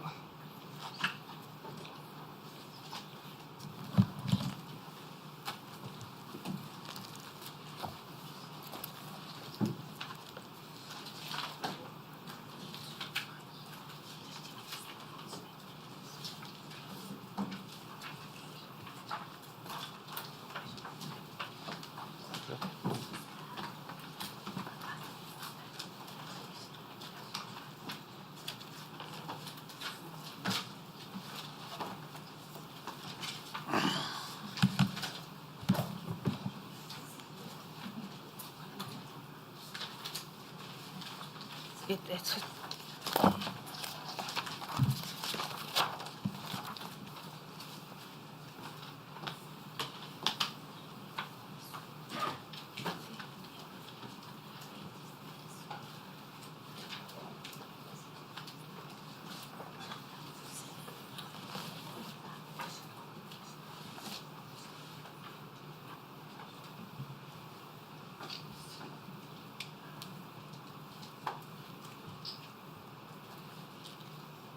Thank you, Mr. Chauke. Are you there? Yes. I know this is a long statement, but it is the last statement I will ask you to read into the record. I think it sums up the entire the case. It has everything, all the relevant details. If you could please read the statement. From paragraph 1. Yes, please, Mr. Chauke. The facts deposed to hearing are true and correct, and save where the context indicates otherwise, fall within my personal knowledge. I am a warrant officer in the South African Police Services stationed at Jamestown Detective Services. I can be contacted on that number and the cell phone number, that number. On 7 June 2011, I was interviewed by Colonel K.D. Rulofse about an incident that happened in February 1999. In this regard, I refer specifically to the murder of one Opa Ramogibe in Vosloorus. I joined the South African Police Service in June 1986 as a municipal policeman and was fully integrated into the SAPS in 1989. I continued working at Vosloorus SAPS as a doing administrative work until 1994. I then applied to join the detective services at Vosloorus and started working as a detective. I was still a constable at the time. I think I left Vosloorus SAPS at the end of 1999 or the beginning of 2000 after I heard that there were posts available at the detective services at Bedfordview SAPS. At the time, I did not want to work at Vosloorus anymore due to various incidents that had taken place over time. I was a sergeant at the time. I worked from 2000 to 2004 at Bedfordview SAPS and was promoted to warrant officer during that time. I resigned in 2004. I joined the SAPS again in 2010 and started working as a detective at Jamestown SAPS. I am familiar with all the accused in this matter, as we were all with the detective services for Vosloorus during 1988-1999. I was a sergeant and Richard Mdluli, a senior superintendent at the time. Nkosana Cimba held the rank of constable, and Mtunzi Omhlem Tembezi Mtunzi was either a sergeant or a warrant officer. Samuel Zamundao Dlomo was a sergeant at the time. I am, however, better acquainted with Cimba and Mdluli. I know Mdluli since 1986. At that stage, a few of my friends and I were playing together in a band, and we asked Mdluli to be our manager. During that same time, I was in a relationship with a girl from Vosloorus. I became aware that Mdluli began to visit my girlfriend behind my back. Mdluli knew at the time that she was my girlfriend. I wanted to continue to see her, but was advised by my friends not to continue with the relationship, as Mdluli does not take kindly to competition. I stopped seeing her. This event did, however, put a strain on my relationship with Mdluli. The band also stopped to exist shortly after that. I knew Cimba together since approximately 1997. As I started to get to know Cimba, I found out that he is very well acquainted with there often. We got closer during that time due to working together. I also knew Tsidi Buthelezi, now deceased, from before 1990. I knew Buthelezi because I used to visit the house next door to where she stayed. At that time, she still was staying with her family.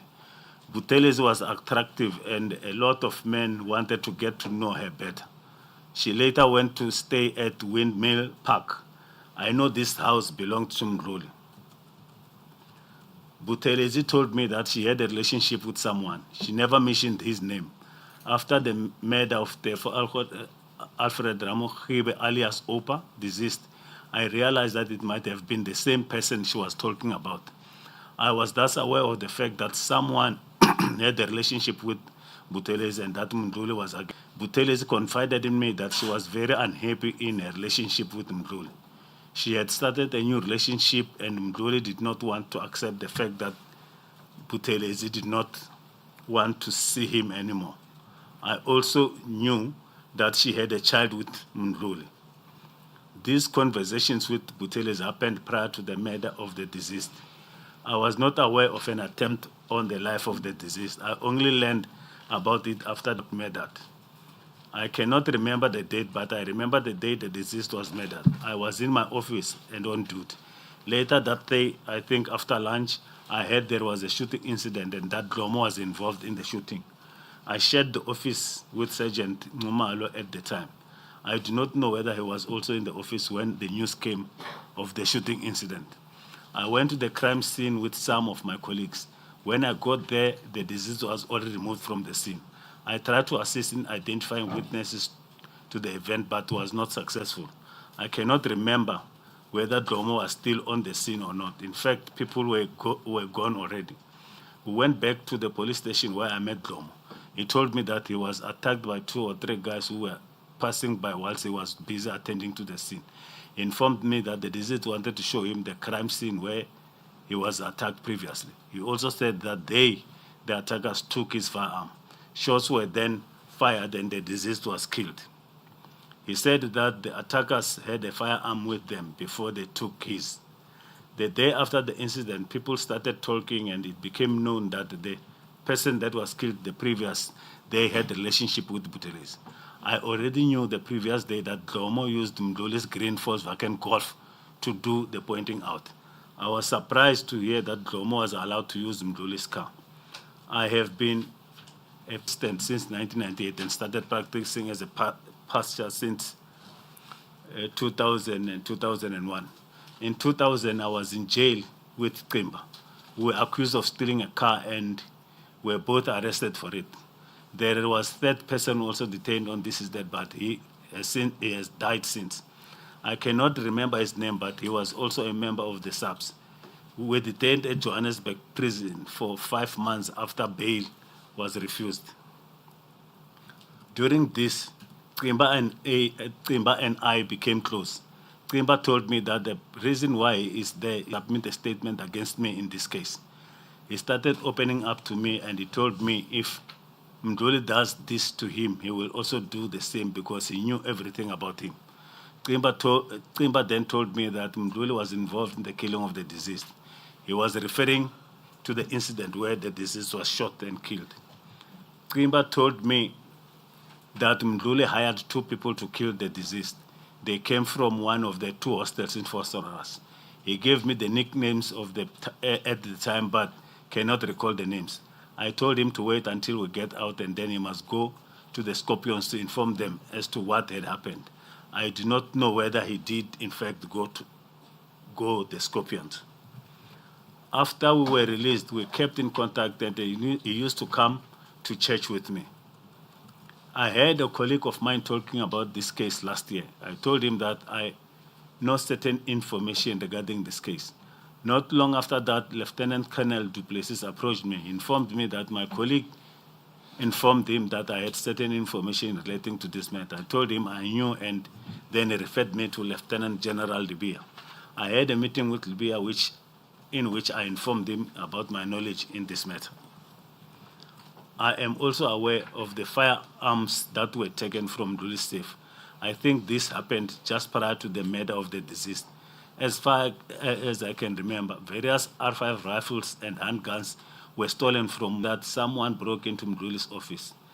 This person allegedly came through a first-floor window which opened up into Mdluli's office. The window is directly above the entrance to the charge office. I understood the case was open, but I saw a case docket. Thank you very much. Yes. So, we can accept.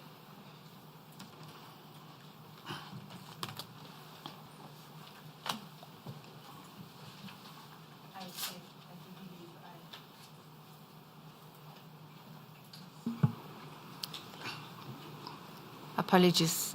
Thank you very much, Mr. Chauke.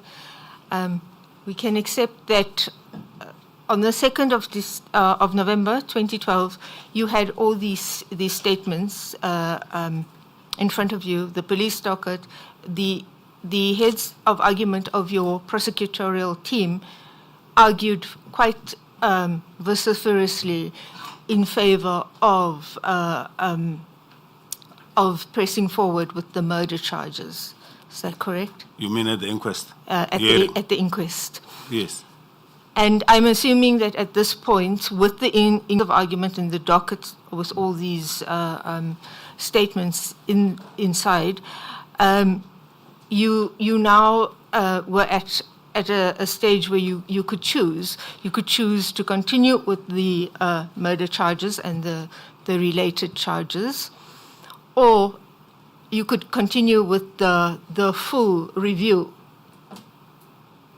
Yes. Because at this stage, we can accept that you had not filed an answering affidavit.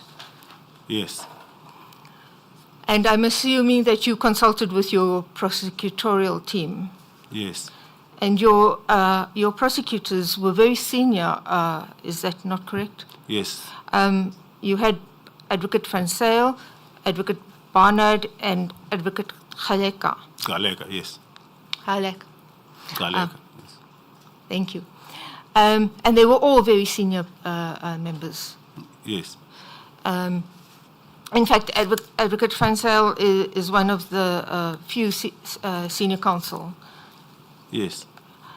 And they were satisfied that there was a prima facie case to continue with the murder charges. Yes.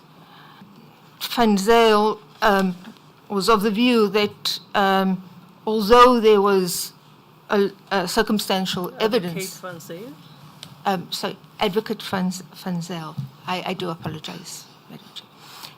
Advocate Francel and Advocate Francel will be coming to the hearing, and I do apologize, Mr. Chauke, for not producing his witness statement timelessly, but you will have it very soon. But Advocate Francel... beg your pardon. Is the statement of Advocate Van Zyl available? It's 80% done, Madam Chair. We are in the process of finalizing it. It is where Advocate Nkcukaitobi is today. Hoping to have it done by this morning to give to Advocate Chauke.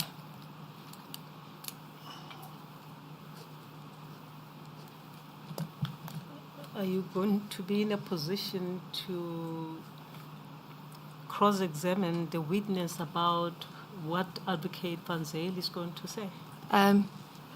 Advocate, I think Mr. Chauke knows Advocate Van Zyl's position. It is in the various correspondence, which I intend to take the panel later. You see, we were referred to the prosecution. Indeed, he holds the same view as in the prosecutorial... Yeah. Let me finish. We were referred to the representation, which is the prosecutor's memorandum in relation to the Mdluli's representation.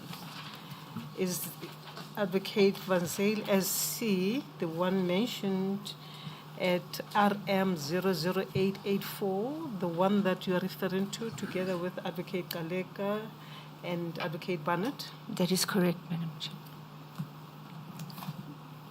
The conclusion they reached, which was read earlier, was that there is no merit in the representations and that the trial should proceed. That is correct, Madam Chair.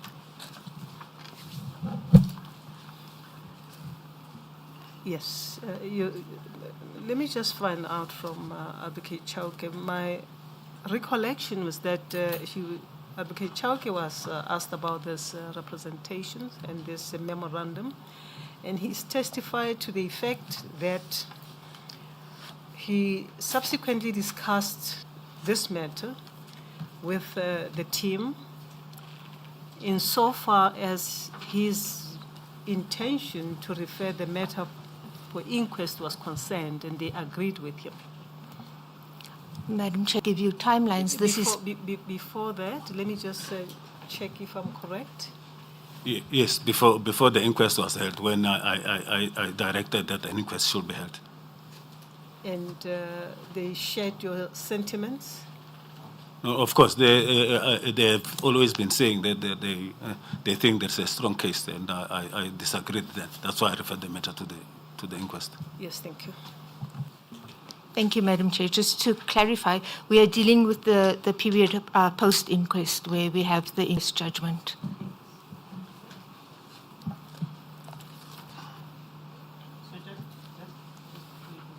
So you say you referred the matter for inquest because of the disagreement of views between the team and yourself? No, the disagreement of views is one thing, but the decision that was supposed to be made, it was made by me as the DPP. No, that I understand. Yes. I'm just following up on the answer that you have just given. I'm just checking as to whether I've recorded it correctly. Yes, that their view was that there was a strong case. That is correct. Yes, that's prior to the inquest. Yes. Thank you. I just want to get the sequence right in my mind. Use and refer the matter for inquest. Yes.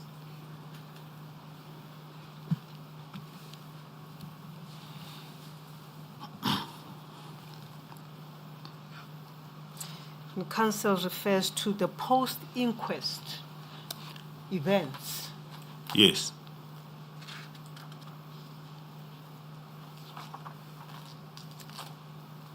The issue in terms of the terms of reference relates to your action of withdrawing the charges before the matter was referred to inquest, That's how I understand it as well. not any decision you took, if any, post the findings of the magistrate. Yes, but counsel was saying her understanding is that post that inquest and the decision, they had to make a decision after the inquest. That is the delay that is being referred to. The issue is about the delay. Yes. Yes, thank you. Proceed, counsel. Thank you, Madam Chair.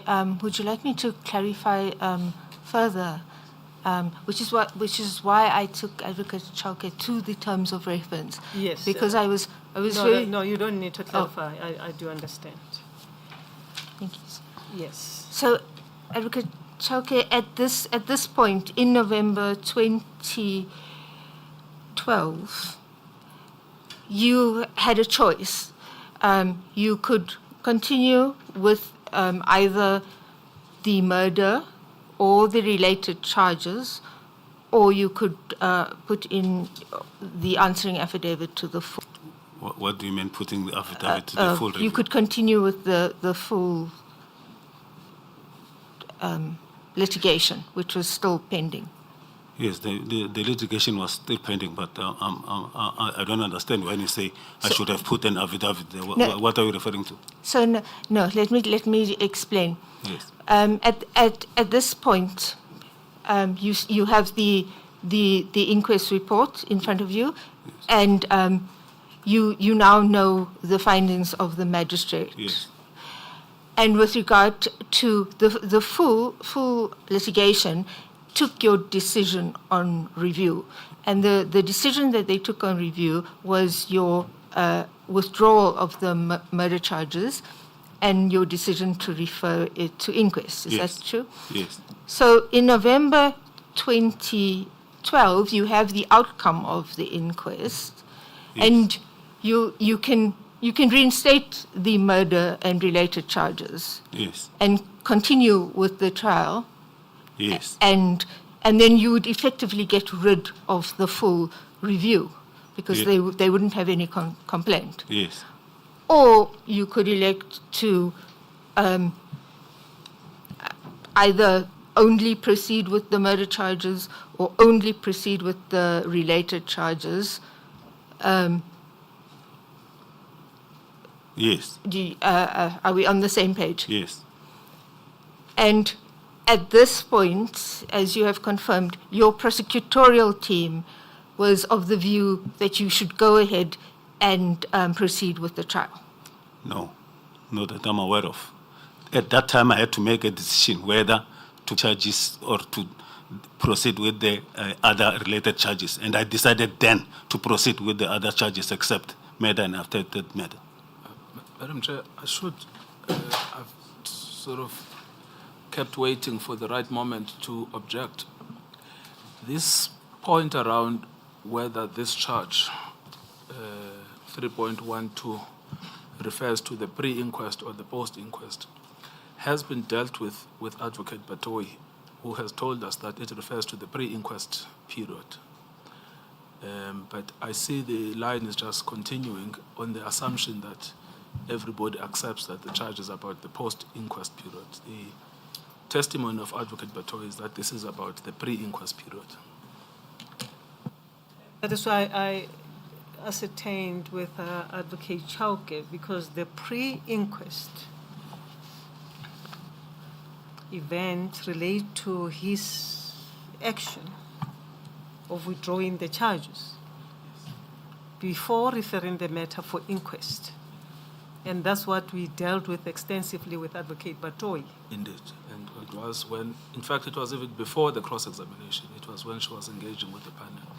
And in the cross-examination, I confirmed that we can pull all of the parts in the transcript. But we don't accept the premise of our learned friend that this is about the post-inquest. That's not the evidence before us. Recollection was correct. And I'll probably have to go back and read Advocate Batoyi's statement. No mention was made of this aspect of the delay post-inquest. No, she never mentioned the delay. What she complained about was that the decision to refer the matter to an inquest, which is pre-inquest, weakened the case of the state. She never complained about the delay. She said, your decision to take it to an inquest has weakened the case of the state. And that is clear also from her witness statement.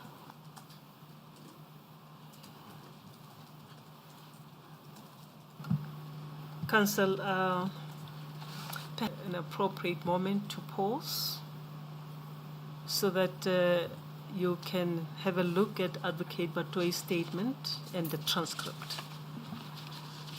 I suggest so because you came into this matter quite late when Advocate Batoyi had walked away and before she finished her evidence, at least under cross-examination. Thank you, Madam Chair. You can then proceed tomorrow, bearing this in mind, because I'm also getting confused while we are focusing on the post-events after the Madam Chair, maybe you can assist us when you refer to all these documents and guide us as to what you seek. Madam Chair, I understood my role To establish. as the evidence leader was to, when you are writing the report and you are discussing the permutations of what this clause means, to present all the evidence before you. It might very well be that you accept Mr. Chauke's and Ms. Batoyi's interpretation or evidence relating to this charge. In that event, the SCA has pronounced on it. And it's found that Mr. Chauke's decision was not irrational. And subsequently, the subsequent decision was then the NDPP's decision to the nolle prosecute. And then it's Cadet Castro because then that is a full and complete answer. I am simply dealing with a situation which, if the panel then says, but what does this really mean? What could it possibly mean? And it might very well be that the panel is of the view that, well, we are not interested in it concerns the 2nd of February decision, and it only concerns the April 2014 decision. And in that event, the SCA judgment is a full and complete answer.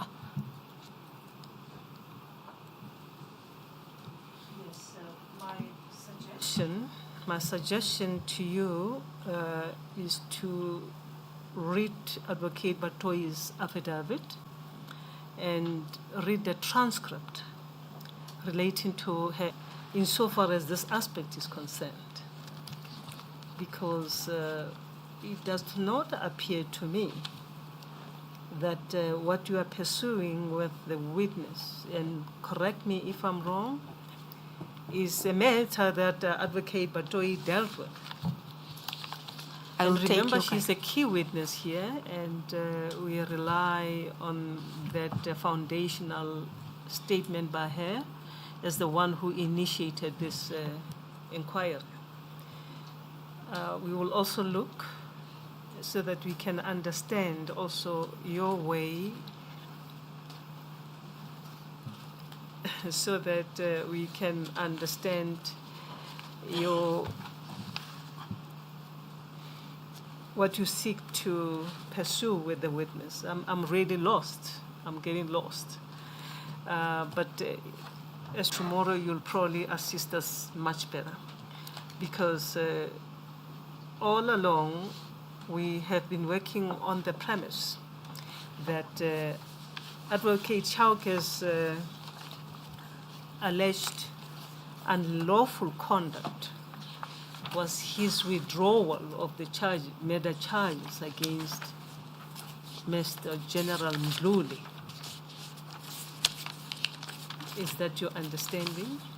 It is my understanding, Madam Chair, but you will note from the timelines, and I do not wish to argue because I do wish to take your point, but just to clarify, in 2012, the charges were not reinstated.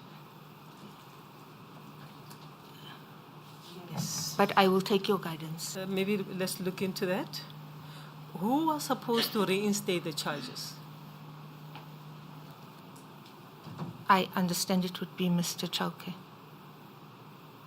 Because at that stage, we did not have a SCA judgment. In November 2012, we had an inquest report, Madam Chair, and the full litigation. The NPA had not put in the answering affidavit as yet. So in November 2012, what we had is we had a magistrate's report of the inquest, and we had a pending full litigation, which court had been produced, and there was a supplementary founding affidavit. But the NPA's founding affidavit had not been filed in November 2012.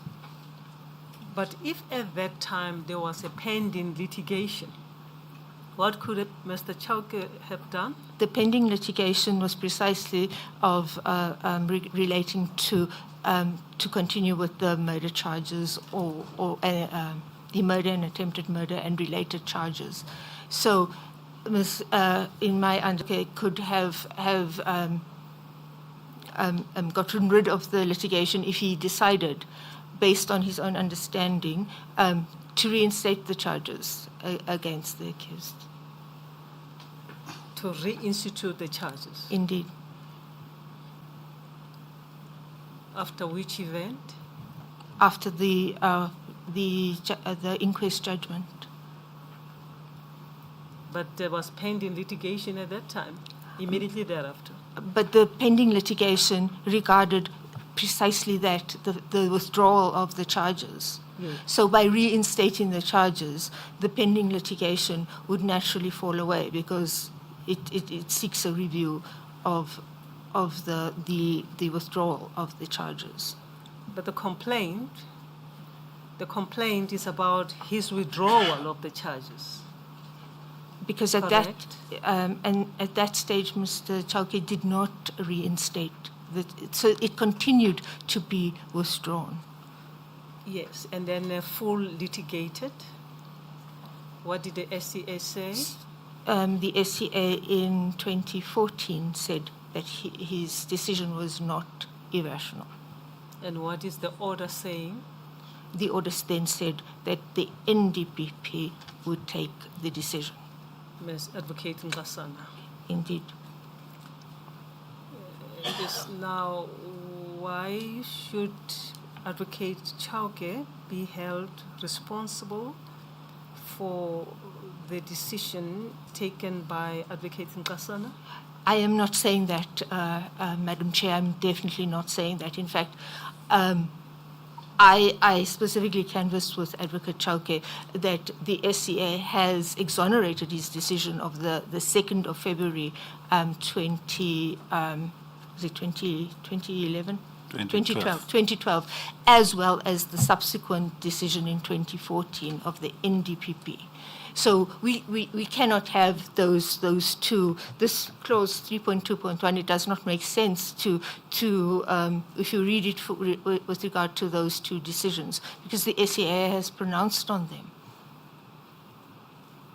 the issue you are now pursuing relates to the delay, or what? So the issue is the only possible interpretation of 3.1.2 is in 2012 when Mr. Chauke had the inquest judgment before him. He did not reinstate the charges. Can I comment, Chair, in respect of that? Give me a chance, please.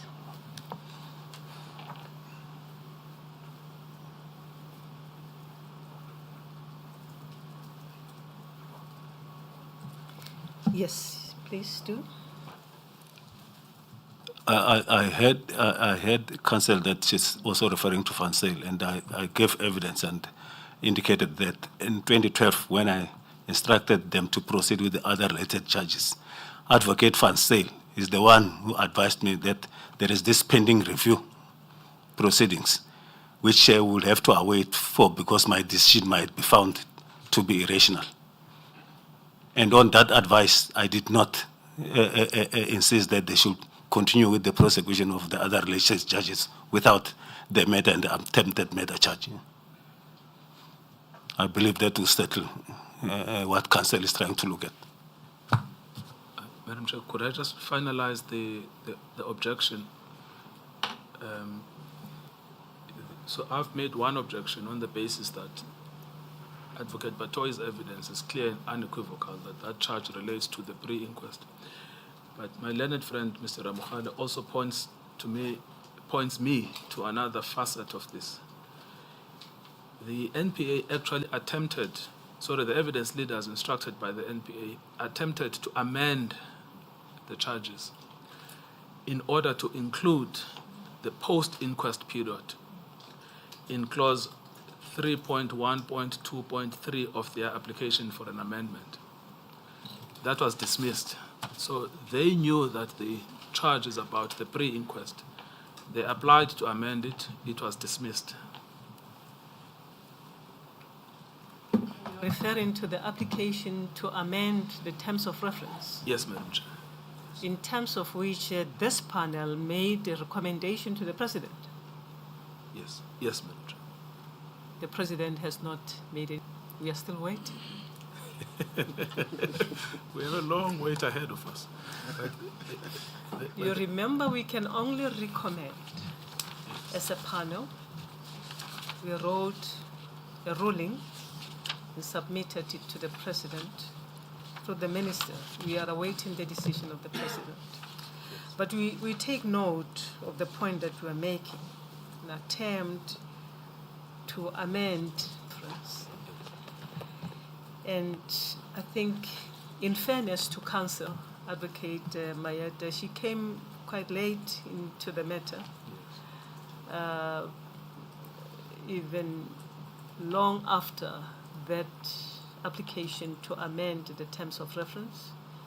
After Advocate Batoy had testified, that's why I advised her to have a look at her statement and the transcript.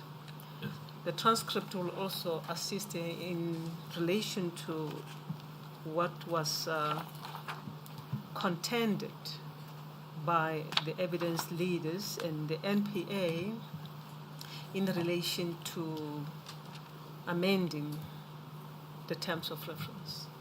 Yes, thank you. So I do not think that we should make any ruling at this stage on that point. We will afford counsel to have a look and read. As you can see, with the kind of questions we are posing to you, we are getting even more confused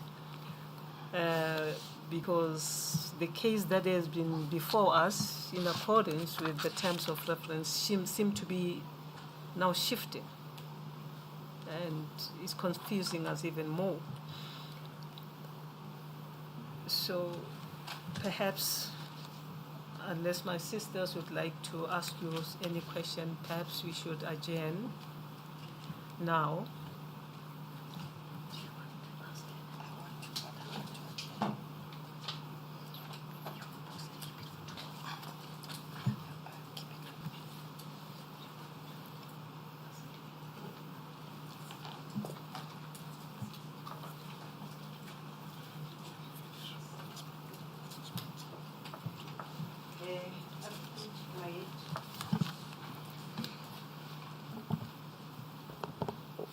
as you prepare and look at material in preparation for tomorrow's continued questioning, you should be mindful of the fact that according to information at the inquiry's disposal, there has just been one withdrawal that was made by Advocate Chauke, and withdrawal of prior the inquest. I am not aware of any other withdrawal that took place. So there's just one withdrawal, but if you come across any, also please address that. Right, thank you. Thank you. I am indebted to the panel's guidance. I will certainly read. It is only my third week.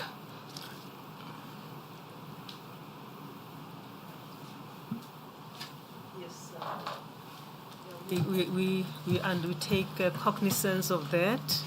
That's why we advise that you read the statement of Advocate Batoi and the transcript, particularly in relation to the charge 3.1.2. Ask questions extensively about that as to what failure to continue means. If you can read that, it might just assist you. And tomorrow you can give us a roadmap. I assume that you would have familiarized yourself with that evidence that is already before us of Advocate Batoi, and you'll be in a position to assist us. Thank you, Madam Chair. I am indebted. Advocate Chauke, we will pause now and reconvene tomorrow morning at 9 o'clock. Thank you, Chair. You are still under oath? I confirm that, Chair. Thank you, Advocate Mayet. We will pause. Thank you. Adjourn now.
Good morning, everyone. Morning, Madam Chair. Good morning, Advocate Chauke. Morning, Chair. The morning gets a bit difficult, but we are getting there. Advocate Ramokhale, I'm not a crook. I'm not suggesting that you are, Judge. Don't give me a look. You were not here the other day. No, family, I'm getting better, much better. And my apology for the delay. Advocate Chauke, you continue to be under oath. I confirm, Chair. Thank you, sir. Advocate Batoi, Thank you, Madam Chair. let's see how far we can go. Yes, no, I think we will be quick this morning. I've taken up more than I deserve. Mr. Chauke, we had explored the Nkcukaitobi situation, I think to the extent that we could in the last 2 days of your testimony. So I want to shift the focus to the matter of Lieutenant General Mdluli, which you've already testified about, and you've explained what your defense is, namely that there is a binding SCA judgment on the matter and that there's no basis to overturn that. But I just want you to look at the charge or the terms of reference again and then to close that issue.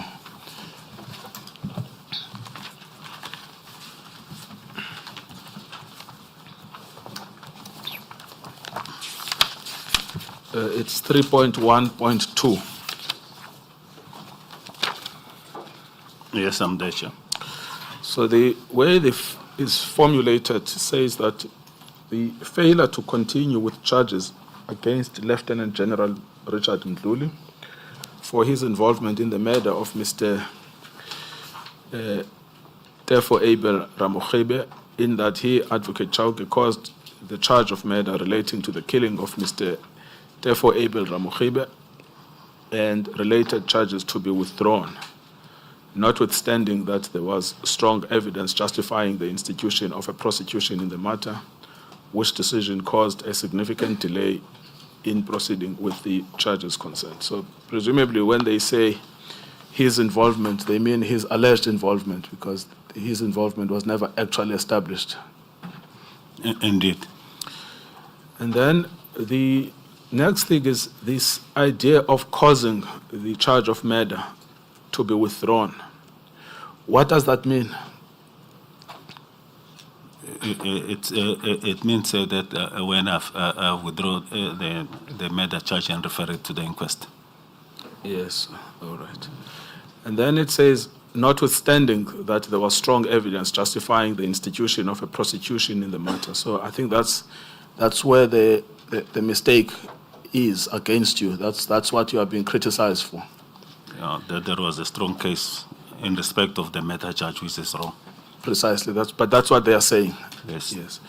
And then there's also, I think there's a second issue they're taking up with you, which is that your decision caused a significant delay in proceeding with the charges concerned.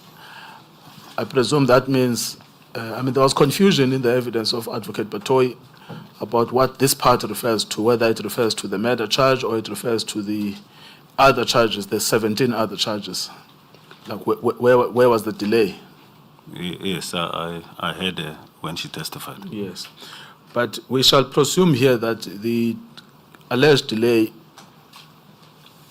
cannot be on the murder charges because there can be no delay there. That was closed up. Yes. So it can only be the delay in the other charges. Yes. All right. But that's also fully dealt with in the SCA judgment. Indeed. Yes. So when they say charges concerned, they mean the 17 charges. I presume so. Yes. So therefore, the scope of the charge, it seems, would be you referred the murder to an inquest. That's number one, and they say that's wrong because there was good evidence, strong evidence. The second one is that you caused a delay in the 17 other charges. Would that be your understanding? Yes. All right. Now let's deal then with the first one.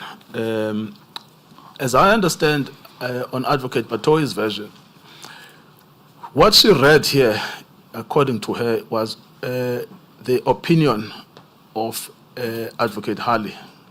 Yes. And what Advocate Harley in turn read was a statement by, is it Captain Rulufse? Lieutenant Rulufse. Lieutenant Rulufse, which was given in the bail application. Yes. And nothing in the actual investigation of the murder. That's my understanding from reading that opinion. Yes, yes. It's now common cause. That's why I'm happy to tell you, because it's established on the record that the one read an opinion, the opinion read another opinion. Yes. And by contrast, what did you actually read? I read the statement in the case docket, as well as the prosecution memorandum and the representations that were made on behalf of General Mdluli. Well, if you look back at the document we circulated at the commencement of your evidence, which is a list of annexures to the witness statement, which listed everything you read in Nkcukaitobi and everything you read in the Lieutenant General Mdluli case. Yes. Can you just take us to page 6? I'm there, Chair. And then take us through what you read in contrast to Advocate Harley, who read one document, and Advocate Batoi, who read the opinion that read one document. Thank you, Chair. The first one is the affidavit of Michael Ramokhibe, which is on record VR 00553 to VR 000554.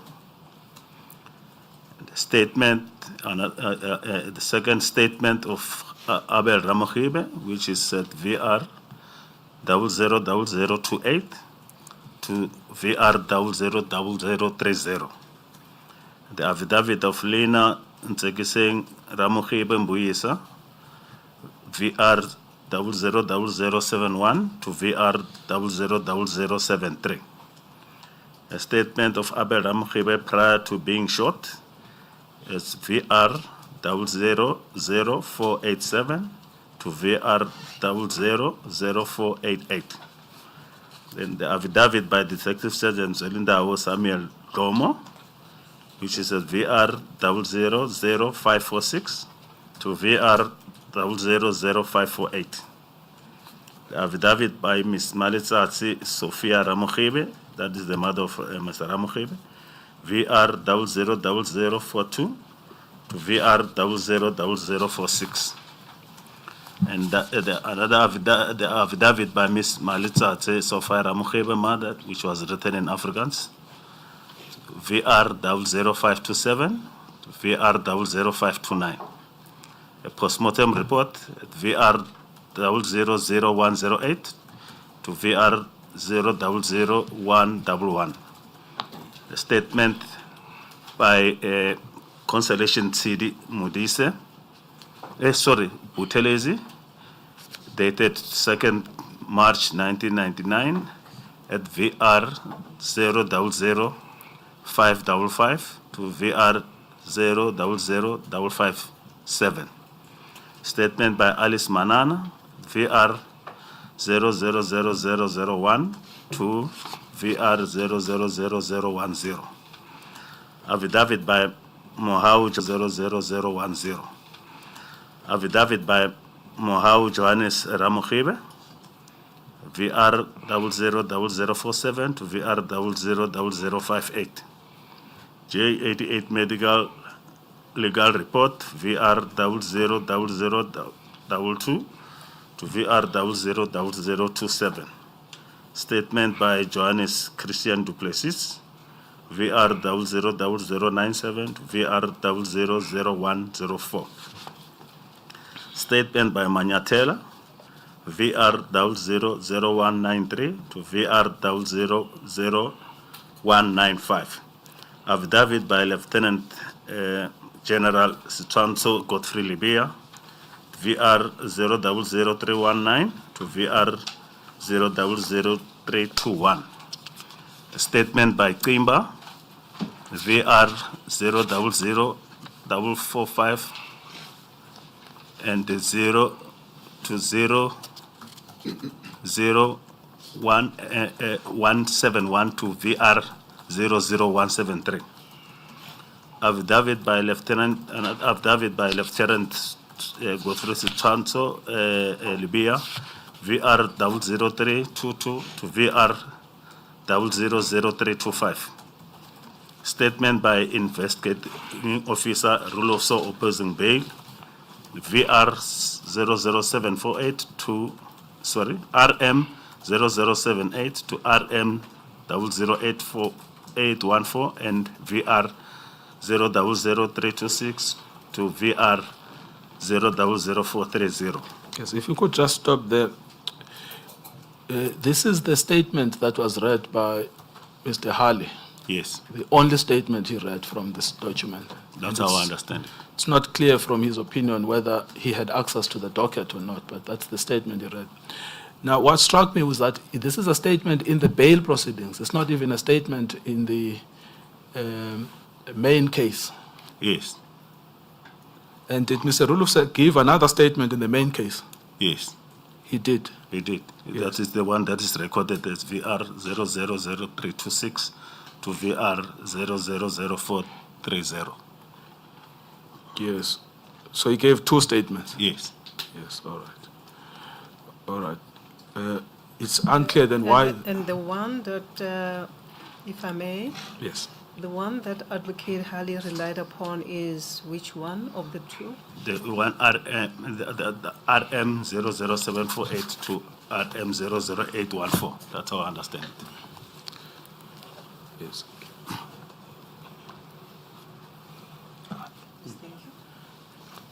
We will just confirm that, Madam Chair. Now, I've asked Mr. Ramukhale to do that job. Then continue. This is now a second statement of, well, it's the third, if I'm not. No. It's actually a repetition. It's one and the same thing. Yeah. I just made a mistake. I repeated. Yes, it's the same thing. So we can scratch that one because it's referred to in the second column. Yes. All right. And then carry on. A statement by supplementary by Mdluli, which is VR 000453. And then affidavit by Mtembele Mtunzi, VR 000458 to VR 000473. Okay, Nkcukaitobi. The statement of Lieutenant General Lebeya, the one that you have just read, is it the same statement as the previous one because the dates are different? Madam Chair, I'm comparing it with the one at which is in the second column of the same page. The same page 8. Yes. Oh, yes. So it looks like he gave two statements, not three. Thank you. Yes.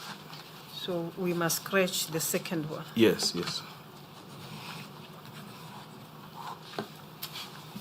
Thank you, proceed. Yes, thank you.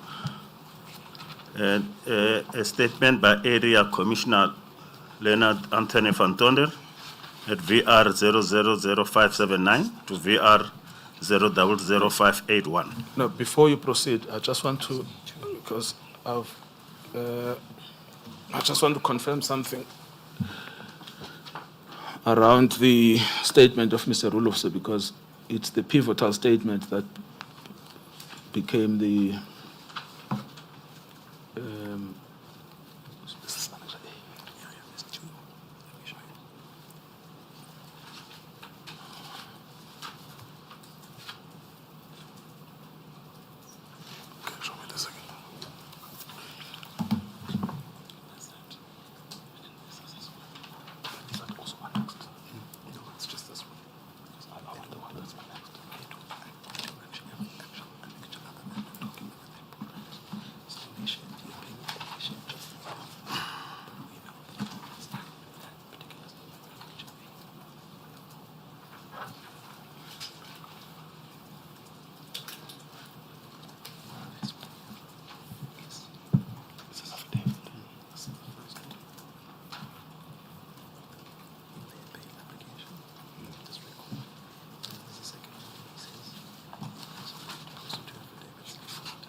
So Chauke, let's just get some detail out of this thing. Just to go back to the issue of Mr. Rulofse, because I'm not sure if I understand precisely what's going on, and I just don't want to leave the panel as confused as I am. So the first document is the opinion from Mr. Harley and Ms. Wenzel, and that's dated, well, she's now Judge Wenzel, and that's dated LO 001047.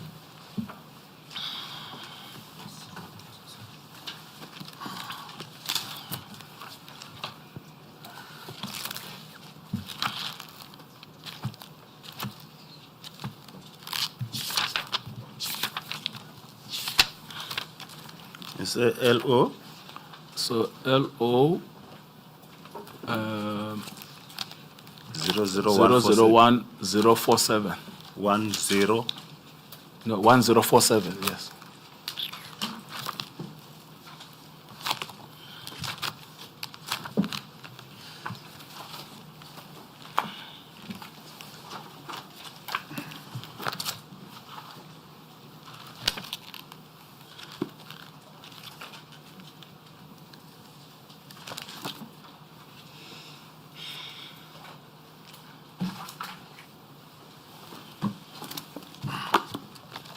Volume 4 of the legal opinions. Thank you, Madam Chair.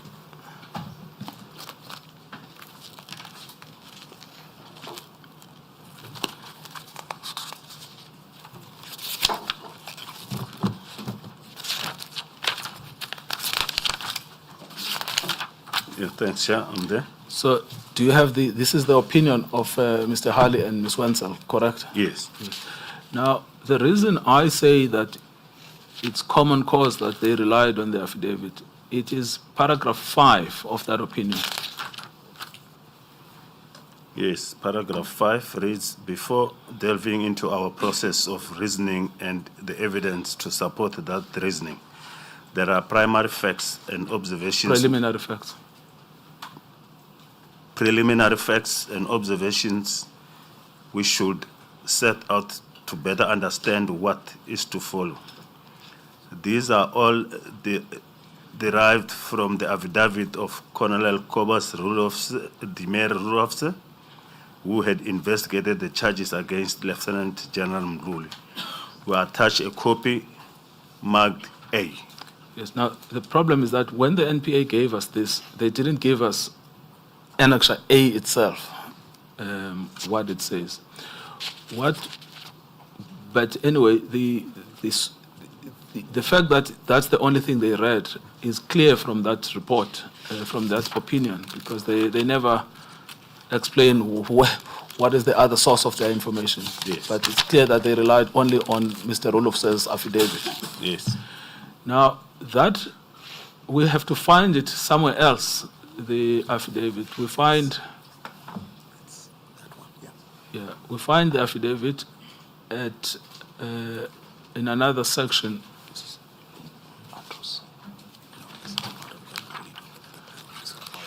Yes, in the Mdluli docket, what we find in RM 00010, which is under RM1. Say page. So the document I have here is RM 00010.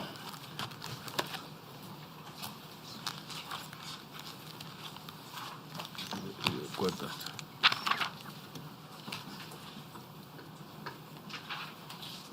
Triple 010. Yes.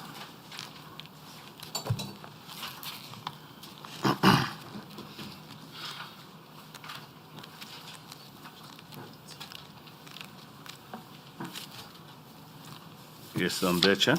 Yes.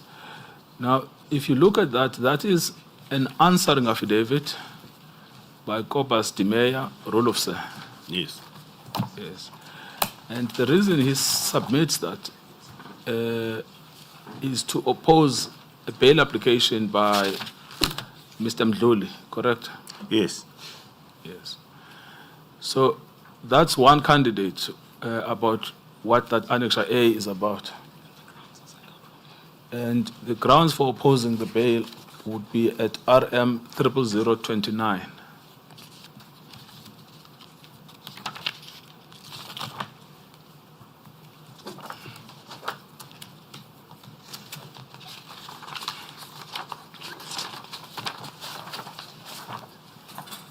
I'm there. Yes. And that's why he talks about the strength of the case at RM 00030. That in his opinion, the case is very strong.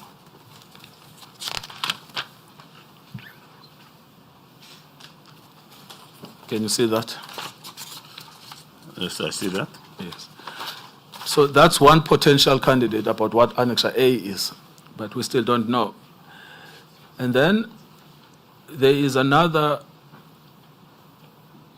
document also signed by Mr. Kobus Dimeya Rulufse, which is under RM 00748.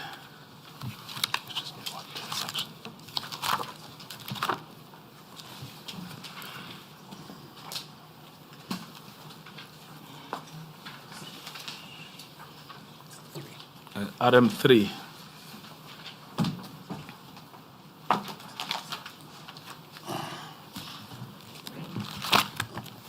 It's 4 So that's is 007. 48.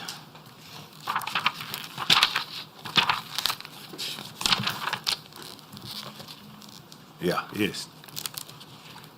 Now, that is another statement. I'm not sure if it's an affidavit or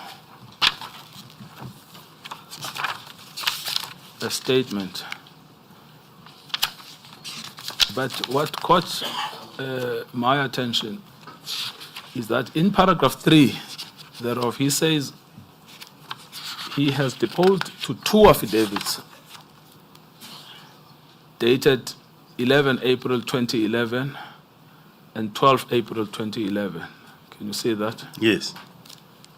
And the one we just looked at, it seems to be the one of the 11th of April and not the one of the 12th of April. So the one we looked at RM 00010. It's 11 April. The one that we looked at was Yeah, so that's 11 the April. 11th of April if you look Yes. at Yes. RM 00047. Yes. Yes. And then the 12th of April, I'm not sure where that is.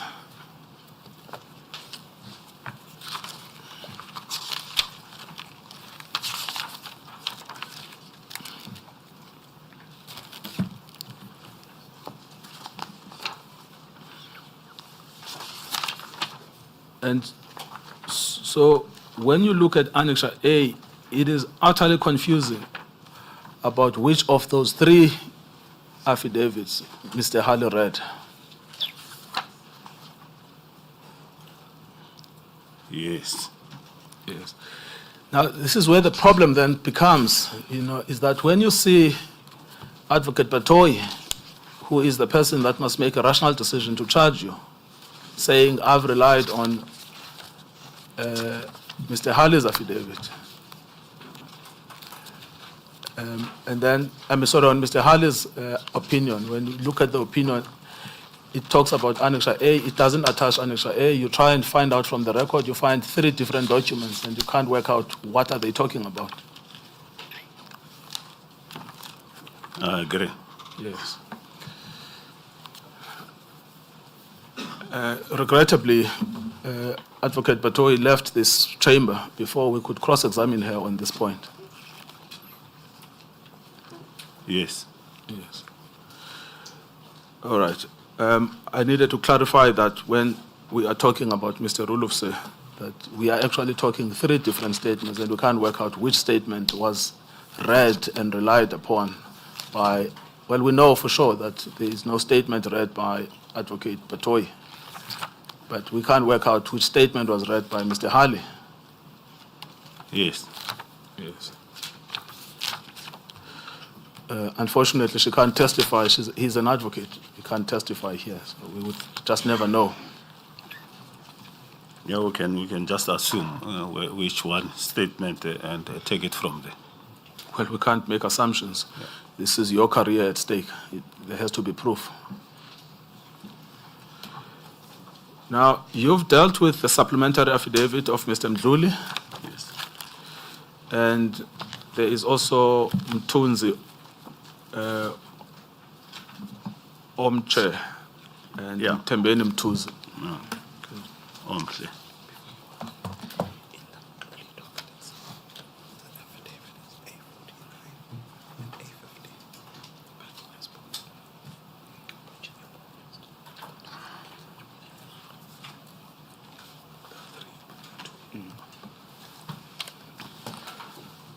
Okay, carry on. The other statement is a statement of Major General Harold Godfrey Engelbrecht in VR 000608, VR 000614. And the state. In relation to, sorry, Council, in relation to the statement of Mr. Mdluli's written statement by supplementary, does it mean that this statement was supplementing a previous statement by Mr. Mdluli? Yes, when he was at the bail hearing. Where is that statement in the list? Because I see it's a supplementary statement. The one on page 8.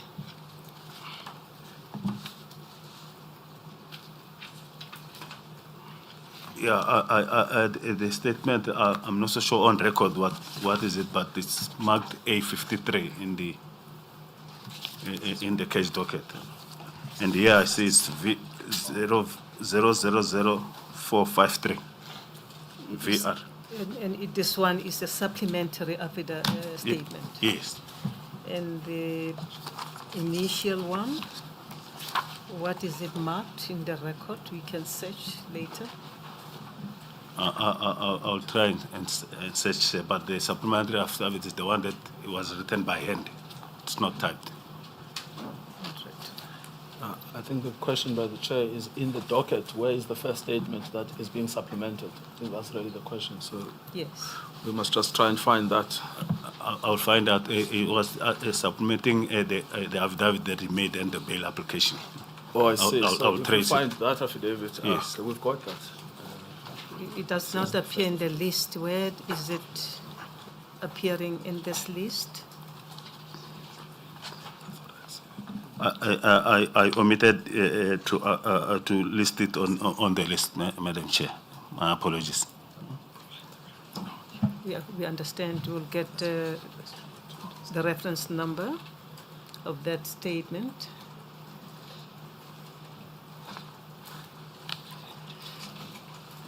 Yes. Perhaps Mr. Ramakhali can locate Yes, I have no doubt. the place in the record where we can find the main statement. Yes. Thank you, Madam Chair. We shall make sure. Mr. Chauke, you are saying that was a handwritten supplementary to the application in the bail proceedings? Yes. All right. Well, that should be easy to locate. All right. Carry on then. Following page 9. A statement by Deputy Provincial Commissioner Benning Thandausen Tlemeza at VR 000831 to VR 000846. And statement by Lieutenant Colonel Peter Jansen Viljoen at VR 00932 to VR 000934. And representations by Mdluli at RM 00338 to RM 00355. The prosecution memorandum regarding representations by Advocate Van Sale and the two others, Galega and Advocate Barnett, the RM 00881. I just did not take the last page there. I omitted to record how many pages are there. Inquest report, which is at RM 00889, and the inquest findings by magistrate at RM 01002 to RM 01044. Yes. Now, what seems to have become, look, there's quite a lot of documents in this docket. Yes. Quite a lot of things that you read, and you came to your conclusions. Now, what it seems, and I'm speculating here because we were denied a chance to cross-examine the complainant by her walkout, is that if you look at the item referenced as prosecution memorandum, we can go through that. It's RM 00881. Maybe let's just do that rather than this RM 00881.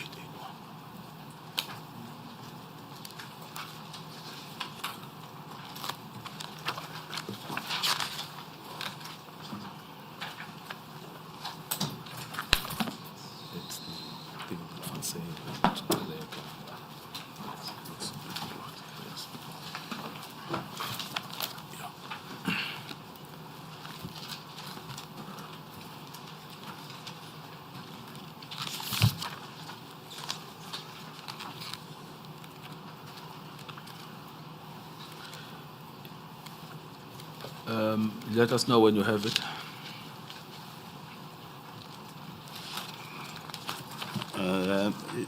00881. Yes. It would be under RM4. Yeah.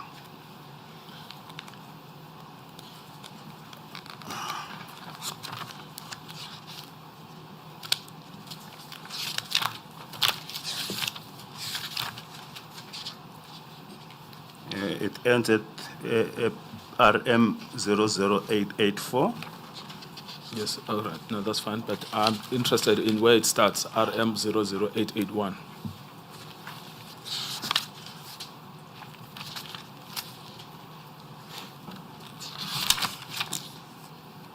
Yes, I'm there. Yes. Now, there were many occasions when Advocate Batoyi said, well, the prosecutor said that there's a good case on murder. You remember that? Yes. Now, the only time I can find in this record is that reference is this document, this 4-page document, RM 00881. And that is a response to the representations that were made by Lieutenant General Mdluli. Yes.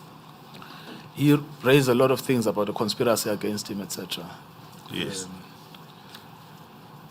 But the analysis around the strength of the case of the state, you'll find that at RM 00883 under issue 2. Yes. Yes. Now, item 1, they say the case on the murder charge relies solely on circumstantial evidence. Those include a threat by the accused to the deceased family that the deceased will be killed. 2, the state has direct evidence linking the accused to kidnapping, assault with intent to do grievous bodily harm and intimidation. And 3, all this evidence is of incidents that took place prior to the murder of the deceased and are in relation to the love triangle involving the deceased and General Mdluli. We have consulted with all of these witnesses extensively and hold the view that their evidence constitutes prima facie proof of these crimes. Paragraph 4, the attempted murder charge, count 13 and 14, are also based on circumstantial evidence. 5, the overall picture painted by this evidence is that of a thwarted lover who was hounding the new love of his girlfriend and who would stop at nothing to get rid of his fellow suitor. And 6, the charge of defeating or obstructing the query confirmed by the fact that 2 dockets implicating him in this matter were discovered in his safe. Yes. Now, there is nothing else that I could say from this memorandum that analyzes the underlying evidence in detail. I looked at the prosecution memorandum that people like Advocate Mayema did for Kato Mano, and I saw the detail at which they were going through, analyzing each witness, the weaknesses on each witness, the strengths on each witness, the likely questions from the bench, the likely attacks from the other side, and it went on to more than 100 pages. But here I found only 6 paragraphs, and no more than that. Did you find anything else other than these cryptic paragraphs? You meant from the Yes. prosecution memorandum? Yes. No, that's what was there in the prosecution memorandum.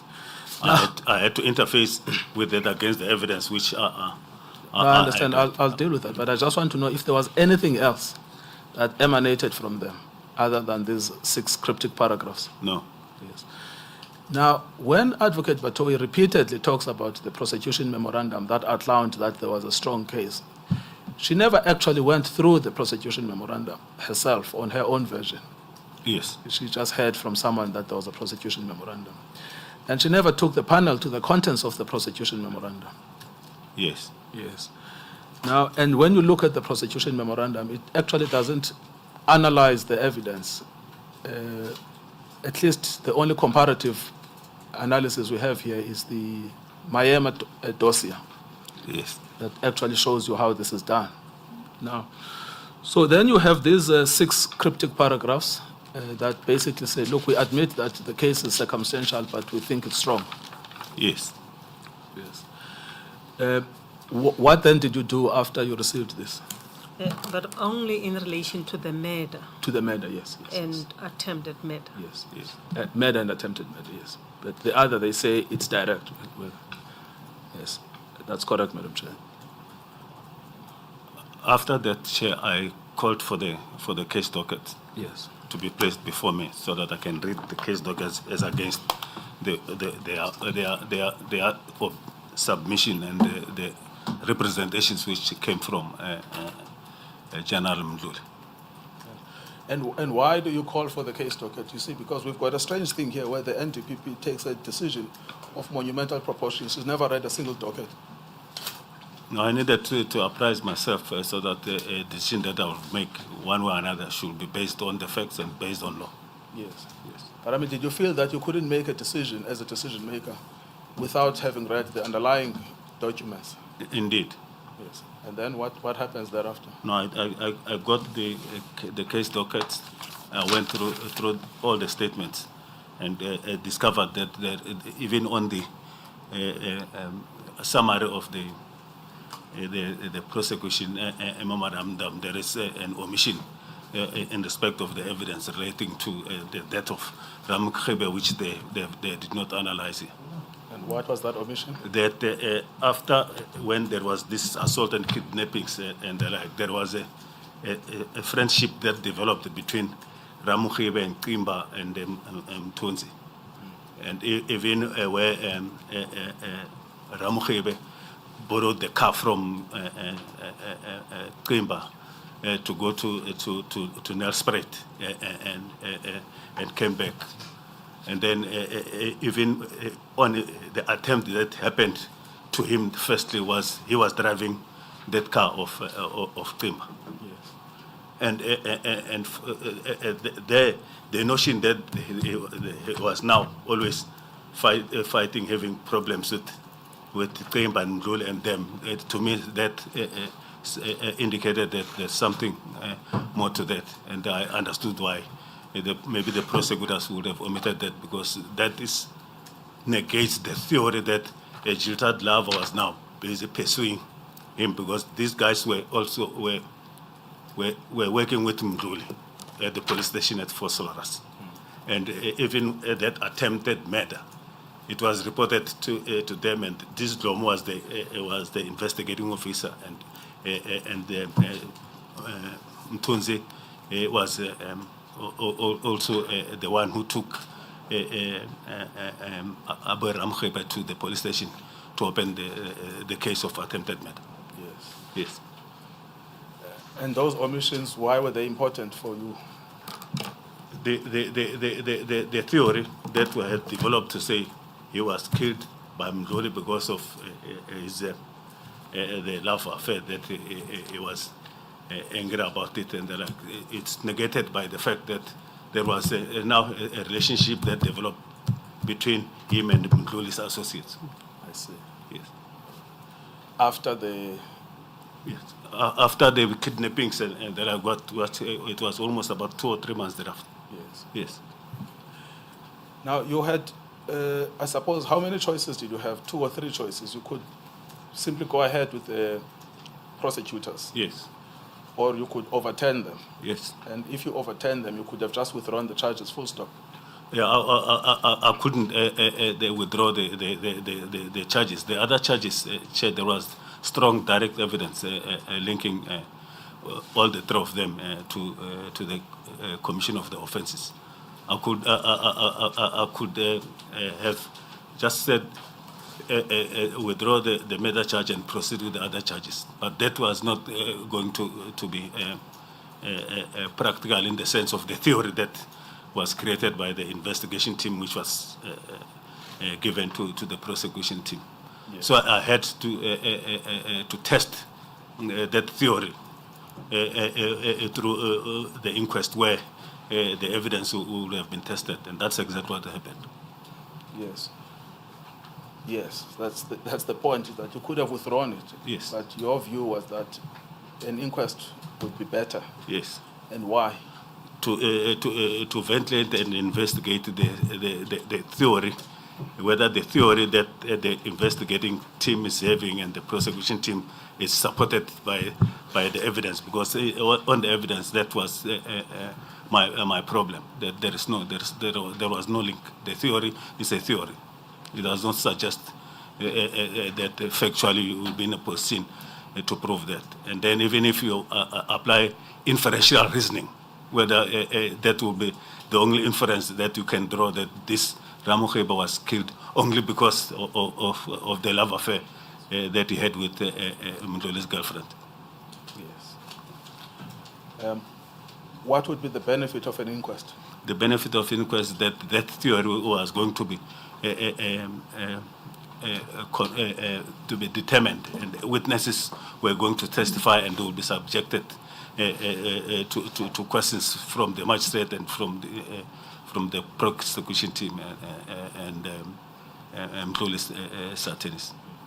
And what if the prosecutors say, let's go to trial instead of an inquest? How do you explain that to them?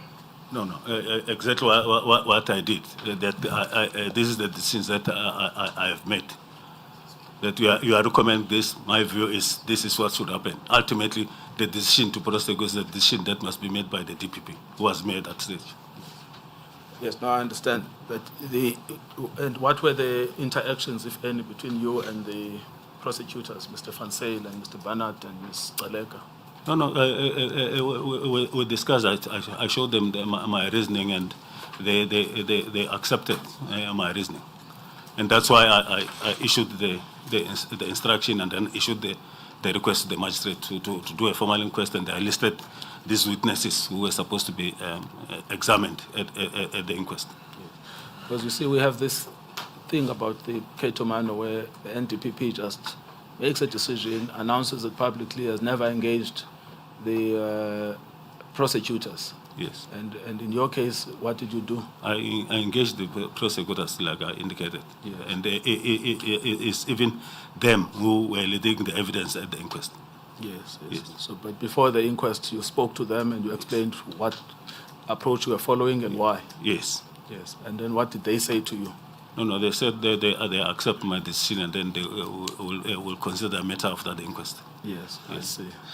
And then, So I had to instruct them to withdraw all the charges, because proceeding with the other charges in the circumstances that an inquest was going to be held, it will just create fragmentation of trials in case the inquest would elucidate further evidence or facts that would convince me that indeed Mdlole needs to face a charge of murder. look, I mean, the strange thing is that we went through this last week. The SCA says that's fine because it's not a problem to avoid fragmentation of trials. Indeed. And this is what they're charging you with now here, that you should have proceeded with the other charges. No, I took it and accept that that comes because of the misreading or not understanding the SCA judgment. Yes, I understand. All right. So we are now at the stage where you've spoken to firstly, you've analyzed the docket, you've looked at the memorandum, you've identified weaknesses in the memorandum and in the evidence, and there are gaps, and you say, okay, to satisfy myself, let me rather follow a cautious route of an inquest. Yes. If the inquest finds that a case of murder is sufficiently established, what were you going to do? I was going just to proceed and charge him with all this, the murder charge and the attempted murder charge as well.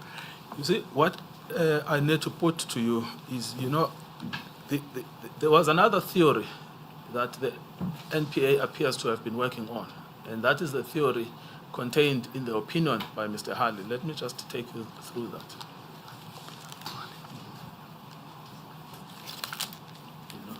And they seem to have thought that you had some kind of a double agenda,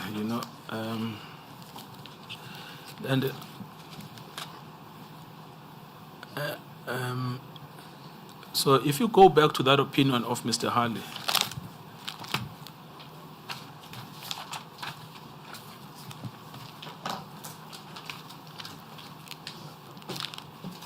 If you can help me with the page.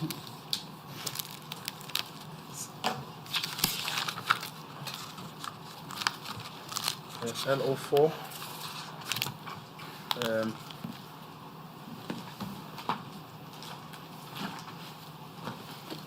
So I want to look specifically at LO 001056. 056. Yes.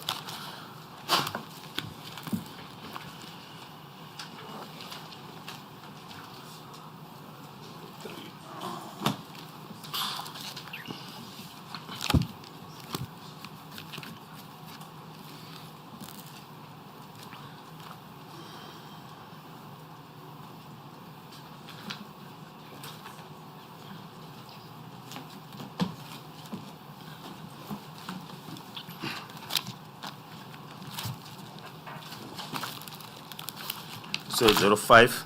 Sorry, 001056. That will be 1056. Yes.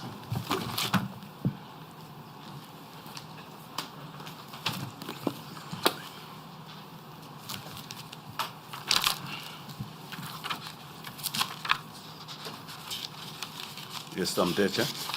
Now, this seems to me to be the whole problem with this, is that ordinarily you have a prosecutor who's the DPP, he looks at the work of other prosecutors who report to him, and then he says, look, your work has got discrepancies, I need it to be checked by a magistrate. And everyone is happy with that. Yes, And that's in the normal course of doing your work. indeed.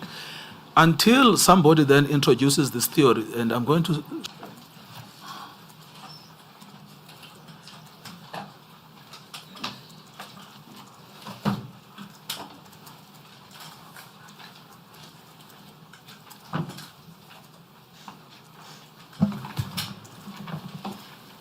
Good morning, everyone. Morning, Madam Chair. Good morning, Advocate Chauke. Morning, Chair. The morning gets a bit difficult, but we are getting there. Advocate Ramokhale, I'm not a crook. I'm not suggesting that you are, Judge. Don't give me a look. You're not here the other day. No, family, I'm getting better, much better. And my apology for the delay. Advocate Chauke, you continue to be under oath. I confirm, Chair. Thank you, sir. Advocate Nkcukaitobi, Thank you, Madam Chair. let's see how far we can go. Yes, no, I think we will be quick this morning. I've taken up more than I deserve. Mr. Chauke, we had explored the Nkcukaitobi situation, I think to the extent that we could in the last 2 days of your testimony. So I want to shift the focus to the matter of Lieutenant General Mdluli, which you've already testified about, and you've explained what your defense is, namely that there is a binding SCA judgment on the matter and that there's no basis to overturn that. But I just want you to look at the charge or the terms of reference again and then to close that issue.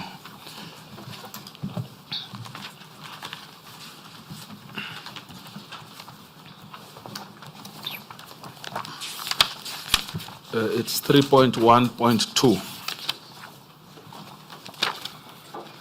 Yes, I'm there, Chair. So the way is formulated says that the failure to continue with charges against Lieutenant General Richard Mdluli for his involvement in the murder of Mr.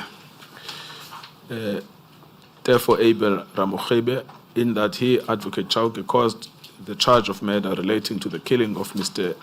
Tefo Abel Ramokhebe and related charges to be withdrawn, notwithstanding that there was strong evidence justifying the institution of a prosecution in the matter, which decision caused a significant delay in proceeding with the charges concerned. So presumably when they say his involvement, they mean his alleged involvement, because his involvement was never actually established. Indeed. And then the next thing is this idea of causing the charge of murder to be withdrawn. What does that mean? It means that when I withdraw the murder charge and refer it to the inquest. Yes, all right. And then it says, notwithstanding that there was strong evidence justifying the institution of a prosecution in the matter. So I think that's where the mistake is against you. That's what you are being criticized for. Yeah, that there was a strong case in respect of the murder charge, which is wrong. Precisely, but that's what they are saying. Yes. Yes. And then there is also, I think there's a second issue they're taking up with you, which is that your decision caused a significant delay in proceeding with the charges concerned. I presume that means, there was confusion in the evidence of Advocate Batoyi about what this part refers to, whether it refers to the murder charge or it refers to the other charges, the 17 other charges. Like where was the delay?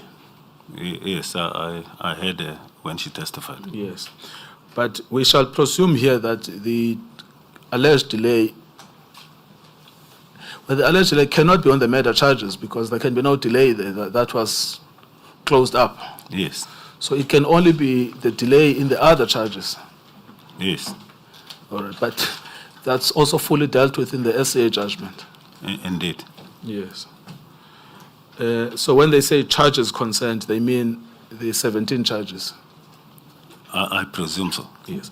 So therefore, the scope of the charge, it seems, would be you referred the murder to an inquest. That's number one, and they say that's wrong because there was good evidence, strong evidence. The second one is that you caused a delay in the 17 other charges. Would that be your understanding? Yes. All right. Now let's deal then with the first one. As I understand, on Advocate Batoyi's version, what she read here, according to her, was the opinion of Advocate Hali. Yes. And what Advocate Hali in turn read was a statement by, is it Captain Rulufse? Lieutenant Rulofse. Lieutenant Rulufse, which was given in the bail application. Yes. And nothing in the actual investigation of the murder. That's my understanding from reading that opinion. Yes, yes. Well, it's now common cause. That's why I'm happy to tell you because it's established on the record that the one read an opinion, the opinion read another opinion. Yes. And by contrast, what did you actually read? I read the statement in the case docket, as well as the prosecution memorandum and the representations that were made on behalf of General Mdluli. Well, if you look back at the document we circulated at the commencement of your evidence, which is a list of annexures to the witness statement, which listed everything you read in Nkcukaitobi and everything you read in the Lieutenant General Mdluli case. Yes. Can you just take us to page 6? I'm there, Chair. And then take us through what you read in contrast to Advocate Hali, who read one document, and Advocate Batoyi, who read the opinion that read one document. Thank you, Chair. The first one is the affidavit of Michael Ramokhibe, which is on record VR 00553 to VR 000554. The statement, the second statement of Abel Ramokhibe, which is at VR 000028 to VR 000030. The affidavit of Lena Ntsekiseng Ramokhibe Mbuyisa, VR 000071 to VR 000073. A statement of Abel Ramokhibe prior to being shot is VR 000487 to VR 000488. Then the affidavit by Detective Sergeant Zelindawo Samuel Domo, which is at VR 000546 to VR 000548. The affidavit by Ms. Malitsatsi Sophia Ramokhebe, that is the mother of Mr. Ramokhebe, VR 000042 to VR 000046. And the affidavit by Ms. Malitsatsi Sophia Ramokhebe, mother, which was written in Afrikaans, VR 00527 to VR 00529. A postmortem report at VR 000108 to VR 000111. A statement by Consolation Tsidi Mudise, Butelezi, dated 2nd March 1999 at VR 000555 to VR 000557. Statement by Alice Manana, VR 000001 to VR 000010. Affidavit by Mohau Johannes Ramokhebe, VR 000047 to VR 000058. J88 medical legal report, VR 000022 to VR 000027. Statement by Johannes Christian Duplessis, VR 000097 to VR 000104. Statement by Manyatela, VR 000193 to VR 000195. Affidavit by Lieutenant General Sitwanso Godfrey Libya, VR 000319 to VR 000321. A statement by Kimba, VR 000445 and 0200171 to VR 00173. Affidavit by Lieutenant Godfrey Sitwanso Libya, VR 00322 to VR 000325.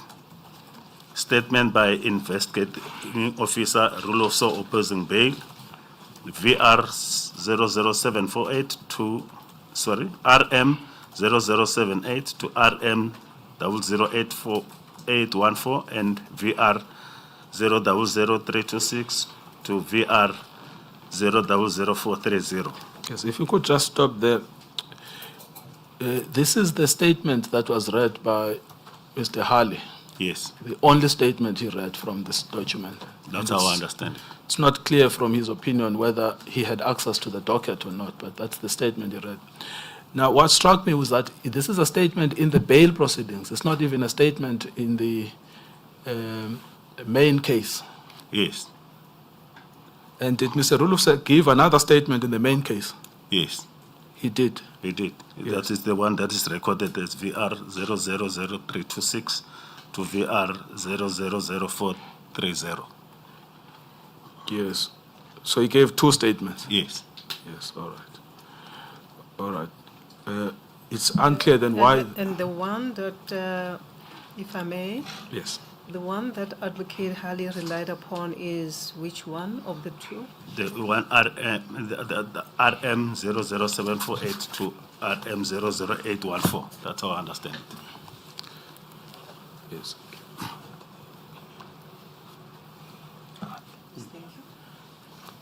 We will just confirm that, Madam Chair. Now I've asked Mr. Ramokhale to do that job. Then continue. This is now a second statement of, well, it's the third, if I'm not. No. It's actually a repetition. It's one and the same thing. I just made a mistake. I repeated. Yes, it's the same thing. So we can scratch that one, yes, because it's referred to in the second column. Yes. All right. And then carry on. A statement by supplementary by Mdluli, which is VR 000453. And then affidavit by Ntembele Mtunzi, VR 000458 to VR 000473. Advocate Nkcukaitobi, the statement of Lieutenant General Lebeya, the one that you have just read, is it the same statement as the previous one because the dates are different? Madam Chair, I'm comparing it with the one at which is in the second column of the same page. The same page 8. Yes, yes, yes. Oh, yes. So it looks like he gave 2 statements, not 3. Thank you. Yes. So we must scratch the second one. Yes, yes. Thank you. Proceed. Yes, thank you.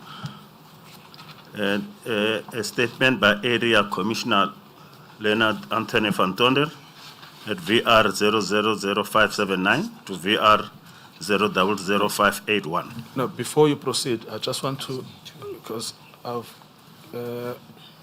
just want to confirm something around the statement of Mr. Rulofse, because it's the pivotal statement that became the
yes.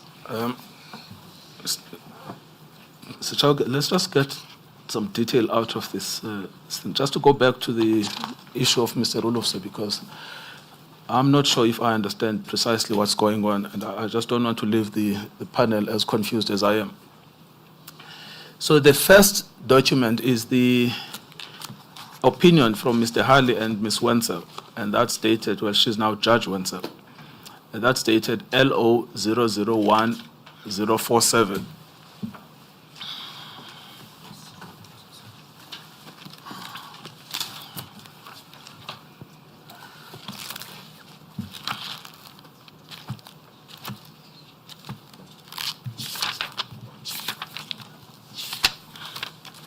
It's LO. So LO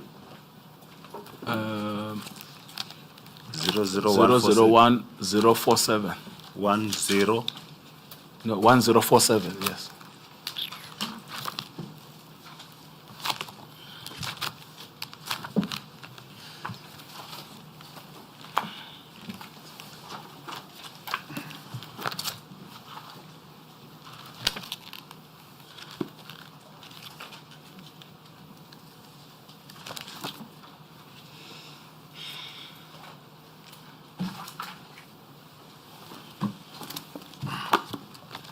Volume 4 of the legal opinions.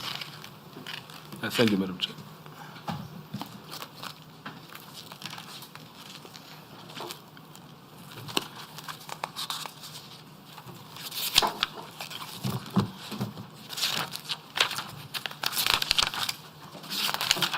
Yeah, thanks, Chair. I'm there. So do you have this is the opinion of Mr. Harley and Ms. Wenzel, correct? Yes.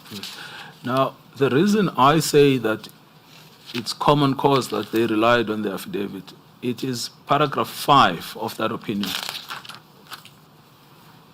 Yes, paragraph 5 reads, before delving into our process of reasoning and the evidence to support that reasoning, there are primary facts and observations. Preliminary facts. Preliminary facts and observations we should set out to better understand what is to follow.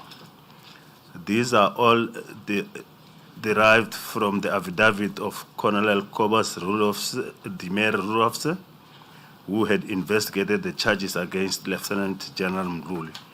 We attach a copy marked A. Yes, now the problem is that when the NPA gave us this, they didn't give us Annex A itself, what it says. But anyway, the fact that that's the only thing they read is clear from that report, from that opinion, because they never explain what is the other source of their information. Yes. But it's clear that they relied only on Mr. Rolofse's affidavit. Yes. Now, that we have to find it somewhere else, the affidavit. We find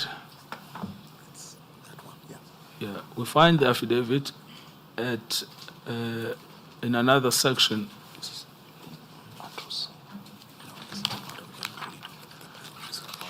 Yes, in the Mdluli docket, what we find in RM 00010, which is under RM1. It's a page. So the document I have here is RM 00010.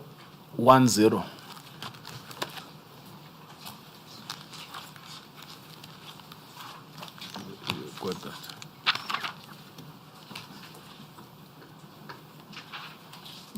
Triple 010. Yes.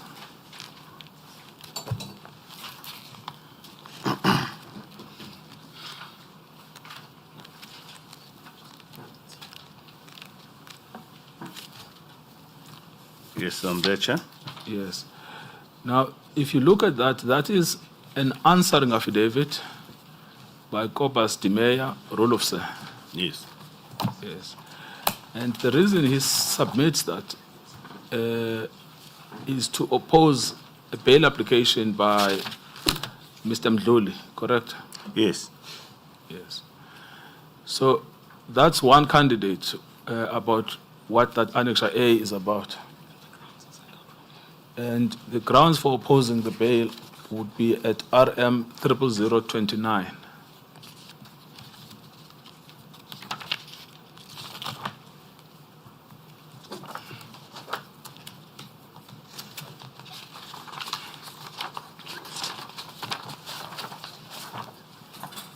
I'm there. Yes. And that's where he talks about the strength of the case at RM 00030. That in his opinion, the case is very strong.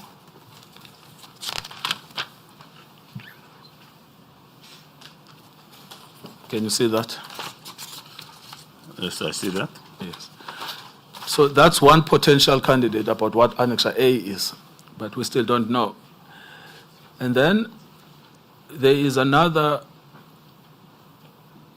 document also signed by Mr. Kobas Dimere Rolofse, which is under RM 00748.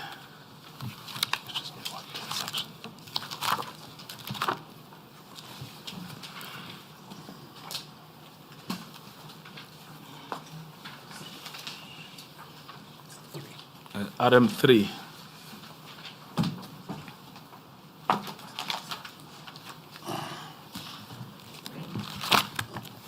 It's 4.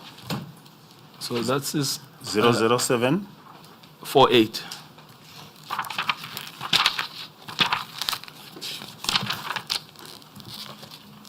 Yeah, yes.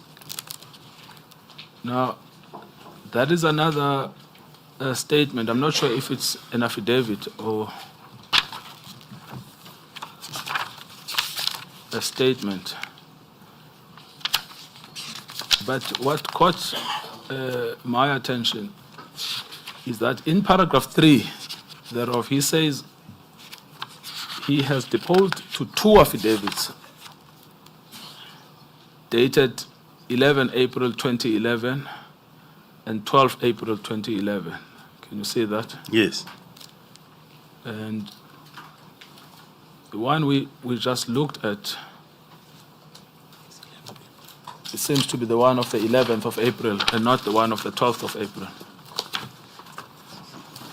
So the one we looked at RM 00010. It's 11 April. The one that we looked at was So that's the April. 11th of April if you look at Yes. RM 00047. Yes. Yes. And then the 12th of April, I'm not sure where that is.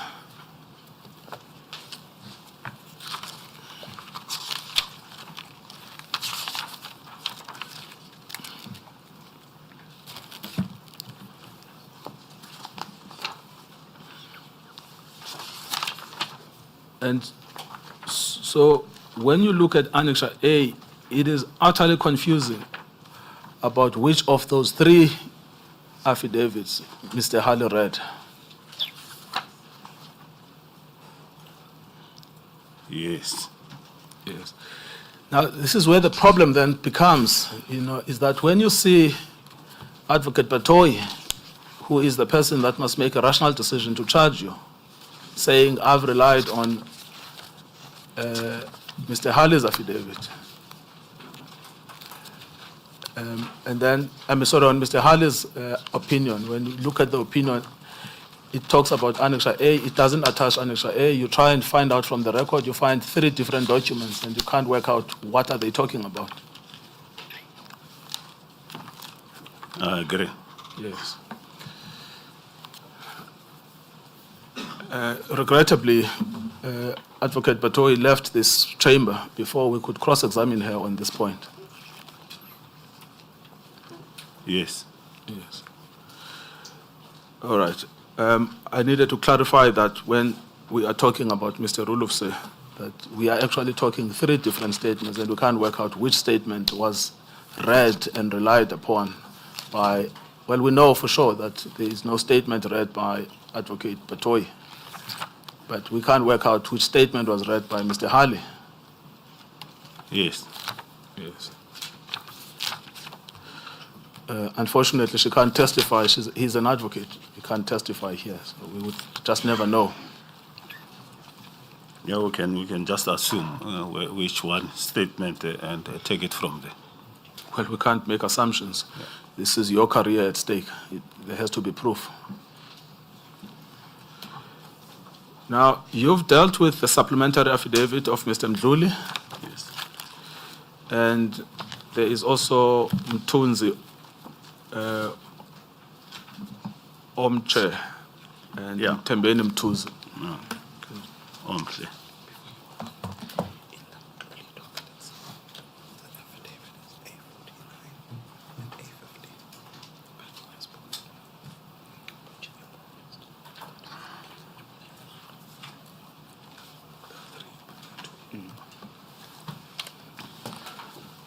Okay, carry on. The other statement is a statement of Major General Harold Godfrey Engelbrecht in VR 000608, VR 000614. And the state. In relation to, sorry, Council, in relation to the statement of Mr. Mdluli's written statement by supplementary, does it mean that this statement was supplementing a previous statement by Mr. Mdluli? Yes, when he was at the bail hearing. Where is that statement in the list? Because I see it's a supplementary statement. The one on page 8.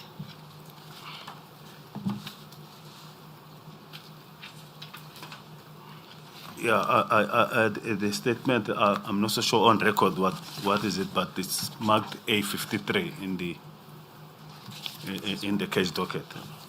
And here I see it's V000453, VR. And this one is a supplementary statement? Yes. And the initial one? What is it marked in the record? We can search later. I'll try and search, but the supplementary affidavit is the one that was written by hand. It's not typed.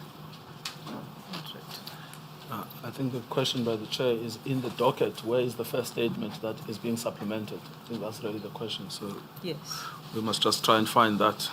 I'll find out. It was supplementing the affidavit that he made and the bail application. Oh, I see. I'll So if we trace it. find that affidavit, Yes. we've got that. It does not appear in the list. Where is it appearing in this list? I omitted to list it on the list, Madam Chair. My apologies.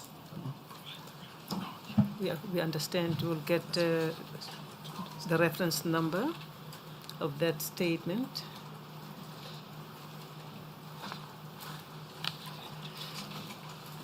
Yes. Perhaps Mr. Ramakhali can locate Yes, I have no doubt. the place in the record where we can find the main statement. Yes. Thank you, Madam Chair. We shall make sure. Mr. Chauke, you are saying that was a handwritten supplementary to the application in the bail proceedings? Yes. All right. Well, that should be easy to locate. All right.